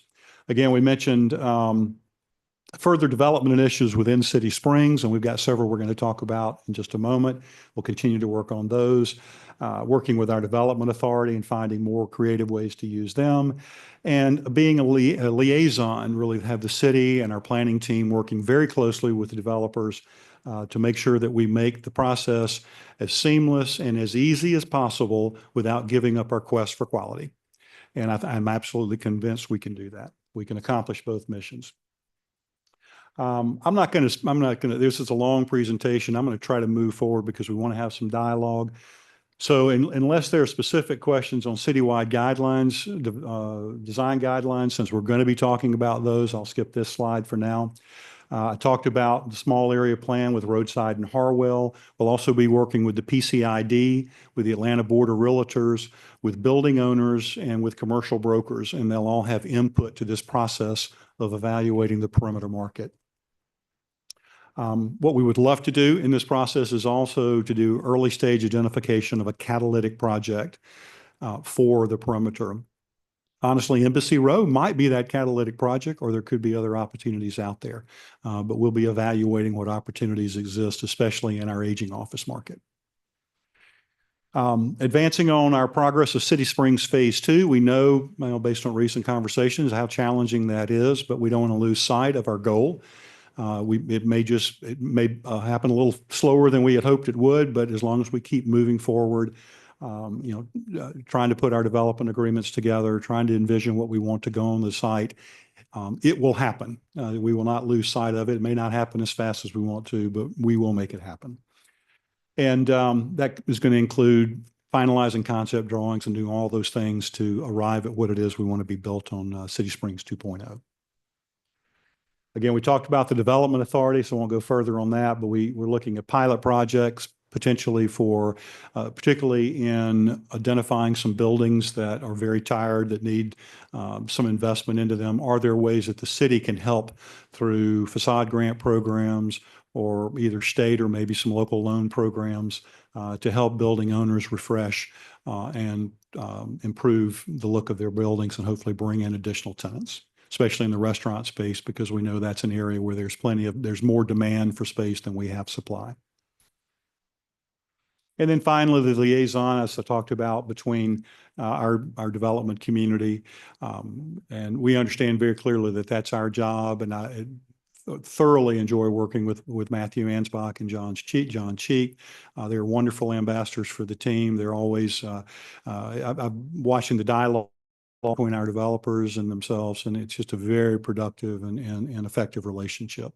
And so we're very glad to have those guys on the team, and we in economic development view them as a real asset for us. Again, another tool in our toolbox. All right, looking back at the plan, let's shift to real estate. I think maybe, John, you had asked about this originally. What did we identify in the 2020 plan as real estate sites that would be of interest for potential development? And then how have we done? These are the different nodes that the study evaluated. We'll look at those nodes individually. Going first to the City Springs District, in the 2020 plan, they talked about potential redevelopment of Center Court Shopping Center, the Balconies, which is just across the street, potential infill development at City Walk, the Jamestown projects, which are Hammond and Parkside, and then some land parcels on Cliffwood. So let's look at where we are today. The Cliffwood sites, the Gregory, we'll review in just a moment. 318 Sandy Springs Circle, which was not on their list, but is under development today. And then Parkside, the Jamestown project. So if what they identified on that list, 2 of the 5 that were on their list are in play, so to speak, have plans ongoing. This is the Cliffwood project. This is with Evie Beckerman and A to Z Development and Compass Realty Properties. They're also developing the VO across the street. But this would be what would be the conceptual design, what is the conceptual design for this development called the Gregory. It would be 36 for-sale condominiums, 6-story building with fantastic views of the downtown skyline of Midtown Atlanta, sitting up on the bluff there across the street or just south of the Jamestown project. We are working, we feel like permitting is probably likely this year with perhaps a shovel in the ground in 26. They are watching, though, the progress of their sale of the condominiums across the street. I think they're at 8 units pre-sold now out of 18 total. And they're using that as a smaller litmus test of how luxury condominium units do in Sandy Springs, because candidly, we've just not had a lot built. And so this, the VO is a good starter for these high 6 and low 7-figure condominiums. Speaking of the VO, there it is. You can see it right out the window over here. And again, I think 8 of the 18 units are currently under contract. These are the conceptual drawings from Jamestown. You'll remember these from back in December of 21 when this came through council, when we did the entitlements on that. And you heard Eric talking about, some of their continuing challenges, one of which is the office building that's in this site. And we in the Economic Development Department are working with him right now on some possible users for that office building. I think if we help them find it, that might be the final cog to get this project moving towards a startup. All right, the next is the Roswell Road Central area, which is part of City Springs. Just a handful of things here. Fifth Third Bank has closed on their site at Chaseland and Roswell Road, and they'll commence construction this year. We've had some preliminary development meetings on the old La Paz site with a condominium developer. This would be a for sale product, which I know we want to see. The Steak and Shake site, I'm not sure if it's under contract yet, but there is live discussion with Peach State Academy on a new school there.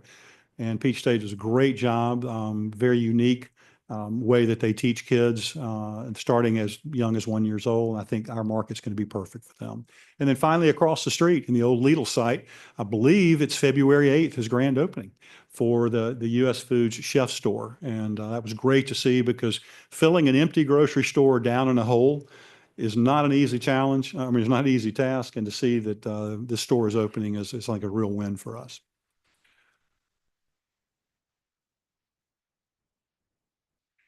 So that is back on the market.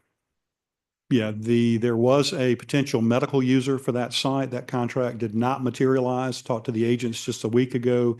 It's back on the market at an asking price of $3 million, and they'll entertain offers.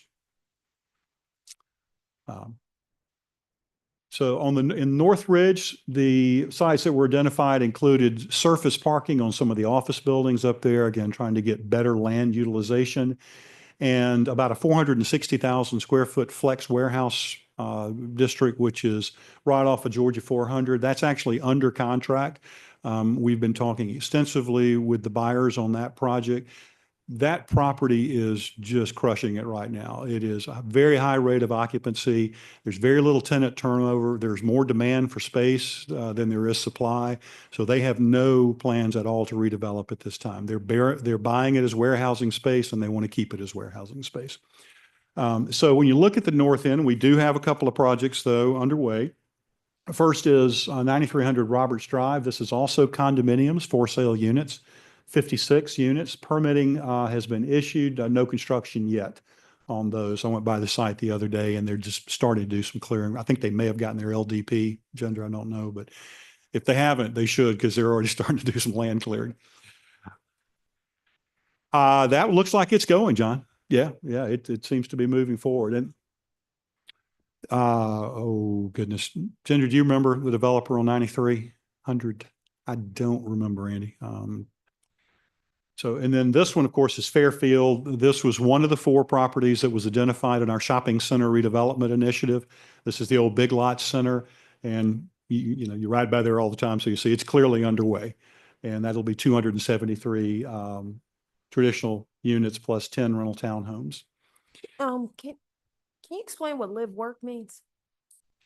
Well, there'll be spaces there. Typically you'll have, it's either going to be first floor retail that can double as office space, or it'll be first floor retail with a space above it where someone could live on the second floor and work on the first floor. So Okay, it's basically, people actually do that? Okay. I'm sorry? How many, do you have a sense of how many of those kind of? It's not an easy product, candidly. There's just not a huge demand for it. But where you do find some interest is, especially people that are, self-employed in any number of realms, and they want to have an office that they can literally walk downstairs to, or they're a retailer and they want to live above their store or their restaurant. It's much more common in big northeastern and upper Midwestern cities, Chicago, Philadelphia, New York, Boston. We've not had a lot of success with that product in Metro Atlanta, but there's some out there. I think you have to be very careful not to overbuild that product because it just doesn't have a lot of successful history. Do you have a sense of when they'll be finished?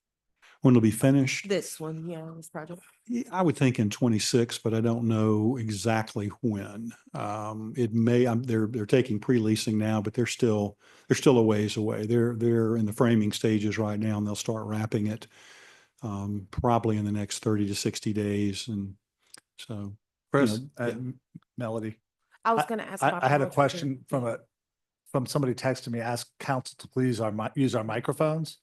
So I don't know if your microphone's on. You don't hear me? Okay. Somebody said maybe they couldn't hear me. So just No, they couldn't hear you. I do remember that. Got it. All right. So but I'm on the microphone. cool. Thank you. Thank you for that. Do you have anything on North River Shopping Center, Chris? Other than it is in play, probably need to reserve comment on that, but it is in play. Yeah. I'll You know, accept sometimes it. these things are confidential, so we have to be careful what we say. But yes, there's action on it. How about that? It's in play. Thank It's you. in play. North Springs MARTA, we're very familiar with, obviously with the studies that have been done recently. You know, the whole conversation of activating mixed-use development around transit. Medical center, Chris, a question. Yeah. That was about the North Springs. What about the Sandy Springs MARTA station and that plaza that's around there? Is there anything happening there? Or does that fall under the can't talk about it, or if there's anything going on there? Honestly, I am not aware, Melissa, that there is anything happening. I know our focus has been on MARTA's focus and ours collectively have been on North Springs.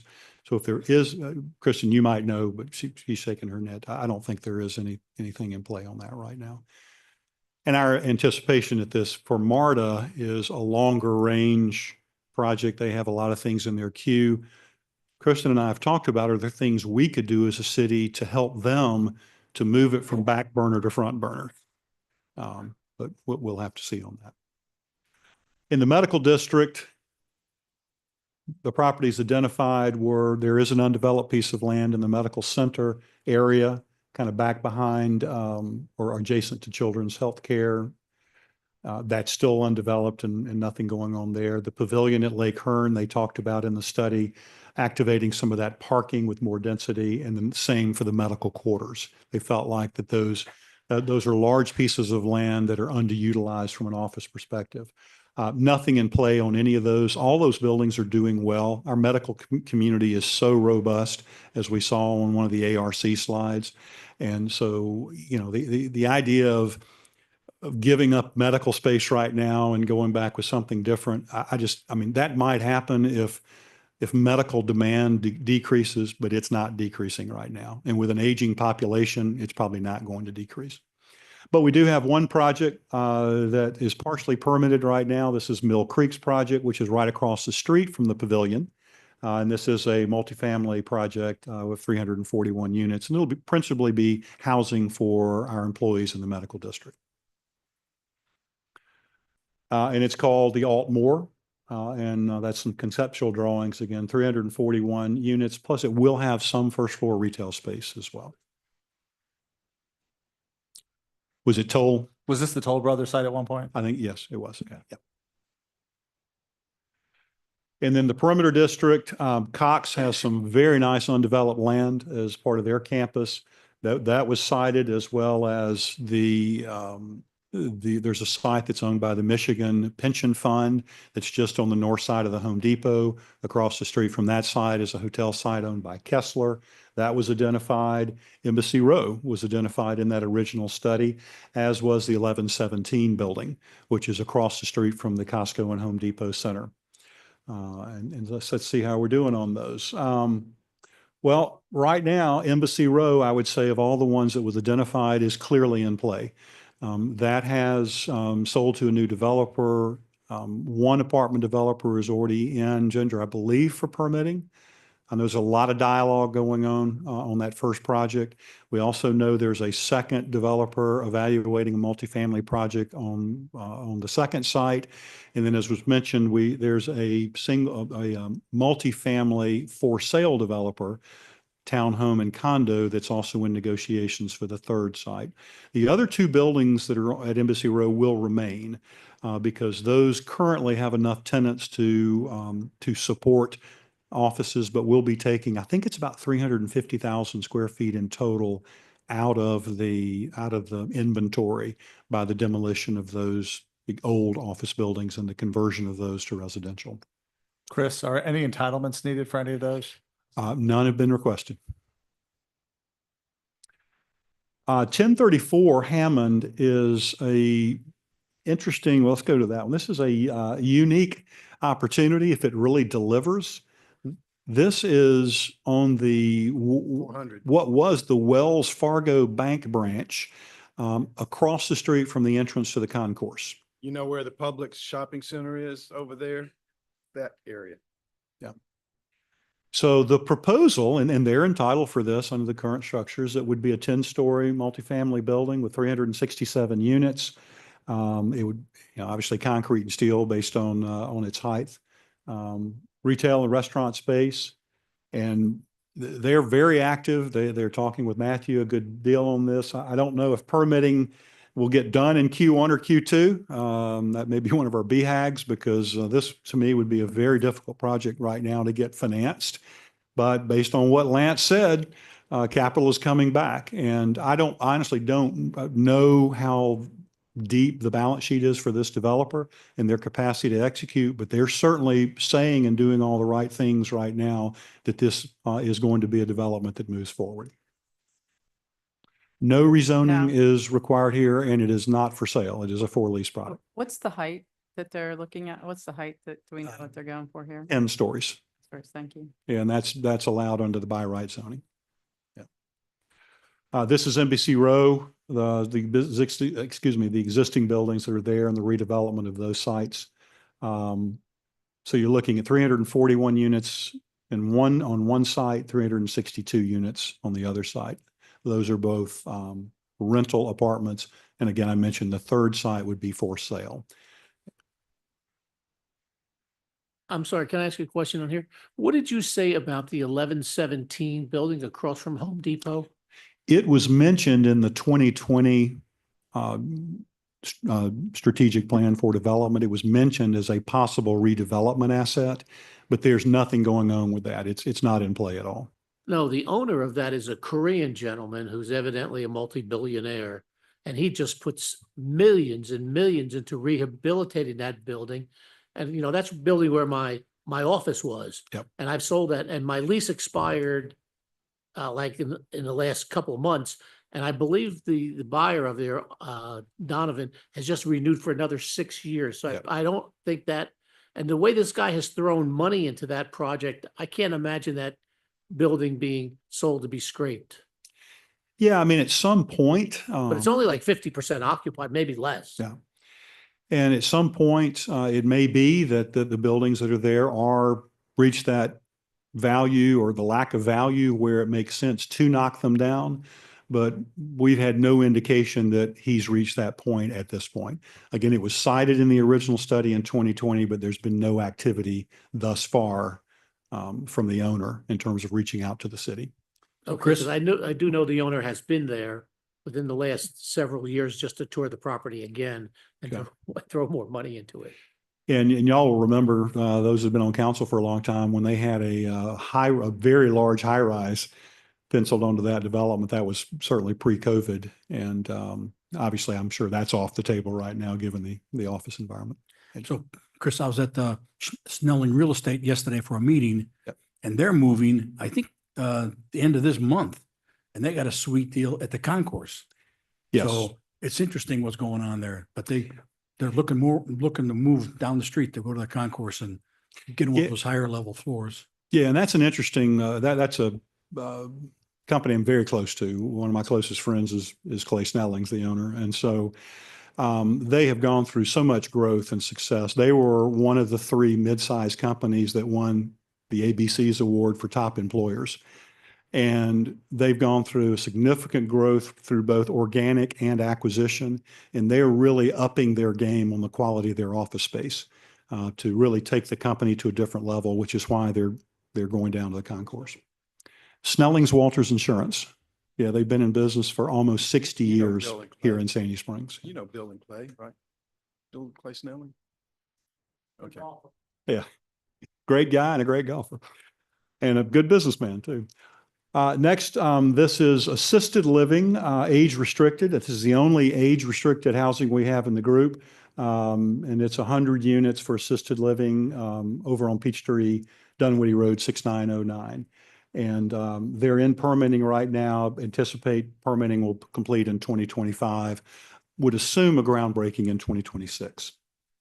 Chris, what happened to the community that was supposed to go over on Roswell Road near Bellini, I guess? Wasn't that supposed to be an assisted living place? Yeah. I see I think there's still, like, it looks like a construction's. Yeah, there was trail or something? If memory serves, and Ginger, shake your head yes or no. I think they're on hold for a bit, but they are planning to come back to that development. Yes. Yeah, I've not had any conversation with them, so. This is just a small development on 6669 Peachtree. It's an 18-unit traditional townhome for sale. And they're in permitting right now. And I think these will sell very well. It's a great location. Powers Ferry area, the two sites that were identified in 2020 were the Voya site and the River Edge Parkway site, the River Edge development. There are several buildings in River Edge. Some of them are older and occupancy is low, particularly in some of the oldest buildings. There are preliminary discussions going on both of these. I probably can't go into any further discussions on that right now, but there is interest. But we're just way too early in the process to be able to talk about them openly. So John, is 23 acres of land, currently 200,000 square feet of office. Yeah, and a beautiful piece of land, I might add too. Roswell Road South, the Prado and Fountain Oaks were part of the plan. I know there's been conversation back and forth about the Prado at times. I'm having no current conversation with the owners, not to say we won't in the future, but no current dialogue. And Fountain Oaks was recently acquired by Jamestown as part of the North American Properties acquisition. And I think they've been very, very pleased with how that property is performing for them. But there are a few small things on the south end. There's a townhome development called the Mystic. These are for sale townhomes at Mystic Drive and Roswell Road. There's the Puppy Haven building and the Windsor Eye Care that are under construction right now. The Puppy Haven is going to be one of those walk-in emergency centers or walk-in clinics. Yeah, On the yeah. corner there. The dog hospital, the No, emergency. no. I'm talking about a people hospital. It's going to be a human. Oh, the urgent care center, Walk-in, Yeah. Doc in a Doc in the box. box. Doc in a box, yeah. Okay. So where are we in, these look like some pretty daunting numbers, but, so in terms of single unit, and we would include townhome, there was no single family. We didn't track all the tear down rebuilds that are going on. So these 43 units are the townhomes that are planned currently that are under discussion. Let me rephrase that, under discussion with permitting. 1,874 multifamily units, 131 condominium units. There's the one project of 100 age-restricted assisted living units, 63,500 square feet. That is the building that Eric talked about that's part of the Jamestown plan, and 50,500 square feet of retail, which is principally the Jamestown plan as well. Chris, age restricted. We've many times today talked about how many old people we are in Sandy Springs. How come there's not more age restricted interest? So Chief, you and I were talking about that. Do you care to weigh in? I mean, it is a challenge on our infrastructure at times, correct? There was a time when age restricted or assisted living got overbuilt, but not in Sandy Springs. I have not been asked by any developer about putting age restricted. This one was already in the queue before I joined the city. Since in the last 6 months, no developer has asked me about an age in place type of property. I honestly, Tibby, don't know why that is. Certainly our demographics would support it. And I think we as a city would just have to make a decision strategically if that was a good use of land resources. But oftentimes the private sector will take care of those decisions. And thus far, no one has come in to talk about additional housing for our older residents. So Chris, in District 1, there's what's called the Mansions. The Mansions is an independent living, and they just built a assisted living skilled nursing facility that's right on the Spalding. And it opened maybe a year ago, something like that. I wonder how they're doing, because the Mansions itself, the independent living, last time I checked, they were full. Okay. And they'd build the assisted and the skilled nursing as an obvious next step for those folks. And last I heard, they were doing well. I don't know how the new building is doing, but it'd be interesting to see how well the new facility is performing. And we've looked on and off over the last couple of years for Karen's mom, and we've seen some nice facilities and some facilities that need some rehab, but in all cases they've been all virtually full. Well, So you've also had the impact of COVID on all this.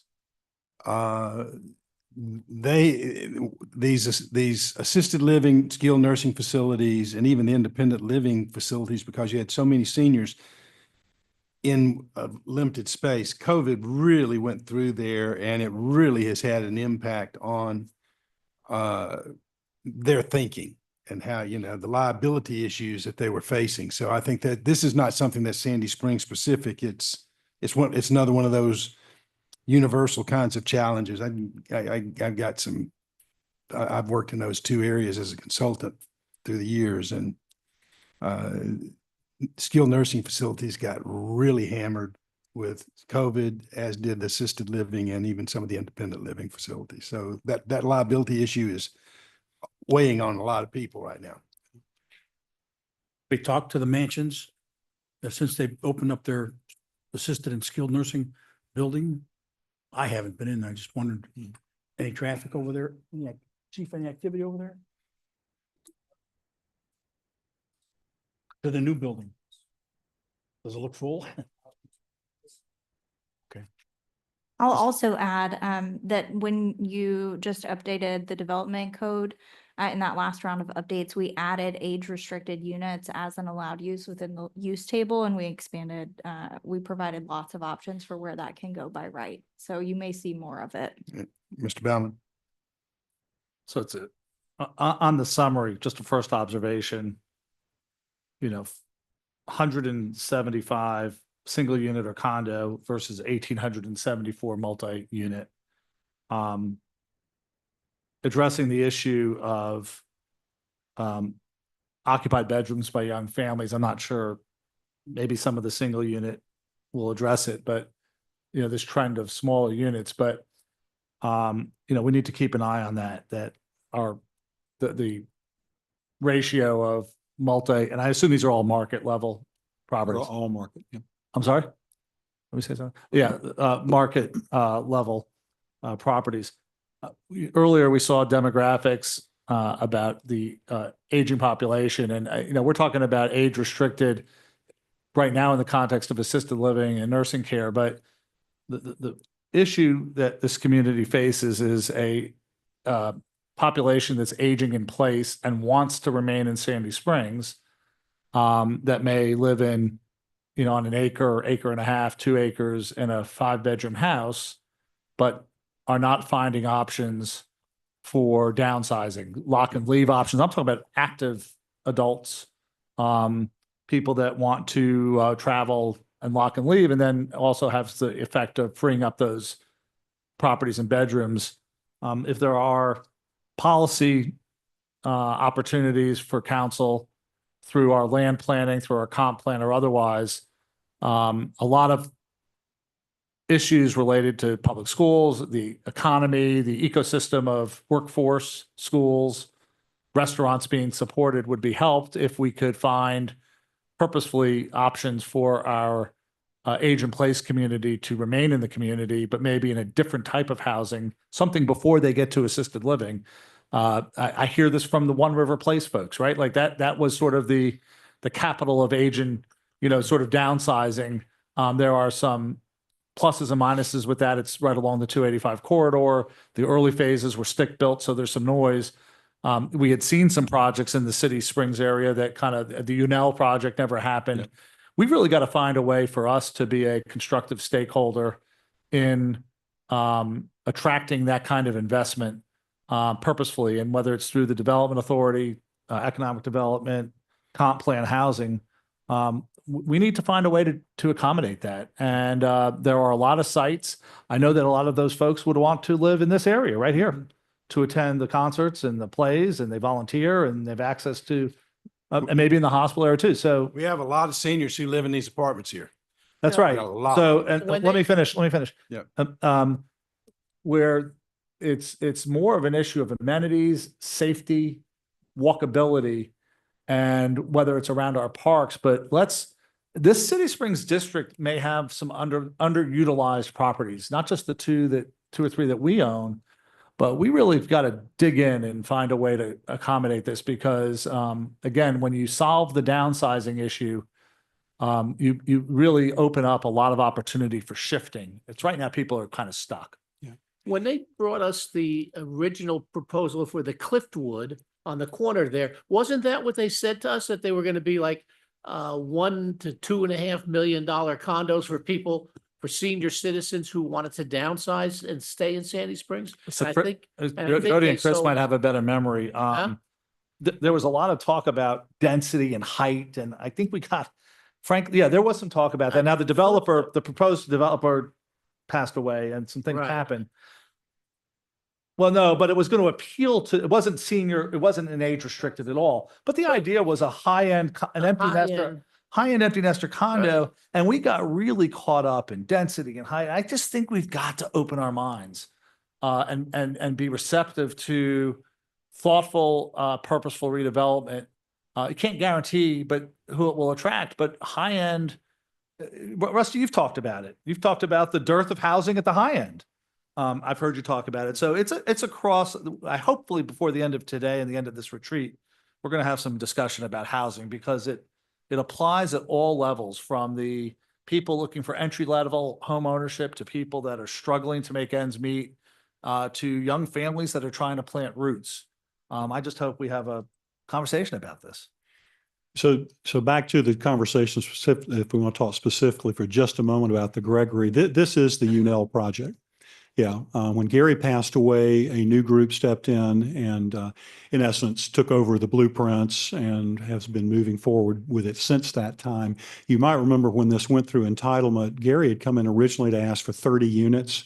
We actually gave him 36 units and we went to 6 stories on this site. So it'll be 6 units per floor for 6 floors to get to the 36 units. The asking price will all be above $1 million, probably trending more to 1.2 to 1.5.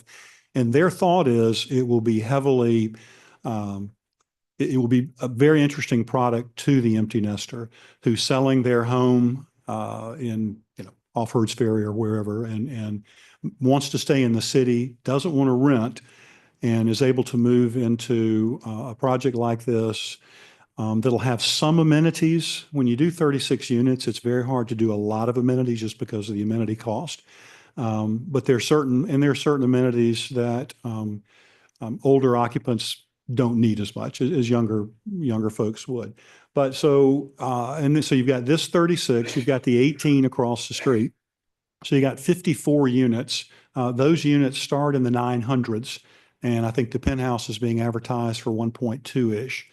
So that'll be 54 new units that come to market that are really targeting that older empty nester that has financial means. They've sold their home and they want to stay here and still own, but they want to lock and leave because many of them maybe have a second home or they travel a lot and they just don't want the maintenance associated with owning a big home any longer. So these guys are testing this market. There aren't a whole lot of big condo builders out there right now. Coulter is one that they're doing some big projects in Buckhead. But I mean, as you heard Lance say, condos are still difficult to finance. But I applaud these guys for testing the market and not going in so heavily. I think they'll sell these units, and I think they'll get the prices that they're asking. And as more of these sell and success proves out they will work, I think that might draw more development like this into the city. A couple of quick things. Because we're in the discussion phase right now. Yes, sir.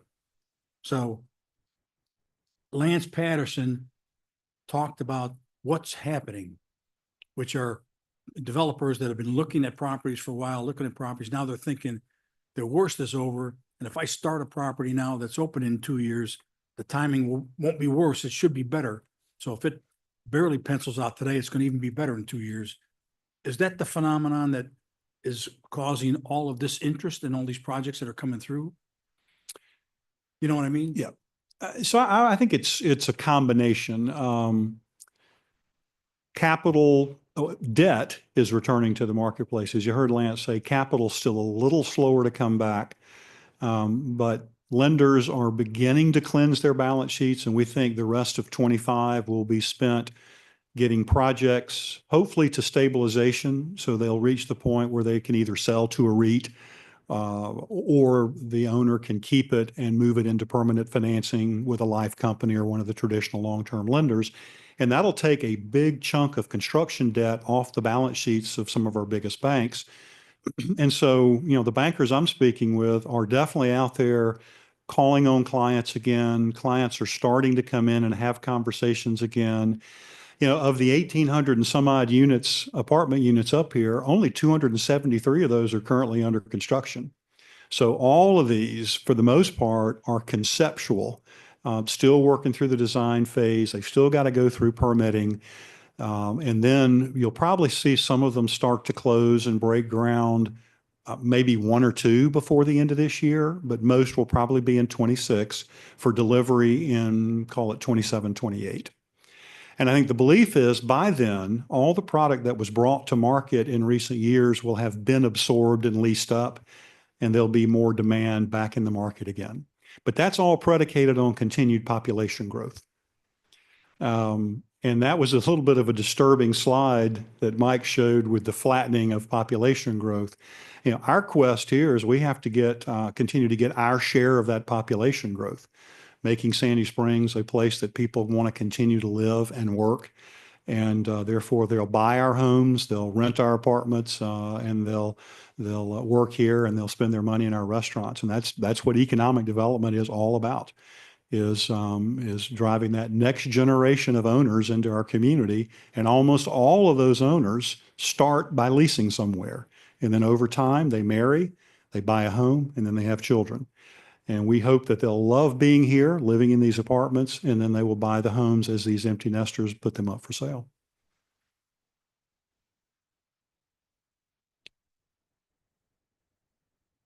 Any others? A quick one. Okay.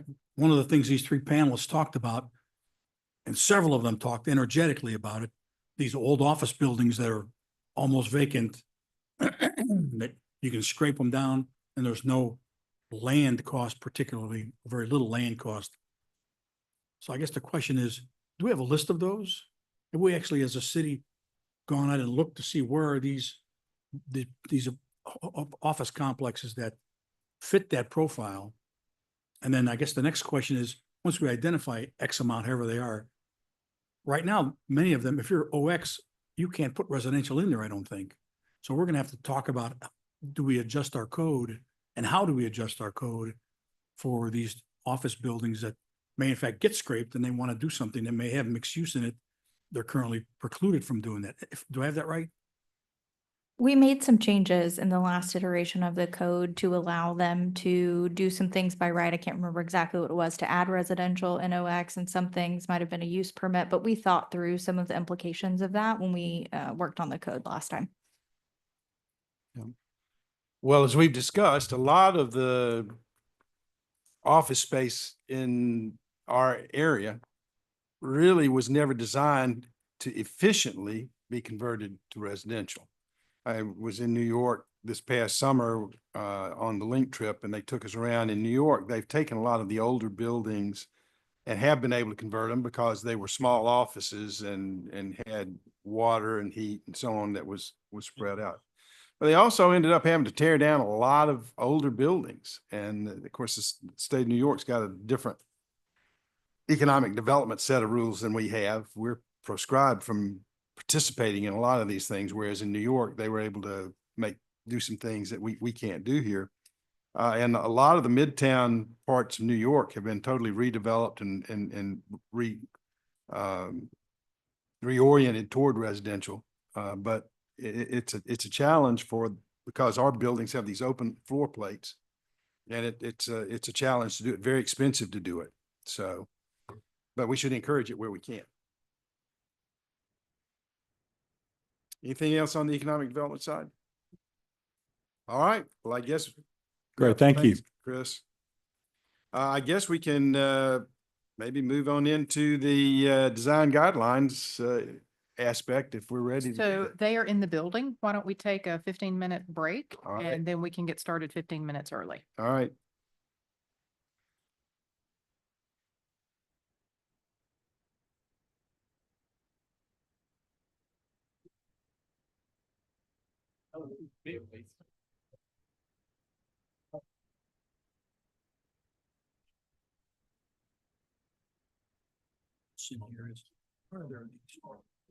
This building was that are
All right, let's get everybody back together so they can explain to us what we're about to do. Yeah. All right, it's yours. Go for it. All right, Mayor and Council, today we wanted to keep it moving with our design guidelines process. We are actively getting this work started now. The Roadside Harwell team have been here with us this week hosting stakeholder roundtables. So we're excited to really begin these discussions. And today we're going to get a little bit more into the nitty gritty with you all about what these design guidelines should look like and what you want them to be. So Security here from Roadside Harwell will facilitate a discussion. And then when we finish with that, we'll break out and do an interactive activity on the other side of the room. So with that, you'll take it away. Thank you, Kristen. Good afternoon, Mayor and Council. We are honored to be back here after working on the Next 10 and the small area plans. We're honored to be back here working with you and the city staff. And we are, as Kristen mentioned, we are at the very initial stages of the urban design guidelines. We had a really great kickoff meeting November 2024, and now we are getting into the stakeholder discussions, and we're going to be having a public meeting middle of March, the first of the few things. So in our presentation, we'll just go through quickly the progress to date, the process for the design guidelines. We have been researching a lot of design guidelines examples. So there are a certain range of approaches and the spectrum of approaches, and we'd love to have a discussion with you regarding that after we shared those examples and what it constitutes. After that, we'll go through some application of how design guidelines can work in a couple of examples within a couple of sites within the city of Sandy Springs. And of course, after that, we'll have a visual preference activity over there towards the windows. Like I mentioned, back in November 2024, during the kickoff, we had really great leadership meetings. We heard from the mayor and the council. We met with the planning commissioners. We had great discussions with the city staff. And then now we are getting into the stakeholder discussions. We had good site visits during the November timeframe. We're also researching a lot on the design guidelines around the country, how they are put together, what are the things that they include, what is the flexibility, how it is administered. So all of those research is getting done right now. And we're having initial discussions with the city staff regarding the guidelines format.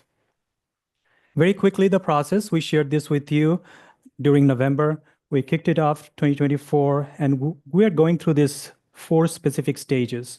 First is the overall framework. We're going through that right now. And we're trying to understand what is the character and the design character of the whole city, and what are the elements that can be applied to the overall city so that you feel like you're within the city of Sandy Springs. Then we'll go into stage 1, which are roughly the areas north of 285, the north end, the city springs, and the perimeter. And then we'll have stage 2, which are the crossroads, Powers Ferry, and Neighborhood Village. Roughly the areas south of 285. Then we'll put together the draft design guidelines towards the end of 2025. And throughout this process, as you can see, there are several public engagement opportunities. So it includes stakeholder meetings, meetings with leadership, meetings with the public. So there is a lot of opportunities. And towards the end of 2025, getting into 26, we'll be putting the draft guidelines together, and it will come to the Planning Commission and the mayor and the council for approval.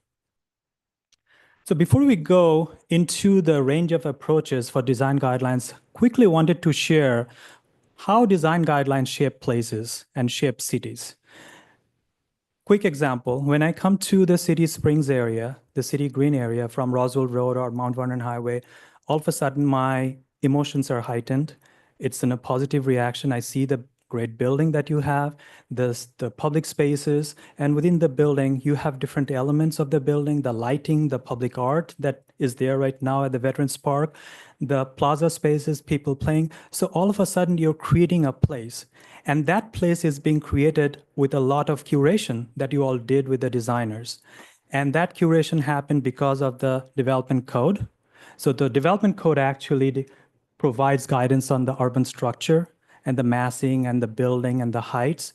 But the design guidelines actually goes a little bit beyond that, how to visualize the development code, and provides a little bit more details, of course, with flexibility, with a different palette of materials of what can happen to the building, what can happen to the public space with paving and materials, the hardscape, the landscape. So that's where the design guidelines comes in, and that's the utility of the design guidelines. Like I mentioned, we have been looking into a lot of different design guidelines examples, and Christine has some examples that she's going to be passing around. And some of them are pretty thick, pretty prescriptive, and some of them are very light, very graphics intensive. So we try to categorize and organize those design guidelines in 3 different categories. One is the light category, which is mainly a more concise graphics intensive documentation, which helps to visualize the development code or a zoning code that a city or a place has. Then you have the balanced, which provides a little bit of greater flexibility with regards to the detailing of buildings and build form and hardscape and landscape, while still providing the flexibility of what the developers and the applicants can do.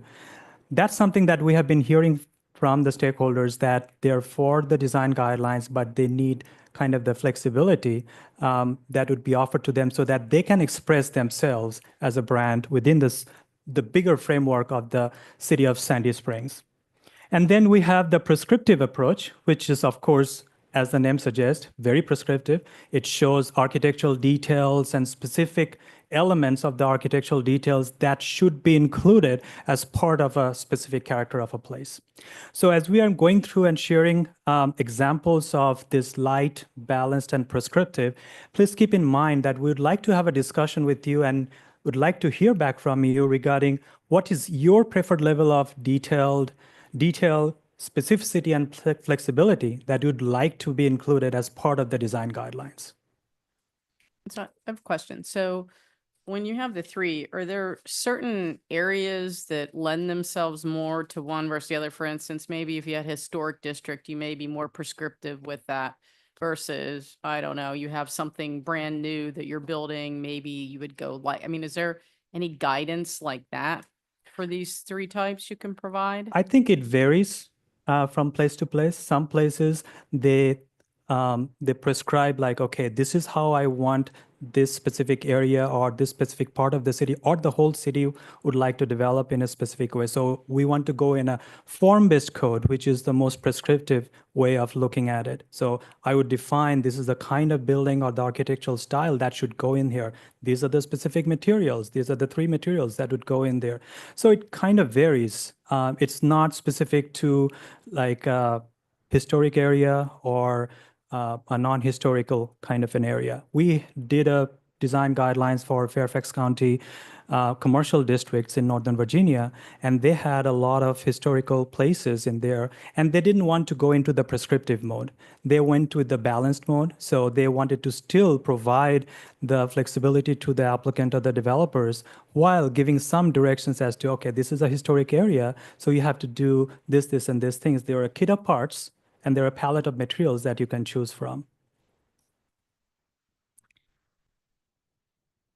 So on the light side of the design guidelines approaches, as you can see, this example is from Midtown Atlanta, and it is administered by Midtown Alliance. And it is mainly a very concise documentation. It shows a lot of diagrams, showed a lot of precedent images and case studies to kind of visualize what is in the development code or the zoning code. It also has a lot of illustrations which shows the different elements of the buildings and helps to visualize what is in the development code. As you can see in this illustration, the building and the public space and what are the elements, how they are juxtaposed, how do you treat the building in the ground floor and the upper floors. And this is an example from San Francisco's urban design guidelines, and I think one of the examples in front of you. It has design principles, as well as those design principles are visually illustrated. On the balance side of things, this is an example from City of Roswell. The design guidelines is a companion piece to their development code, and it is administered differently. The development code is, of course, the regulations and the design guidelines, and of course, kind of an advisory, plays an advisory role with the city staff. And you can see there are guidelines for specific conditions. Over here in Sandy Springs, we are dealing with a lot of topographical situations. So how do you deal with that? So there can be guidelines that provides guidance on those specific areas or specific topics. There are also a different menu of approaches. The example on the right-hand side shows the building articulation, like the kind of fenestrations that can happen, and it shows visually what can happen and what the city of Roswell will approve when the developer or the property owner comes with an example. In the balanced approach, it also provides some specificity more than what the light approach does. So specific building types or building elements with some guidelines associated with that. It also gets into, in some cases, specifying materials and the palette of materials, whether it's for the buildings or whether it's for the public space, as you can see on the image on the left-hand side, or in the bottom, kind of furnishings, the range of furnishings that can be applied to a streetscape.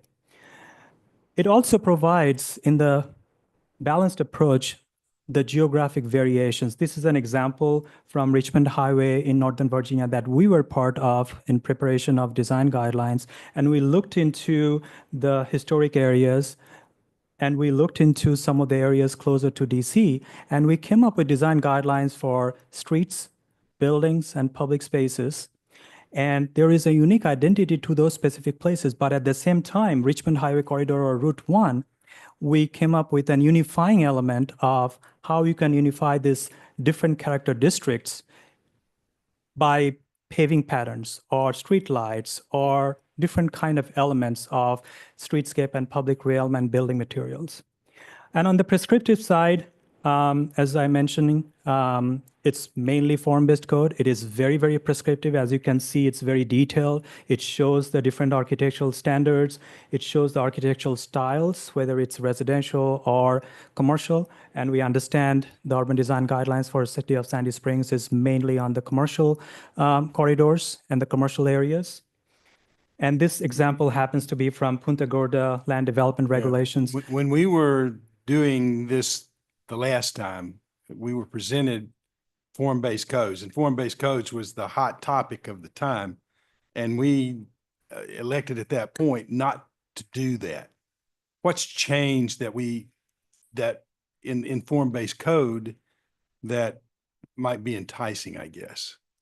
I think in the form-based code world, there are a variety of ranges within the form-based code too. Some folks recommend doing a form-based code light, which doesn't get into the specific architectural building styles, but just limited to the variety of building types. So there are a variety of approaches, and we can bring some of those examples back to you. But I think it's up to you how you want to go ahead with this level of specificity. I guess my question is how do we retrofit form-based codes into our existing way we operate around here today that everybody knows and understands and kind of gotten used to? That would be the question. Yeah, Mayor, honestly, I did not think that prescriptive would be the way that this council would Okay. want to go, but we did want to show you all the range of options so that you would see them. But certainly from a staff perspective, we would likely recommend light or the medium, not this heavy All right, prescriptive then I level. won't lose much sleep over it. I'll go back to napping. So we want to take the next 10, 15 minutes or so and have a discussion and get your feedback on what you saw today with the light, balanced, or the prescriptive approach, understanding what Christine just mentioned. Where do you see Sandy Springs fitting in maybe the light or the balanced, or maybe a little bit more than that approach? So do cities often change between districts? So for instance, let's say the City Springs district maybe is balanced, but maybe the Powers Ferry is light. And I'm just making that up, Andy. Would cities do that, or do they kind of pick one and just stick with it throughout? I think I have seen examples where there are places where there is a light approach to it, just showing, okay, this area is not really our focus right now. So we are going with what the development code can be visualized with the design guidelines. So it's kind of a light approach. But in the core areas, there can be a more balanced approach because that's your identity of the city, right? So you want to show a little bit more and develop that core. And maybe a few years after, you can start to think about, okay, I have developed the core, and then look into some of the other areas. So it's totally up to you how you want to approach it.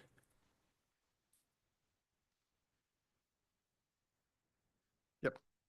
Mr. Paulson. So a couple observations here. When we talked about this some years ago, I referred to the village of the city of Nantucket, or the island of Nantucket, where you got to paint your house gray, you got to paint your shutters black, talk about prescriptive, this is prescriptive to the nines. Is that because, and that could be because it's a historic district. And I've seen other areas where historic districts require, because you're trying to keep history intact, you do that. So I'm not too sure we have any of those here, but I'm not a fan of going to that extent. The flip side of it is, what is it that staff has seen being built that you say to yourselves, if I'd have just had a design code, we wouldn't have allowed that to happen? What is it you're seeing that you guys don't like, that we're trying to solve here?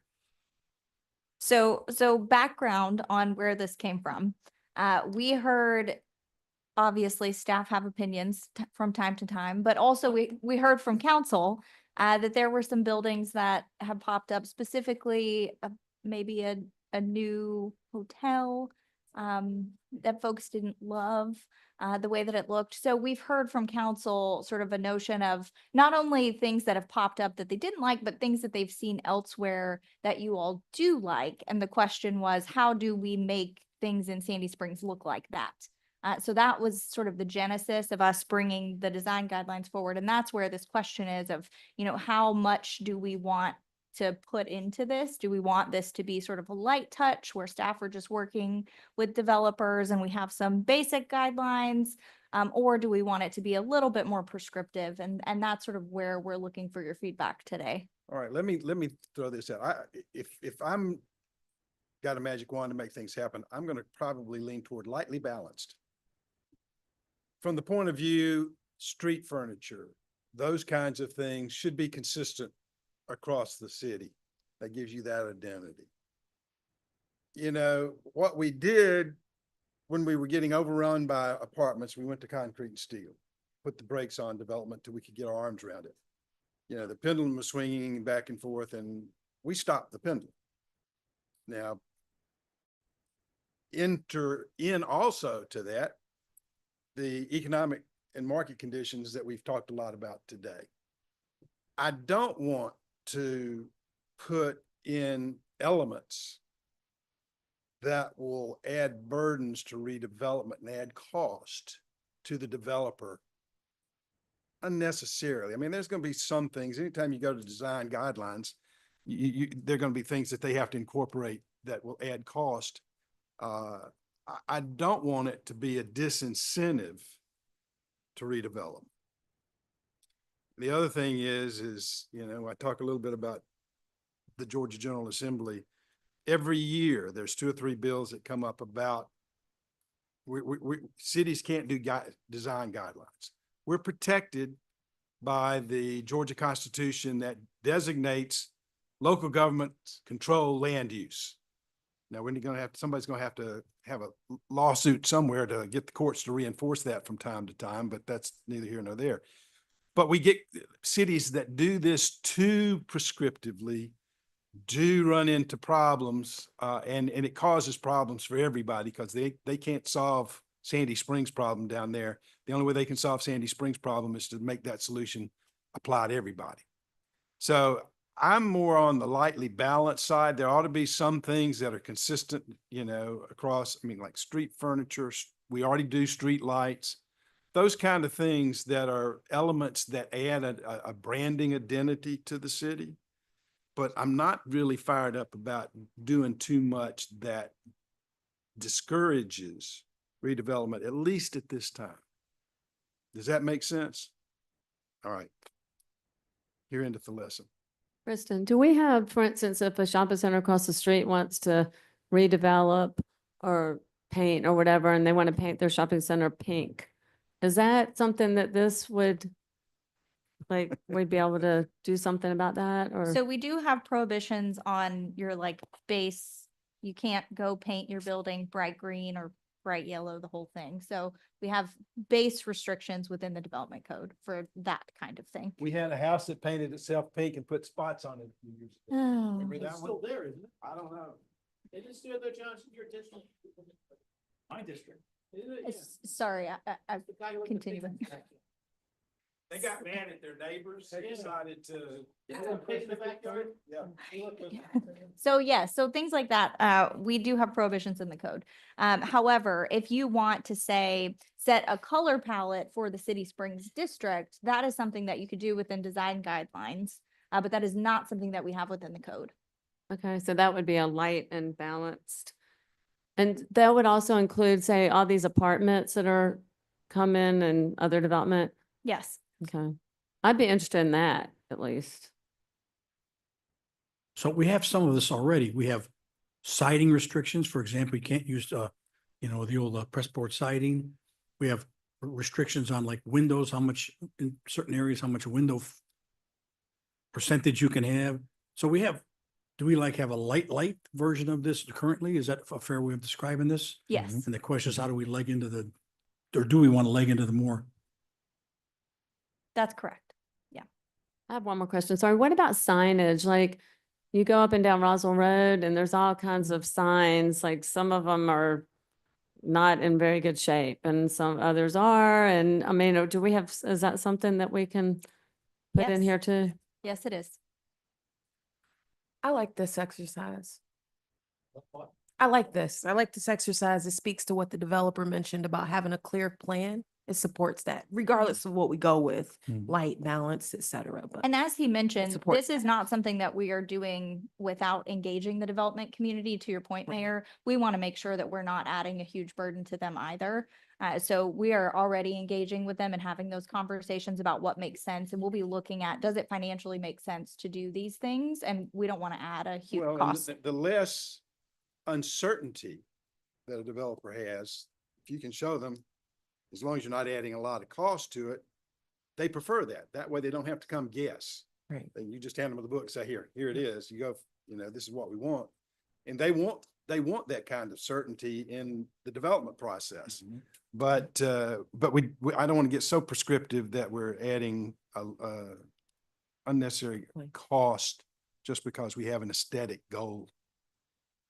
So I know when I brought up during the budget session about the facade grants, we were said, even though it was $50,000 or $100,000, whatever, we could make it whatever we want. Was to put that aside until we had this, because why would we have a program for people to come and upgrade their facades when they didn't know, to Dr. Kelly's point about what they'd be upgrading to give them ideas. So I think that if we're going to go down that road, I think Chris Had's, he mentioned that we should have something. I agree. I'm not into the prescriptive, but there should be something in between the two, and maybe different districts have different, light versus balanced. I don't know. When we go through our little exercise, maybe that'll come out.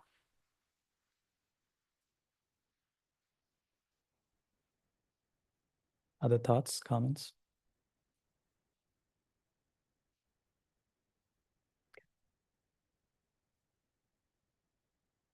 Okay, so we'll get into the next phase of the activities. And before we go and get into the back area, looking into the activities, we wanted to share with you all of the lessons learned from looking at different research and from our experience. We wanted to take 2 sites within the city of Sandy Springs and apply design guidelines to it and see how it can transform and change the outlook.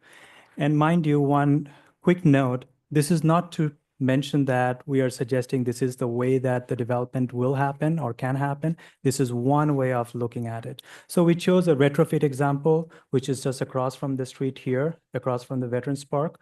So all of the single commercial buildings with professional office spaces. So we chose one of that. And then we also looked into the north end small area plan and looked into the North River site and see how that can develop with the help of design guidelines. So getting into the retrofit example, as you all know this, you were looking at it on a day in, day out basis as you're coming in, all of the single story commercial structures across from the Veterans Park. When we start getting into the dialogue of the design guidelines, we start thinking about how to organize a specific site and a space. So it starts with the building. Building has specific elements, whether there is the windows and the doors and the canopies and the parapet and the base of the building. So that's the building side of things. Then we have the private side elements. So what can happen with the paving, the landscaping? Then what is the interface between the private realm, which is owned by the property owners, and then what happens to the public realm, GDOT? So we start thinking about that interface. Are there landscaping that helps to define that space between the public realm and the private realm? Are there low height walls that you see around the city? And what is the kind of character and the materials that can happen? And then on the public realm side, of course, the paving and the landscaping panel. So that's the organization. And based on that organization, we took a stab at creating a quick rendered scenario of what can happen if you apply those organizational elements as a kit of parts and a palette of materials to those specific buildings. So here, the building, you can start to see it has a specific base. It has the seal of the windows, the mullions and the trims of the windows have a specific color. You have bricks running to the middle portion of the building, and then you have a specific roof structure and materials. It helps to define that building a little bit. The private realm spaces, how the building is going to be connected to the public realm with the landscaping and the interface between the private realm and the public realm. And then, of course, on the public realm side, you have the paving and the landscaping. So it's not one element that starts to create a better sense of place. It's everything that comes together when you start to feel like you're in a place, just like what you feel like when you're in City Springs or in the City Green. You have the building, you have the paving materials, you have the signages, you have the lights, you have music going on. There's a lot of activity. So the fountain, go ahead.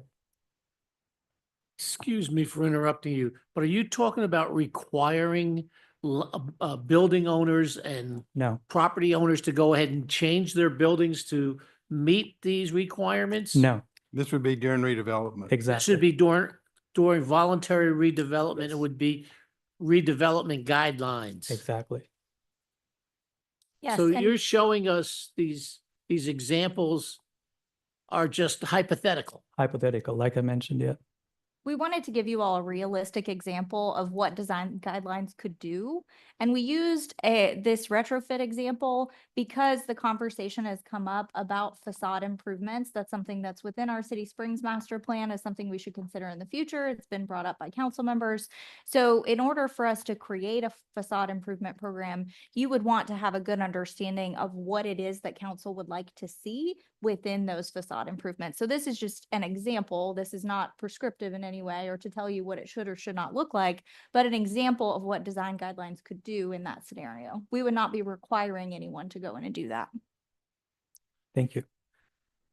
So you take that example and start to organize those into the building materials. So the building has the facade materials, the building activation with the doors and the windows. Like I mentioned, the canopy, the signage, the lighting, everything goes towards the improvement of the building. And then on the public realm side of things, or the site elements, you have the outdoor amenity spaces, and you have the definition of the spaces between the outdoor amenities of the public realm and the private realm. You have the paving materials, you have the landscaping. So you can start to see the definition or the organization of a specific site and how it can be interpreted through the design guidelines with specific elements or the palette of materials. So that's one example. The other example that we looked into is the redevelopment example. This is from the North End Small Area Plan, and we chose the North River site as a test case. Again, this is not to share how this development will happen. This is just a test case. We looked into the preferred option that was selected for the North End or the North River site. And very similar to the retrofit example, we started looking at the organization of the building. We're looking at the core and where the park space is conceptualized. we started looking into the ground floor. We started understanding what can happen in the upper floors, the building articulation, what are the inset of the buildings, from the buildings, what can happen in the public space. So we pull everything together. Again, this is an artist rendering and a concept that how the design guidelines can help take the form of the white shell building into a better place or creation of a better place. So you can see the public realm with the specific paving materials that defines the sidewalk areas or the outdoor amenity areas. You have improved intersection areas, you have landscaping, you have signage, you have trees and planting and landscaping. And on the building side, how do you utilize the fenestration guidelines that you already have in the development code and visualize that on the top of the building? And kind of providing a definition to the ground floor. And then the upper floors, what is the building articulation, where the windows are, what are the treatments. One thing to say is, no, not having flat windows on buildings is good. There has to be some kind of definition of the windows, whether it's the sill or the soffit or kind of an inset of the window so that there is a shadow line. So we tried to utilize some of those design guidelines characteristics and applied it to here with the different materials that you can see, taking the brick up on top with still some concrete facade, highlighting the entrances with the cupola. So it starts to create a place in the ground floor, as well as if you see from afar. And this is just a artist rendering. It shows the specific elements and the specific materials, how it would look like. Very similar to the retrofit example, we started dividing it up into the building elements and the site elements. Very similar to that, the building articulation and the activation of it in the ground floor spaces. What are the facade materials? Are there more than 3 materials, including glass? What is the alignment of different features? How it is aligned from the ground floor to upper floors? What are the treatments of the buildings? What is the canopy looking like? How do you enhance those canopies to make it a more welcoming kind of a feature to the building? What are the signages? Are they lit? Are they not lit? What are the kind of colors that are being used? While you take all of this into advisement and still provide the flexibility to the applicant to express their concepts and branding, while there is a outline framework from the city side of things. So on the site elements, there are paving materials, site furnishings, the signage, wayfinding, and street tree planting. So that's kind of encapsulates the couple of examples that we wanted to share with you. What can happen with existing buildings with retrofit if a redevelopment is requested by the property owner? And then how design guidelines can help if a developer is actually developing a vacant site or a redevelopment site. So with that, go ahead. Just have a question about the process. So right now we're doing stakeholder engagement. Is that correct? Yes. So we have do we have large and small businesses? Do we have apartment owners as well as part of those groups? Are they mixed or is it separate? Like all the apartments are together and the commercial retail's together? How is that set up? I think somebody from the city who was setting up the meetings can probably comment on that, but we have been having a mix of different users and different applicants. So we had residents group, we had business owners groups, we had developers and real estate folks. So they're kind of mixed in that broader categories. But are they separate or are they like intermingled? I mean, I guess I didn't know that. We had a separate meeting with the townhomes and the multifamily buildings, and we had a separate one for the mixed use and more of the mid-rise building developers. Yeah, we tried to create, I think we created 6 or 7 groups. Okay. So a few residents who we know are actively engaged. We did some developers, we did some residential builders. So there were a couple of different groups. So I think they had 6 or 7 over the past 2 days that they've been meeting with. And this is just our first pass. We will have a lot more engagement opportunities. So I think to what the mayor was trying to say, and I think maybe what some of us are thinking is that we don't want this to be overburdened, but with the input from the stakeholders, whatever would come out of here or come out of that, plus whatever we do in our little work session here today would be something people could live with and would sign up for and accept. because Yes, they were that's part the of the goal. process. Yes. So with that, would like to have you go over to the two tables. We'll have the same activity on those two tables. So you can pick and choose. You can divide yourselves up in either way. We'll have facilitators on those tables. The exercise is essentially a visual preference activity. We have two boards on the tables. One is looking at buildings with low rise, and one is looking at mid-rise buildings. We do not have specific examples of the name of the cities or the towns those buildings are taken from. Essentially, what we'd like for you to do is there are green dots and red dots in there. Put a green dot to a building that you really like and mention what you like about that specific building character. And if there are specific elements in the building that you like or don't like, you can put green dot and red dots and say, okay, I don't like the ground floor, how it is treated, but I like what is happening in the upper floors. So you can be very specific, you can be very broad. It's totally up to you, and we'll facilitate that discussion with you and take in comments as you are. Are we coming back for discussion on this topic afterwards or no? Yeah, so we have about 30 minutes for this. We'll finish up by 4:15 and then we'll come back together as a larger group. For discussion on this topic or just general discussion? General. Well, before we do that, let me ask, so, I don't want to repeat other things that have been said about flexibility, but, I'll comment about signage. I don't remember who it was. It might have been Matt Brofman years ago. But there was somebody in the development community who talked about the sameness of, the wrap deck apartment complexes, and things are just starting to look the same. And is there an opportunity to, in the context of sort of light to balanced, to also add something aspirational with great architecture that would come with carrots, right? Like, don't have to do it, but that we can incentivize different and great architecture, something that would be timeless. So hard to get that in this day and age.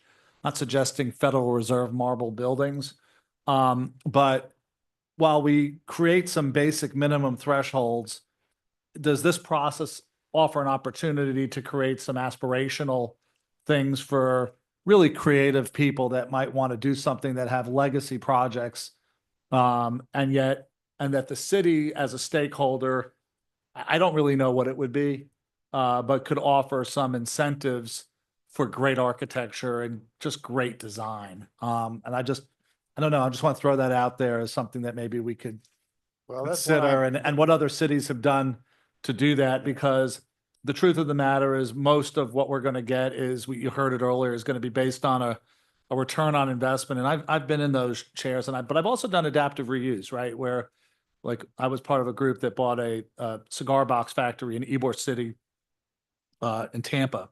And we converted that box factory into about 40 or 50 townhome lofts. And our incentive was actually market conditions, and trying to get get a good yield from doing a good quality project. But, we do have some potential major projects to be done over time here, and it's going to be redevelopment. So I just want to throw it out there as something in this process, if the group agrees, and I'd love to hear the mayor's comments, anybody else's.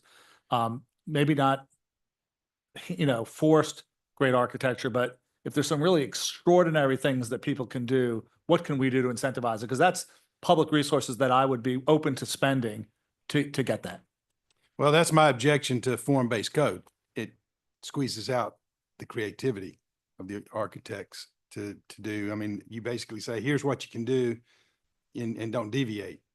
So that's, oh yeah, we did that years ago. So I'm not sure well, we did it again when we did this process before, but that's the problem with form-based codes. You got it. Here's, it's like a bunch of boxes that you got to create. So I don't think we're interested in doing that. But the lightly balanced one will hopefully give some guidelines, but not squeeze out creativity. Yeah, but on the topic of, right, so, we're even having this exercise because myself included, some or all of us among us have looked at things that have been done and just shook our heads, right? So we're trying to have both ways, but I think I'm asking a extra question, right, for extraordinary design I don't know what that means, Mayor, at this point. Maybe. Your definition or my definition? Well, I would say, no, I would say, so just because it's tough doesn't make it not interesting to me. I think you can look for guidance to other cities. It's what we say as a community. It's not what I say. It's what our community says. And that's what this process is for. And I think you understand what I'm saying, right? And you understand what I'm saying. Certain architectural elements, things that, quite frankly, maybe it's related to sustainability, right? I'm not saying we want to go with LEED certified, but great architecture could be things that have green roofs. I don't know. But it's within this process that we'd have this conversation. But if you're saying, well, it's just your one person's opinion, then it's not worth it, I reject that. I don't have the answer. I'm only asking a question. So quick comment, Mayor. All right. This is what just occurred to me. We had a neighbor build a new house, and our neighbor tore down an old and built a new house. And it's a pretty big, spectacular house. And I'm telling you, half the neighbors love it, half the neighbors hate it. Yeah. So Well, we get stuck there, okay? we would not be regulating that in this case.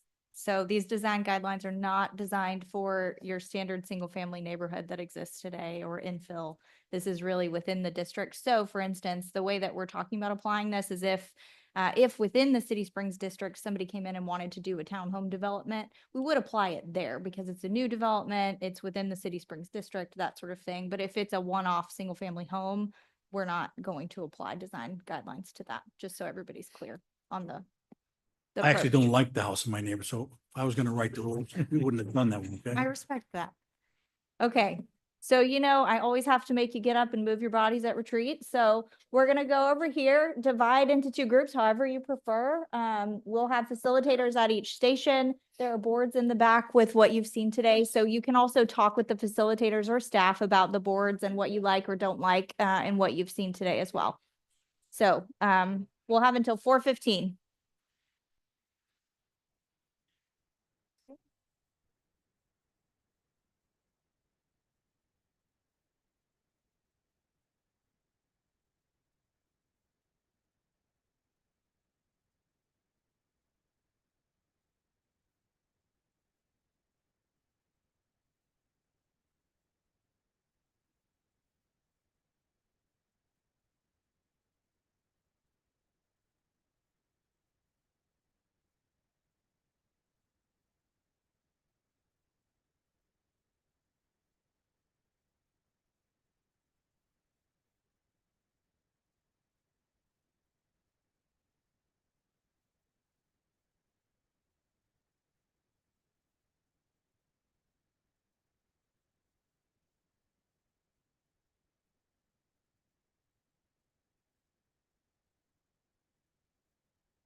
Okay. We put some time in for council to talk about whatever issues may be on their mind. So I'll open the floor. Oh, yay. So I want to start with my thinking, and I still want to go through the ARC's data, and boy, was it a lot of data. But it certainly made me think that it's probably time for us to update our data around housing needs, and the housing stuff that I think the last exercise was 2020-ish, COVID, around COVID. Oh, okay. I mean, like with the consultant that we pay that pulls data. Yeah. Yeah. Right. Yeah. So I'm just thinking it's looking at the ARC, especially the little list that they gave us of, I don't know, recommendations. It just made me think it's probably time for us to formally update our current data and start talking about a path forward more formally, how we want to approach it, if for no other reason to provide the development community with the direction they need. Well, he did have about 6 policy areas to take a look at, so we can dig into those and kind of see what works and what doesn't. Okay. Yeah, he had a slide that had about six, policy. I was actually on the ARC Affordable housing. task force that worked on those. Right. And, we had, Lynn Deutsch was on there, the mayor of Decatur was on there. There were several of us that worked who have housing focuses and backgrounds.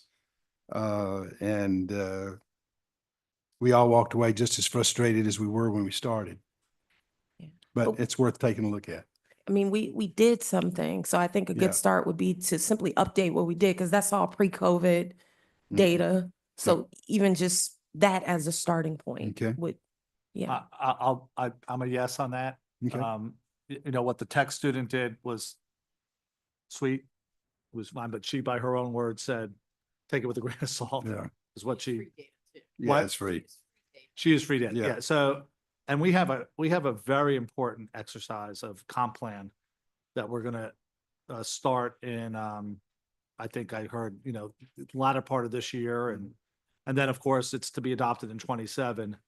But the housing needs assessment, I don't think it needs to start from scratch, but we do need to weigh in. And by the way, I will yield back to Dr. Kelly. I don't know if she was done. So I endorse doing that, but I want us to come back with what the scope is. On the topic of housing, I wrote down some adjectives today. Variety, access, mobility. Thinking about the downsizing, right? Affordability, how we've talked about housing affordability. I'm not sure. So it's interesting, when we last did the housing needs assessment, the recommended action was to consider a SHAP, Strategic Housing Action Plan. That probably, I think at this point, we're back with the cart before the horse on doing that. Also with the comp plan coming up, if housing is not at the top of the list of topics, I'd be really surprised when we do the next comp plan. And so, the direction to staff, at least, just to kind of kick this off, well, to echo what Dr. Kelly's saying, would be, come back to us with a proposal for an update or a housing needs assessment that would be very, very data focused.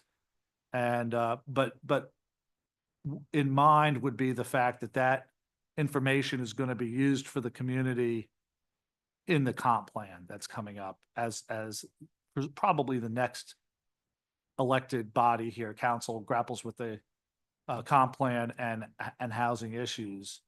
I would echo that. I have other comments, but I'll yield back for now. But on that, I support a housing needs assessment. Right.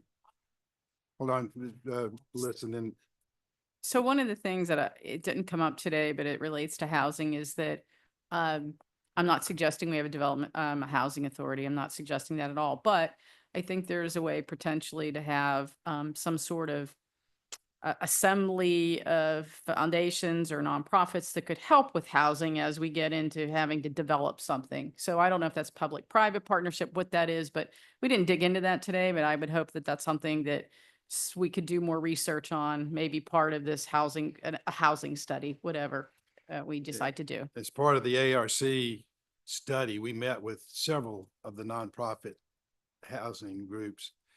They were operating off of a model, though, that Atlanta has a land bank. And Atlanta, they were getting free land We don't for, have. to do infill housing. So the Atlanta would tear down old abandoned houses. They would get title to it over a long period of time. We know how difficult that is. We've done that a few times. And then the city would turn that free property over to the nonprofit to build. And, you know, I forget, I think it was Ben O'Callahan was one. We had Habitat for Humanity come in. And it all comes down to where do you get the cheap land? Either cheap or free. Well, but as you've pointed out, I think what your comment highlights is the really important management of expectations, right? That, you know, we've danced around terms of affordable housing versus a housing affordability, right? We've danced around terms like that. But when we talk about housing, we talk about, again, downsizing. There's all sorts of, the missing middle. You know, what we've done with housing in the last couple of years, and partially in response to what was happening in the city of Atlanta, we've stepped up our enforcement of codes in a pretty significant way, because the objective was quality of housing for the, you know, people deserve.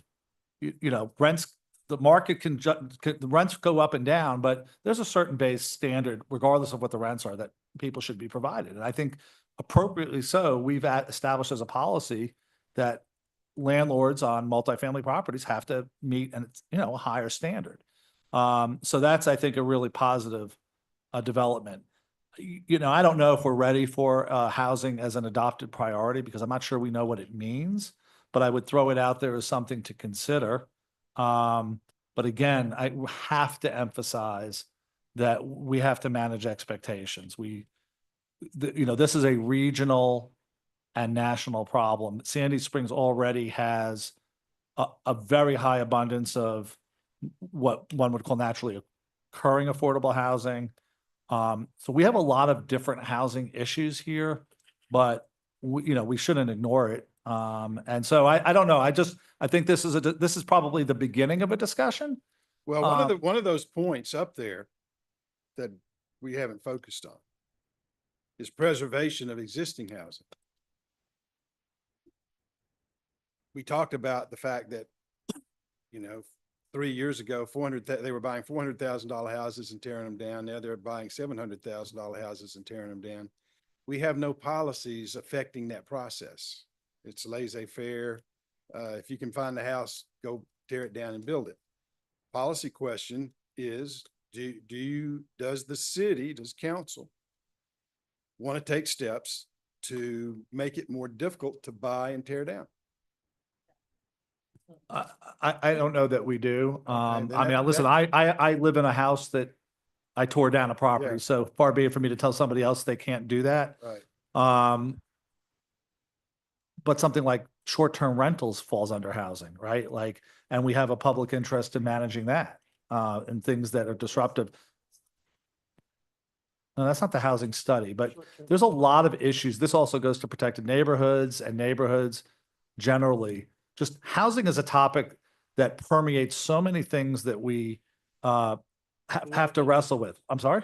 So we all live in a, I know we don't all live in a house we necessarily. all live in a structure. Yeah, we have a school we have a school that is threatened to be closed due to declining populations, and housing permeates our whole ecosystem as it relates to schools, quality of life, economic development, attracting companies, bodies to support our Main Street businesses and restaurants, and our workforce. So housing is, we've heard this time and again. Anytime you get with the ARC folks, They will preach that housing is a driving factor. But again, going back, we may all have very different notions. And the community, we reflect the community has very different notions of, you know, are you going to regulate tear downs? My gut instinct on that is absolutely not. So, but I think having this conversation, whether we want to do it or not, I think it's a conversation we need to have. I just haven't wrapped my head around completely how to do it. I do like the idea though, start with data. So I think that's a very easy, low hanging fruit. Dr. Kelly, we stole the floor from you, so go ahead. I also think it's important. I don't have much else. I also think it's important, in addition to starting with data, is starting with what we've accomplished so far. We've done quite a bit, at least while I've been sitting here, that has implications on our housing product. For example, the multifamily housing task force, or, you know, that big overhaul we did. That I live in multifamily housing. I see the impact of that every day because we're inspected every year and everything's being like addressed way more frequently than a year or two ago. So that's something as well that I'd like to see incorporated, just sort of putting in one place all the things that have been done already, in addition to updating data. Thank you. Thanks. Yeah, Tibby? I think the data is fine, but I think we ought to concentrate on things that we can have some effect on, such as the inspections. Matter of fact, one of the very first things we did in 2006 was inspecting complexes and trying to bring them up to code. And then we let that fall back, and now we've gone back on that yet. But when you get down to really, quote, affordable housing, when we've done studies before, like we did a trail study, which we adopted, and we've gone ahead and we started implementing because we're implementing it ourselves. We did a traffic management study, which we adopted and we're going through ourselves. But affordable housing, I mean, there's no way this council is going to go ahead and start building affordable housing. It's just not, I understand it, but I'm saying we have to make sure we concentrate on things that we can do something about, such as the inspections and such as the fire preventions and such as the crime prevention stuff, things we could do something about. And we have to be careful not to get sidetracked into things that we have no control over. For example, again, affordable housing. No way we can buy affordable housing, or we can develop affordable housing. You're right, but we do a lot of things, like we control the types of housing that's allowed. Even in this development code overhaul, we had a few different housing patterns that we actually added. Manor houses, I think, was one of them, and other things that supports this missing middle issue. So I agree with you. Let's stick to what we can do. I just think there's a lot, in there. Like when we put in the new plan, we always put in those cottage courts that you mentioned on there. Right. Which, Spirit court. I thought, well, those are a great idea. That's for old people. They want to have smaller homes on smaller lots, and not a single one has ever been developed in Sandy Springs. And so I'm saying we ought to be concentrating on things that we can control from here, because we can't control whether you're going to build cottage courts or not. We just can't control that. We just don't have the resources or the will to actually control it. And probably with some of the things like the rules on tear downs and stuff like that, it's getting to be everything in this state is controlled by the legislature. We probably can't control that if we wanted to. Well, the Constitution protects our ability to do land use, so that gives us more flexibility in that one area. No question. And Georgia's a very strong property rights. That's the problem with the challenge that we have in managing short-term rental. So, all right. So I learned a lot today from our panel and everybody that was here. And I was wondering if do we have a developer roundtable? Because there's so many developers that we all talk to, that want to do things in Sandy Springs, or they talk to us about, what they can do, but do we engage with them? I mean, I think we should have roundtables as often as possible.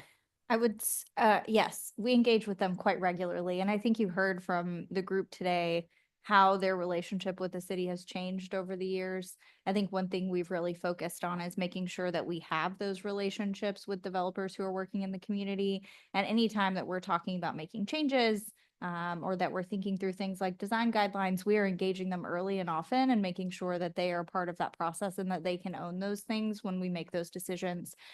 We also, our team, whether it be in community development or Chris, now that he's on board, are working closely with developers who are working within the community. They're keeping in touch with them. They're regularly meeting with them.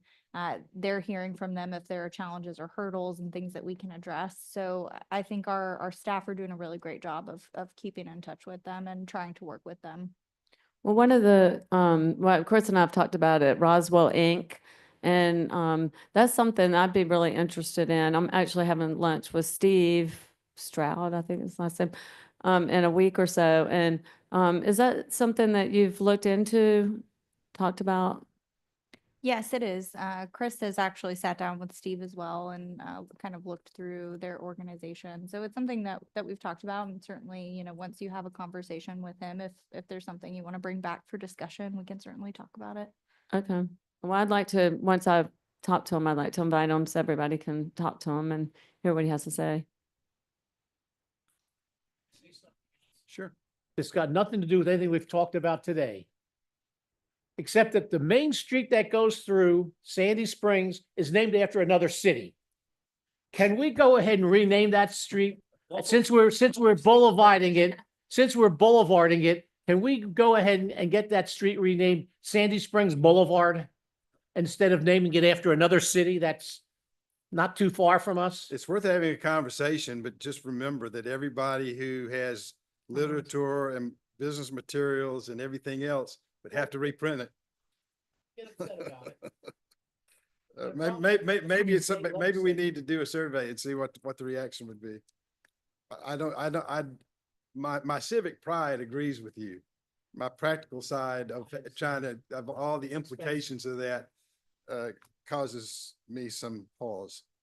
All right, Mayor Paul. Mr. Paulson. So a couple observations from today. One is, after Chris finished with his presentation, it occurred to me that a bunch of this stuff that he's talking about should also be either done by the Chamber of Commerce or done in conjunction with the Chamber of Commerce. And I think, Chris, where's Chris? Yeah, and I think you had the Chamber of Commerce looped into a couple of those. So a lot of this is really what they should be doing, and maybe we can help them. But I'm not too sure how we separate it, but they've got to be involved with this, because some of this business development stuff, it seems to me, should be their responsibility as well as ours. Well, John, it's the chamber's going through a lot of transition right now. And it's going to be interesting to see how they come out on the other side. Sure. I agree with you 100%. If it doesn't work, it doesn't work. Well, and the I don't challenge, get 'em. and Chris is learning this.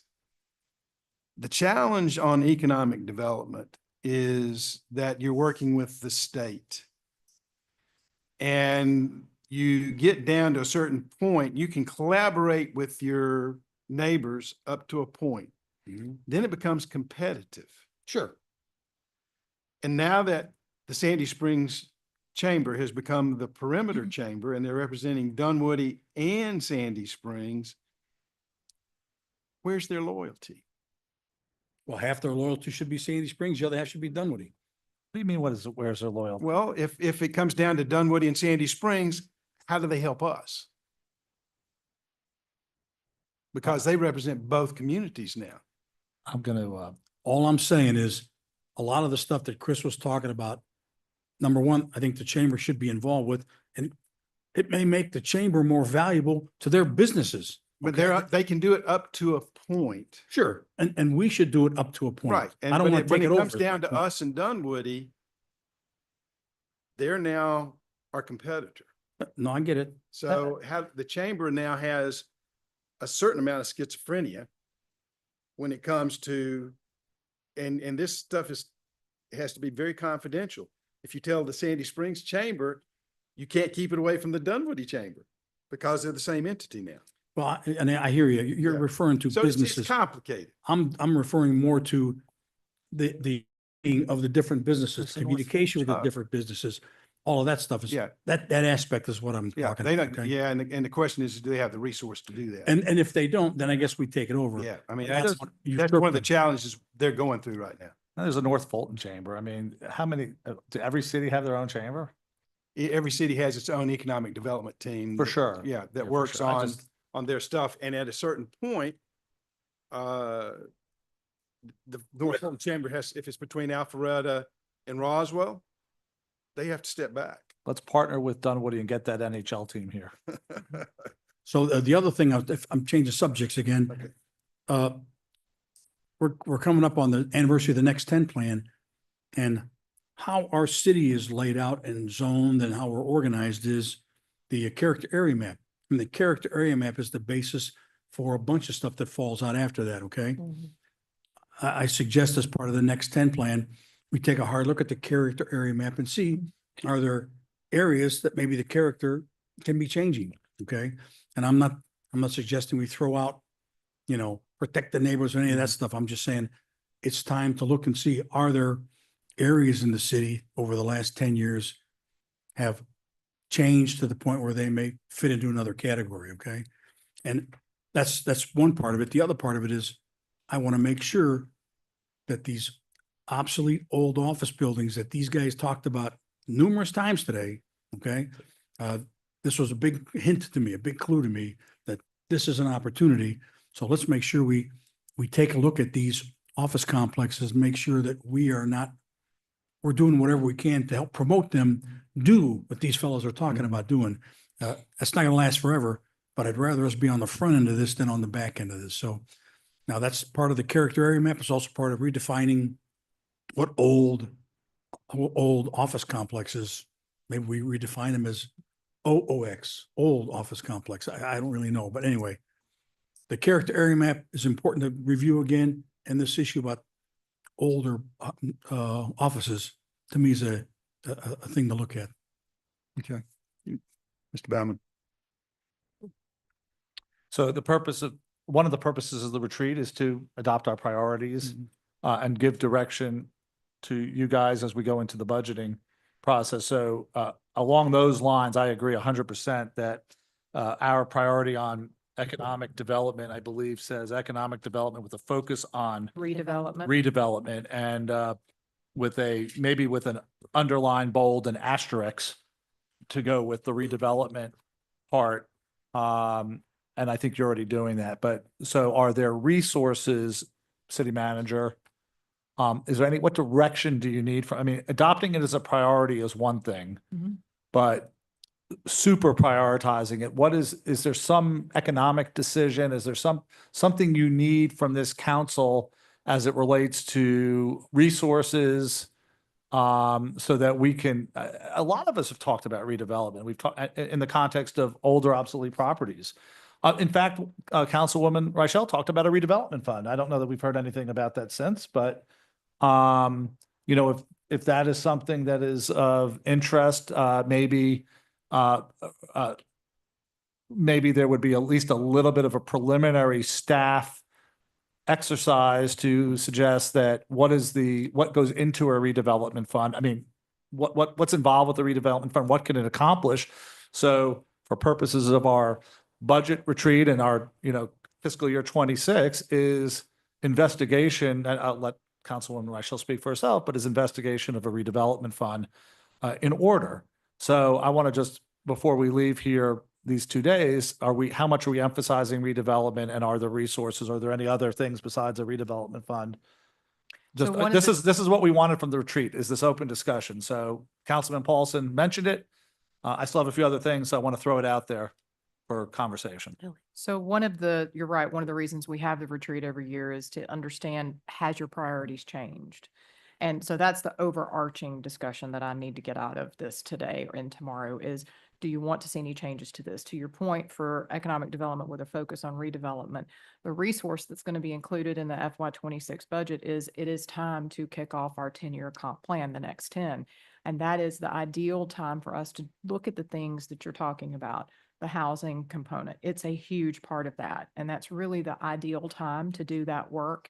That's also the ideal time to look at what would a redevelopment fund look like, because you'll get out of it what does the community and what does council want to see us prioritize in housing over the next 10 years? And how do we want to incentivize those housing options to be here?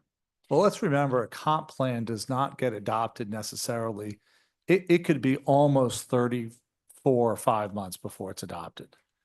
I know that we kick off a process in 10 or 11 months, but the adoption of a comp plan is sometime in 27. As I recall, we adopted our next 10, I think it was in the latter part of 17. I mean, we're just in the beginning of 25. So two things can be true at once. While some of these do kick into a comp plan, I do not necessarily think we need to be kicking every can down the road and saying, let's not make the comp plan a convenient excuse for inaction along No the one way. is suggesting that. Okay, so No. while But things that do, comp plan investment is going to be over $1 million, just so y'all are Right. aware. right, so I understand that. Yeah. Over a couple of budget years. Well, maybe 1.5. Not, but- certainly not, it's not all going to be spent in the 25, 26 budget year. We're just kicking it Well, off. at you the won't end of have 25. It'll be, we're in 25 now. I'm It sorry, would be in I'm saying the 26. 25, 26 budget year, which Yeah. starts in 25. I don't think, Mhm. I just want to go back to make sure we don't leave any stone unturned Sure. on redevelopment. I mean, I think economic development sort of speaks for itself. But what a lot of us are talking about is redevelopment of obsolete properties.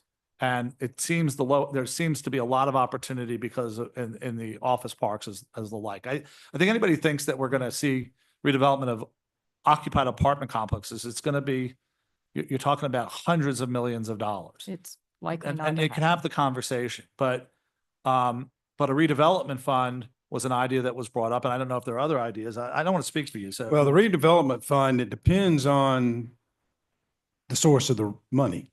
You can't, again, we'll run into the same problem that we've faced on a number of projects, is giving money to private entities for we can do infrastructure, we can do other things like that.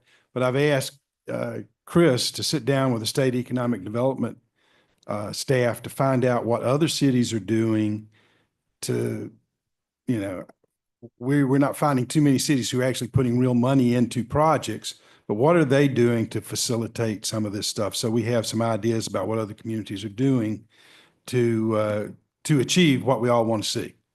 But if it's a redevelopment fund for the idea of, doing certain kinds of private sector projects, we run into the gratuitous clause problem, but we're looking for solutions on how we work through that process.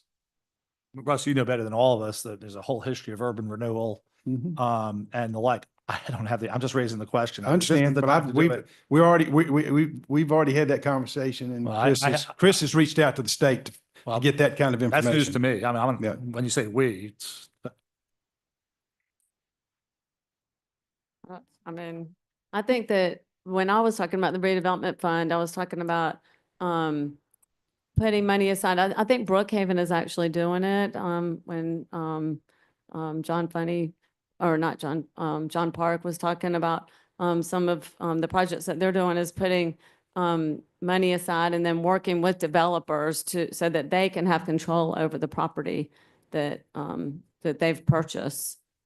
So they're not actually developing the property, but they're working with developers to develop the property. And I'll check in with them, but I believe what they're doing is the public infrastructure component of it. So it'd be the streetscapes, the public plazas that would be part of it, which is something that we can do if somebody brings us a project about that as well.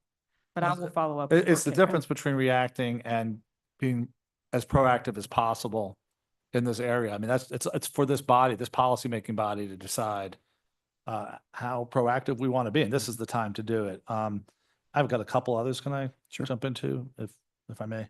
So this is about the time for the annual comment about recs, parks, and trails. We discussed it earlier. I don't know that there's a sentiment, but I think when we look at our wants, and I'm not sure they all qualify as needs, but our wants is going to be in the hundreds and hundreds of millions of dollars as it relates to trails, park improvements, Hammond Park, tennis center and the like. And Soccer fields.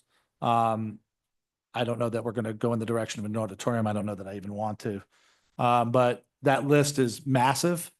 And the community gets to decide every year, every 4 years, whether it wants to continue to do pay as you go, or whether it wants to go down the road of I would hope, community-driven process for a funding mechanism. I think where communities have failed, it's been top down. I think where communities have succeeded, it's been a community effort to round up support. Organizations like Conservancy, Sandy Springs Youth Sports, a whole host of organizations have to really take the citizen lead on these kinds of things, but they kind of follow our nod, and this may or may not be the year to do it, but it's every year I bring up, do we want to move towards at least investigation? And maybe this needs to be part of a discussion tomorrow when we talk about the financial health of the city. So I would throw that out there. Earlier, I asked about our partnership programs. Would ask that, that hopefully council agrees that might not be a bad time to visit our partnership programs, presenting partner programs, and making sure we've got all of the reciprocity that we want as it relates to groups like City Springs Theater, AJFF, it used to be Roswell Dance, and that in areas where maybe it doesn't rise to the level of a presenting partner program, that our contract for services has enough of a year-round opportunity for people to get in for us.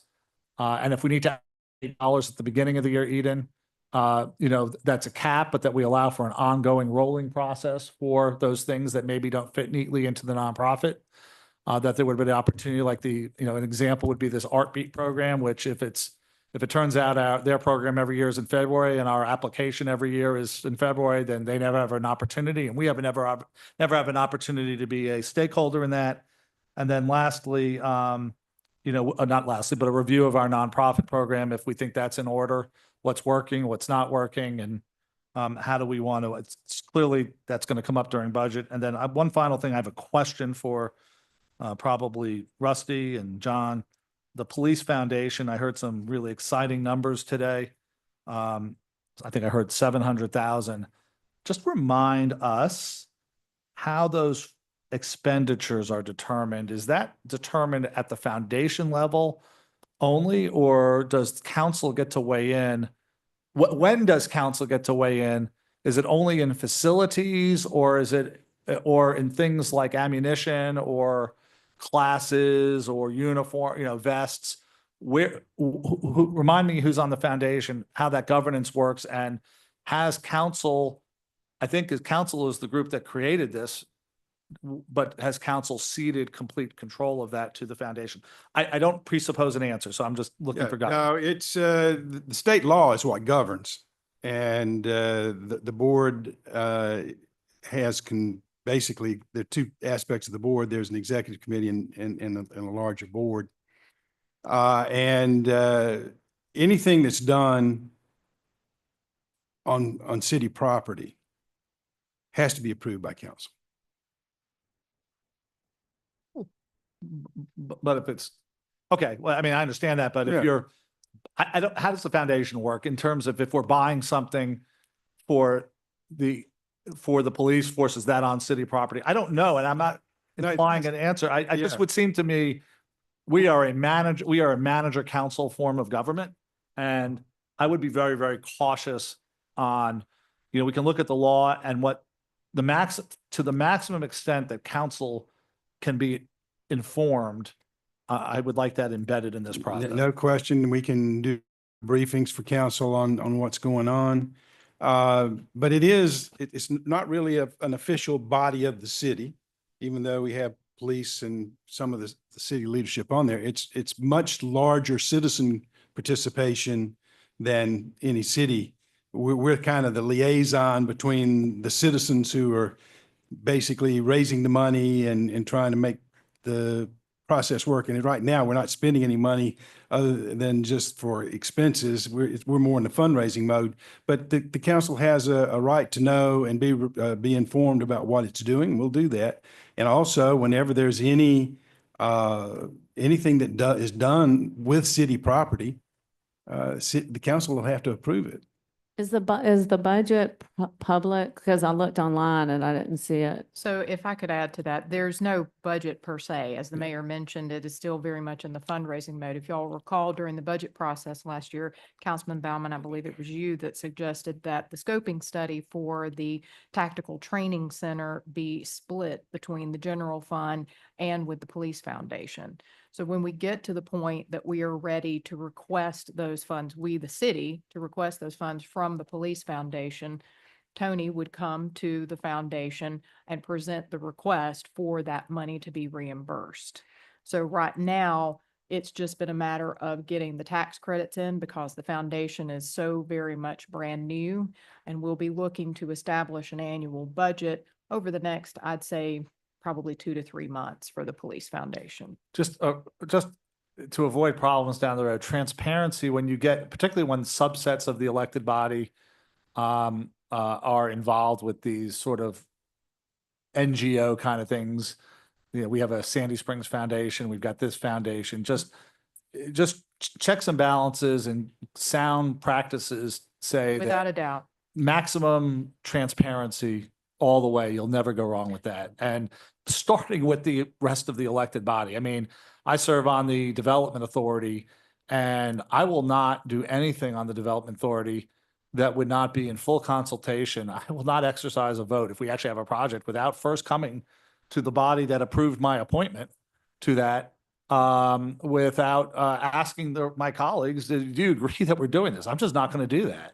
And I would hope that that would apply to any of us that are on other boards and foundations. And I know there are different legal requirements, but sound governance says, and I'm not implying that we're not doing it, but No, because there's been but no we're on the front expenditures. end of both of these things. Sure. Is that we set these organizations up with processes that don't have to be, oh, well, we'll come back and tell you. Incorporate them into your official processes that you will inform the council, and therefore by informing the council, you have informed the community. And I'm just asking on the front end because I heard a big number today that and we also heard it about the Sandy Springs Foundation. We're going to have naming rights and all this. Just please keep us informed. Fair. Ms. Mueller. So as far as priorities, focus on development and redevelopment. I'm definitely all in on that, especially, I'm going to keep beating the drum for the facade. I know there's some questions of how we could do that. I do think there would be benefit as well to help some of the smaller businesses with digital marketing grants as well as interior grants, but you have to start somewhere. So we could start with the facade. I know that that's contingent potentially upon the design guidelines, but I think that'll be well worth it. I think other communities have seen the benefit of that. We didn't talk again about, I don't think a whole lot about Rex and Park. I know that we have a very old plan. I think that plan was from 2019, Kristen? I thought when Brent came on board, we're going to take a look at that. Is there a way to get some sort of a readout from him now that he's been here for quite a while to come back and say where we are with that plan with respect to what was in the plan? And do we need to update the plan? Yes, and Brent and I have started having discussions about when is it time to update that plan. So we're looking at that right now, and we'll bring forward a recommendation when we're ready to do so and give you all an update on where we are as well. Okay, and thank you. And then the other thing is about the, we have the economic development plan. So I don't know, is there a plan for the plan and get a review of that? I know we had some today, but Chris went through the properties and so forth that were in there, but there's a lot of other information in that document. What sticks, what isn't. I mean, we're going to get an update on that as well. It really document? needs to be updated. That data is a bit old, and it was actually not formally endorsed by council when it was developed before. So we'll be looking at that and bringing that forward in the next couple of months. Okay. And I think that was it. So thank you. Anybody else? All right, ladies and gentlemen, we are adjourned till 9 a.m. Thursday, February the 6th. You may leave your notebook. Yep, leave your notebook. Mhm.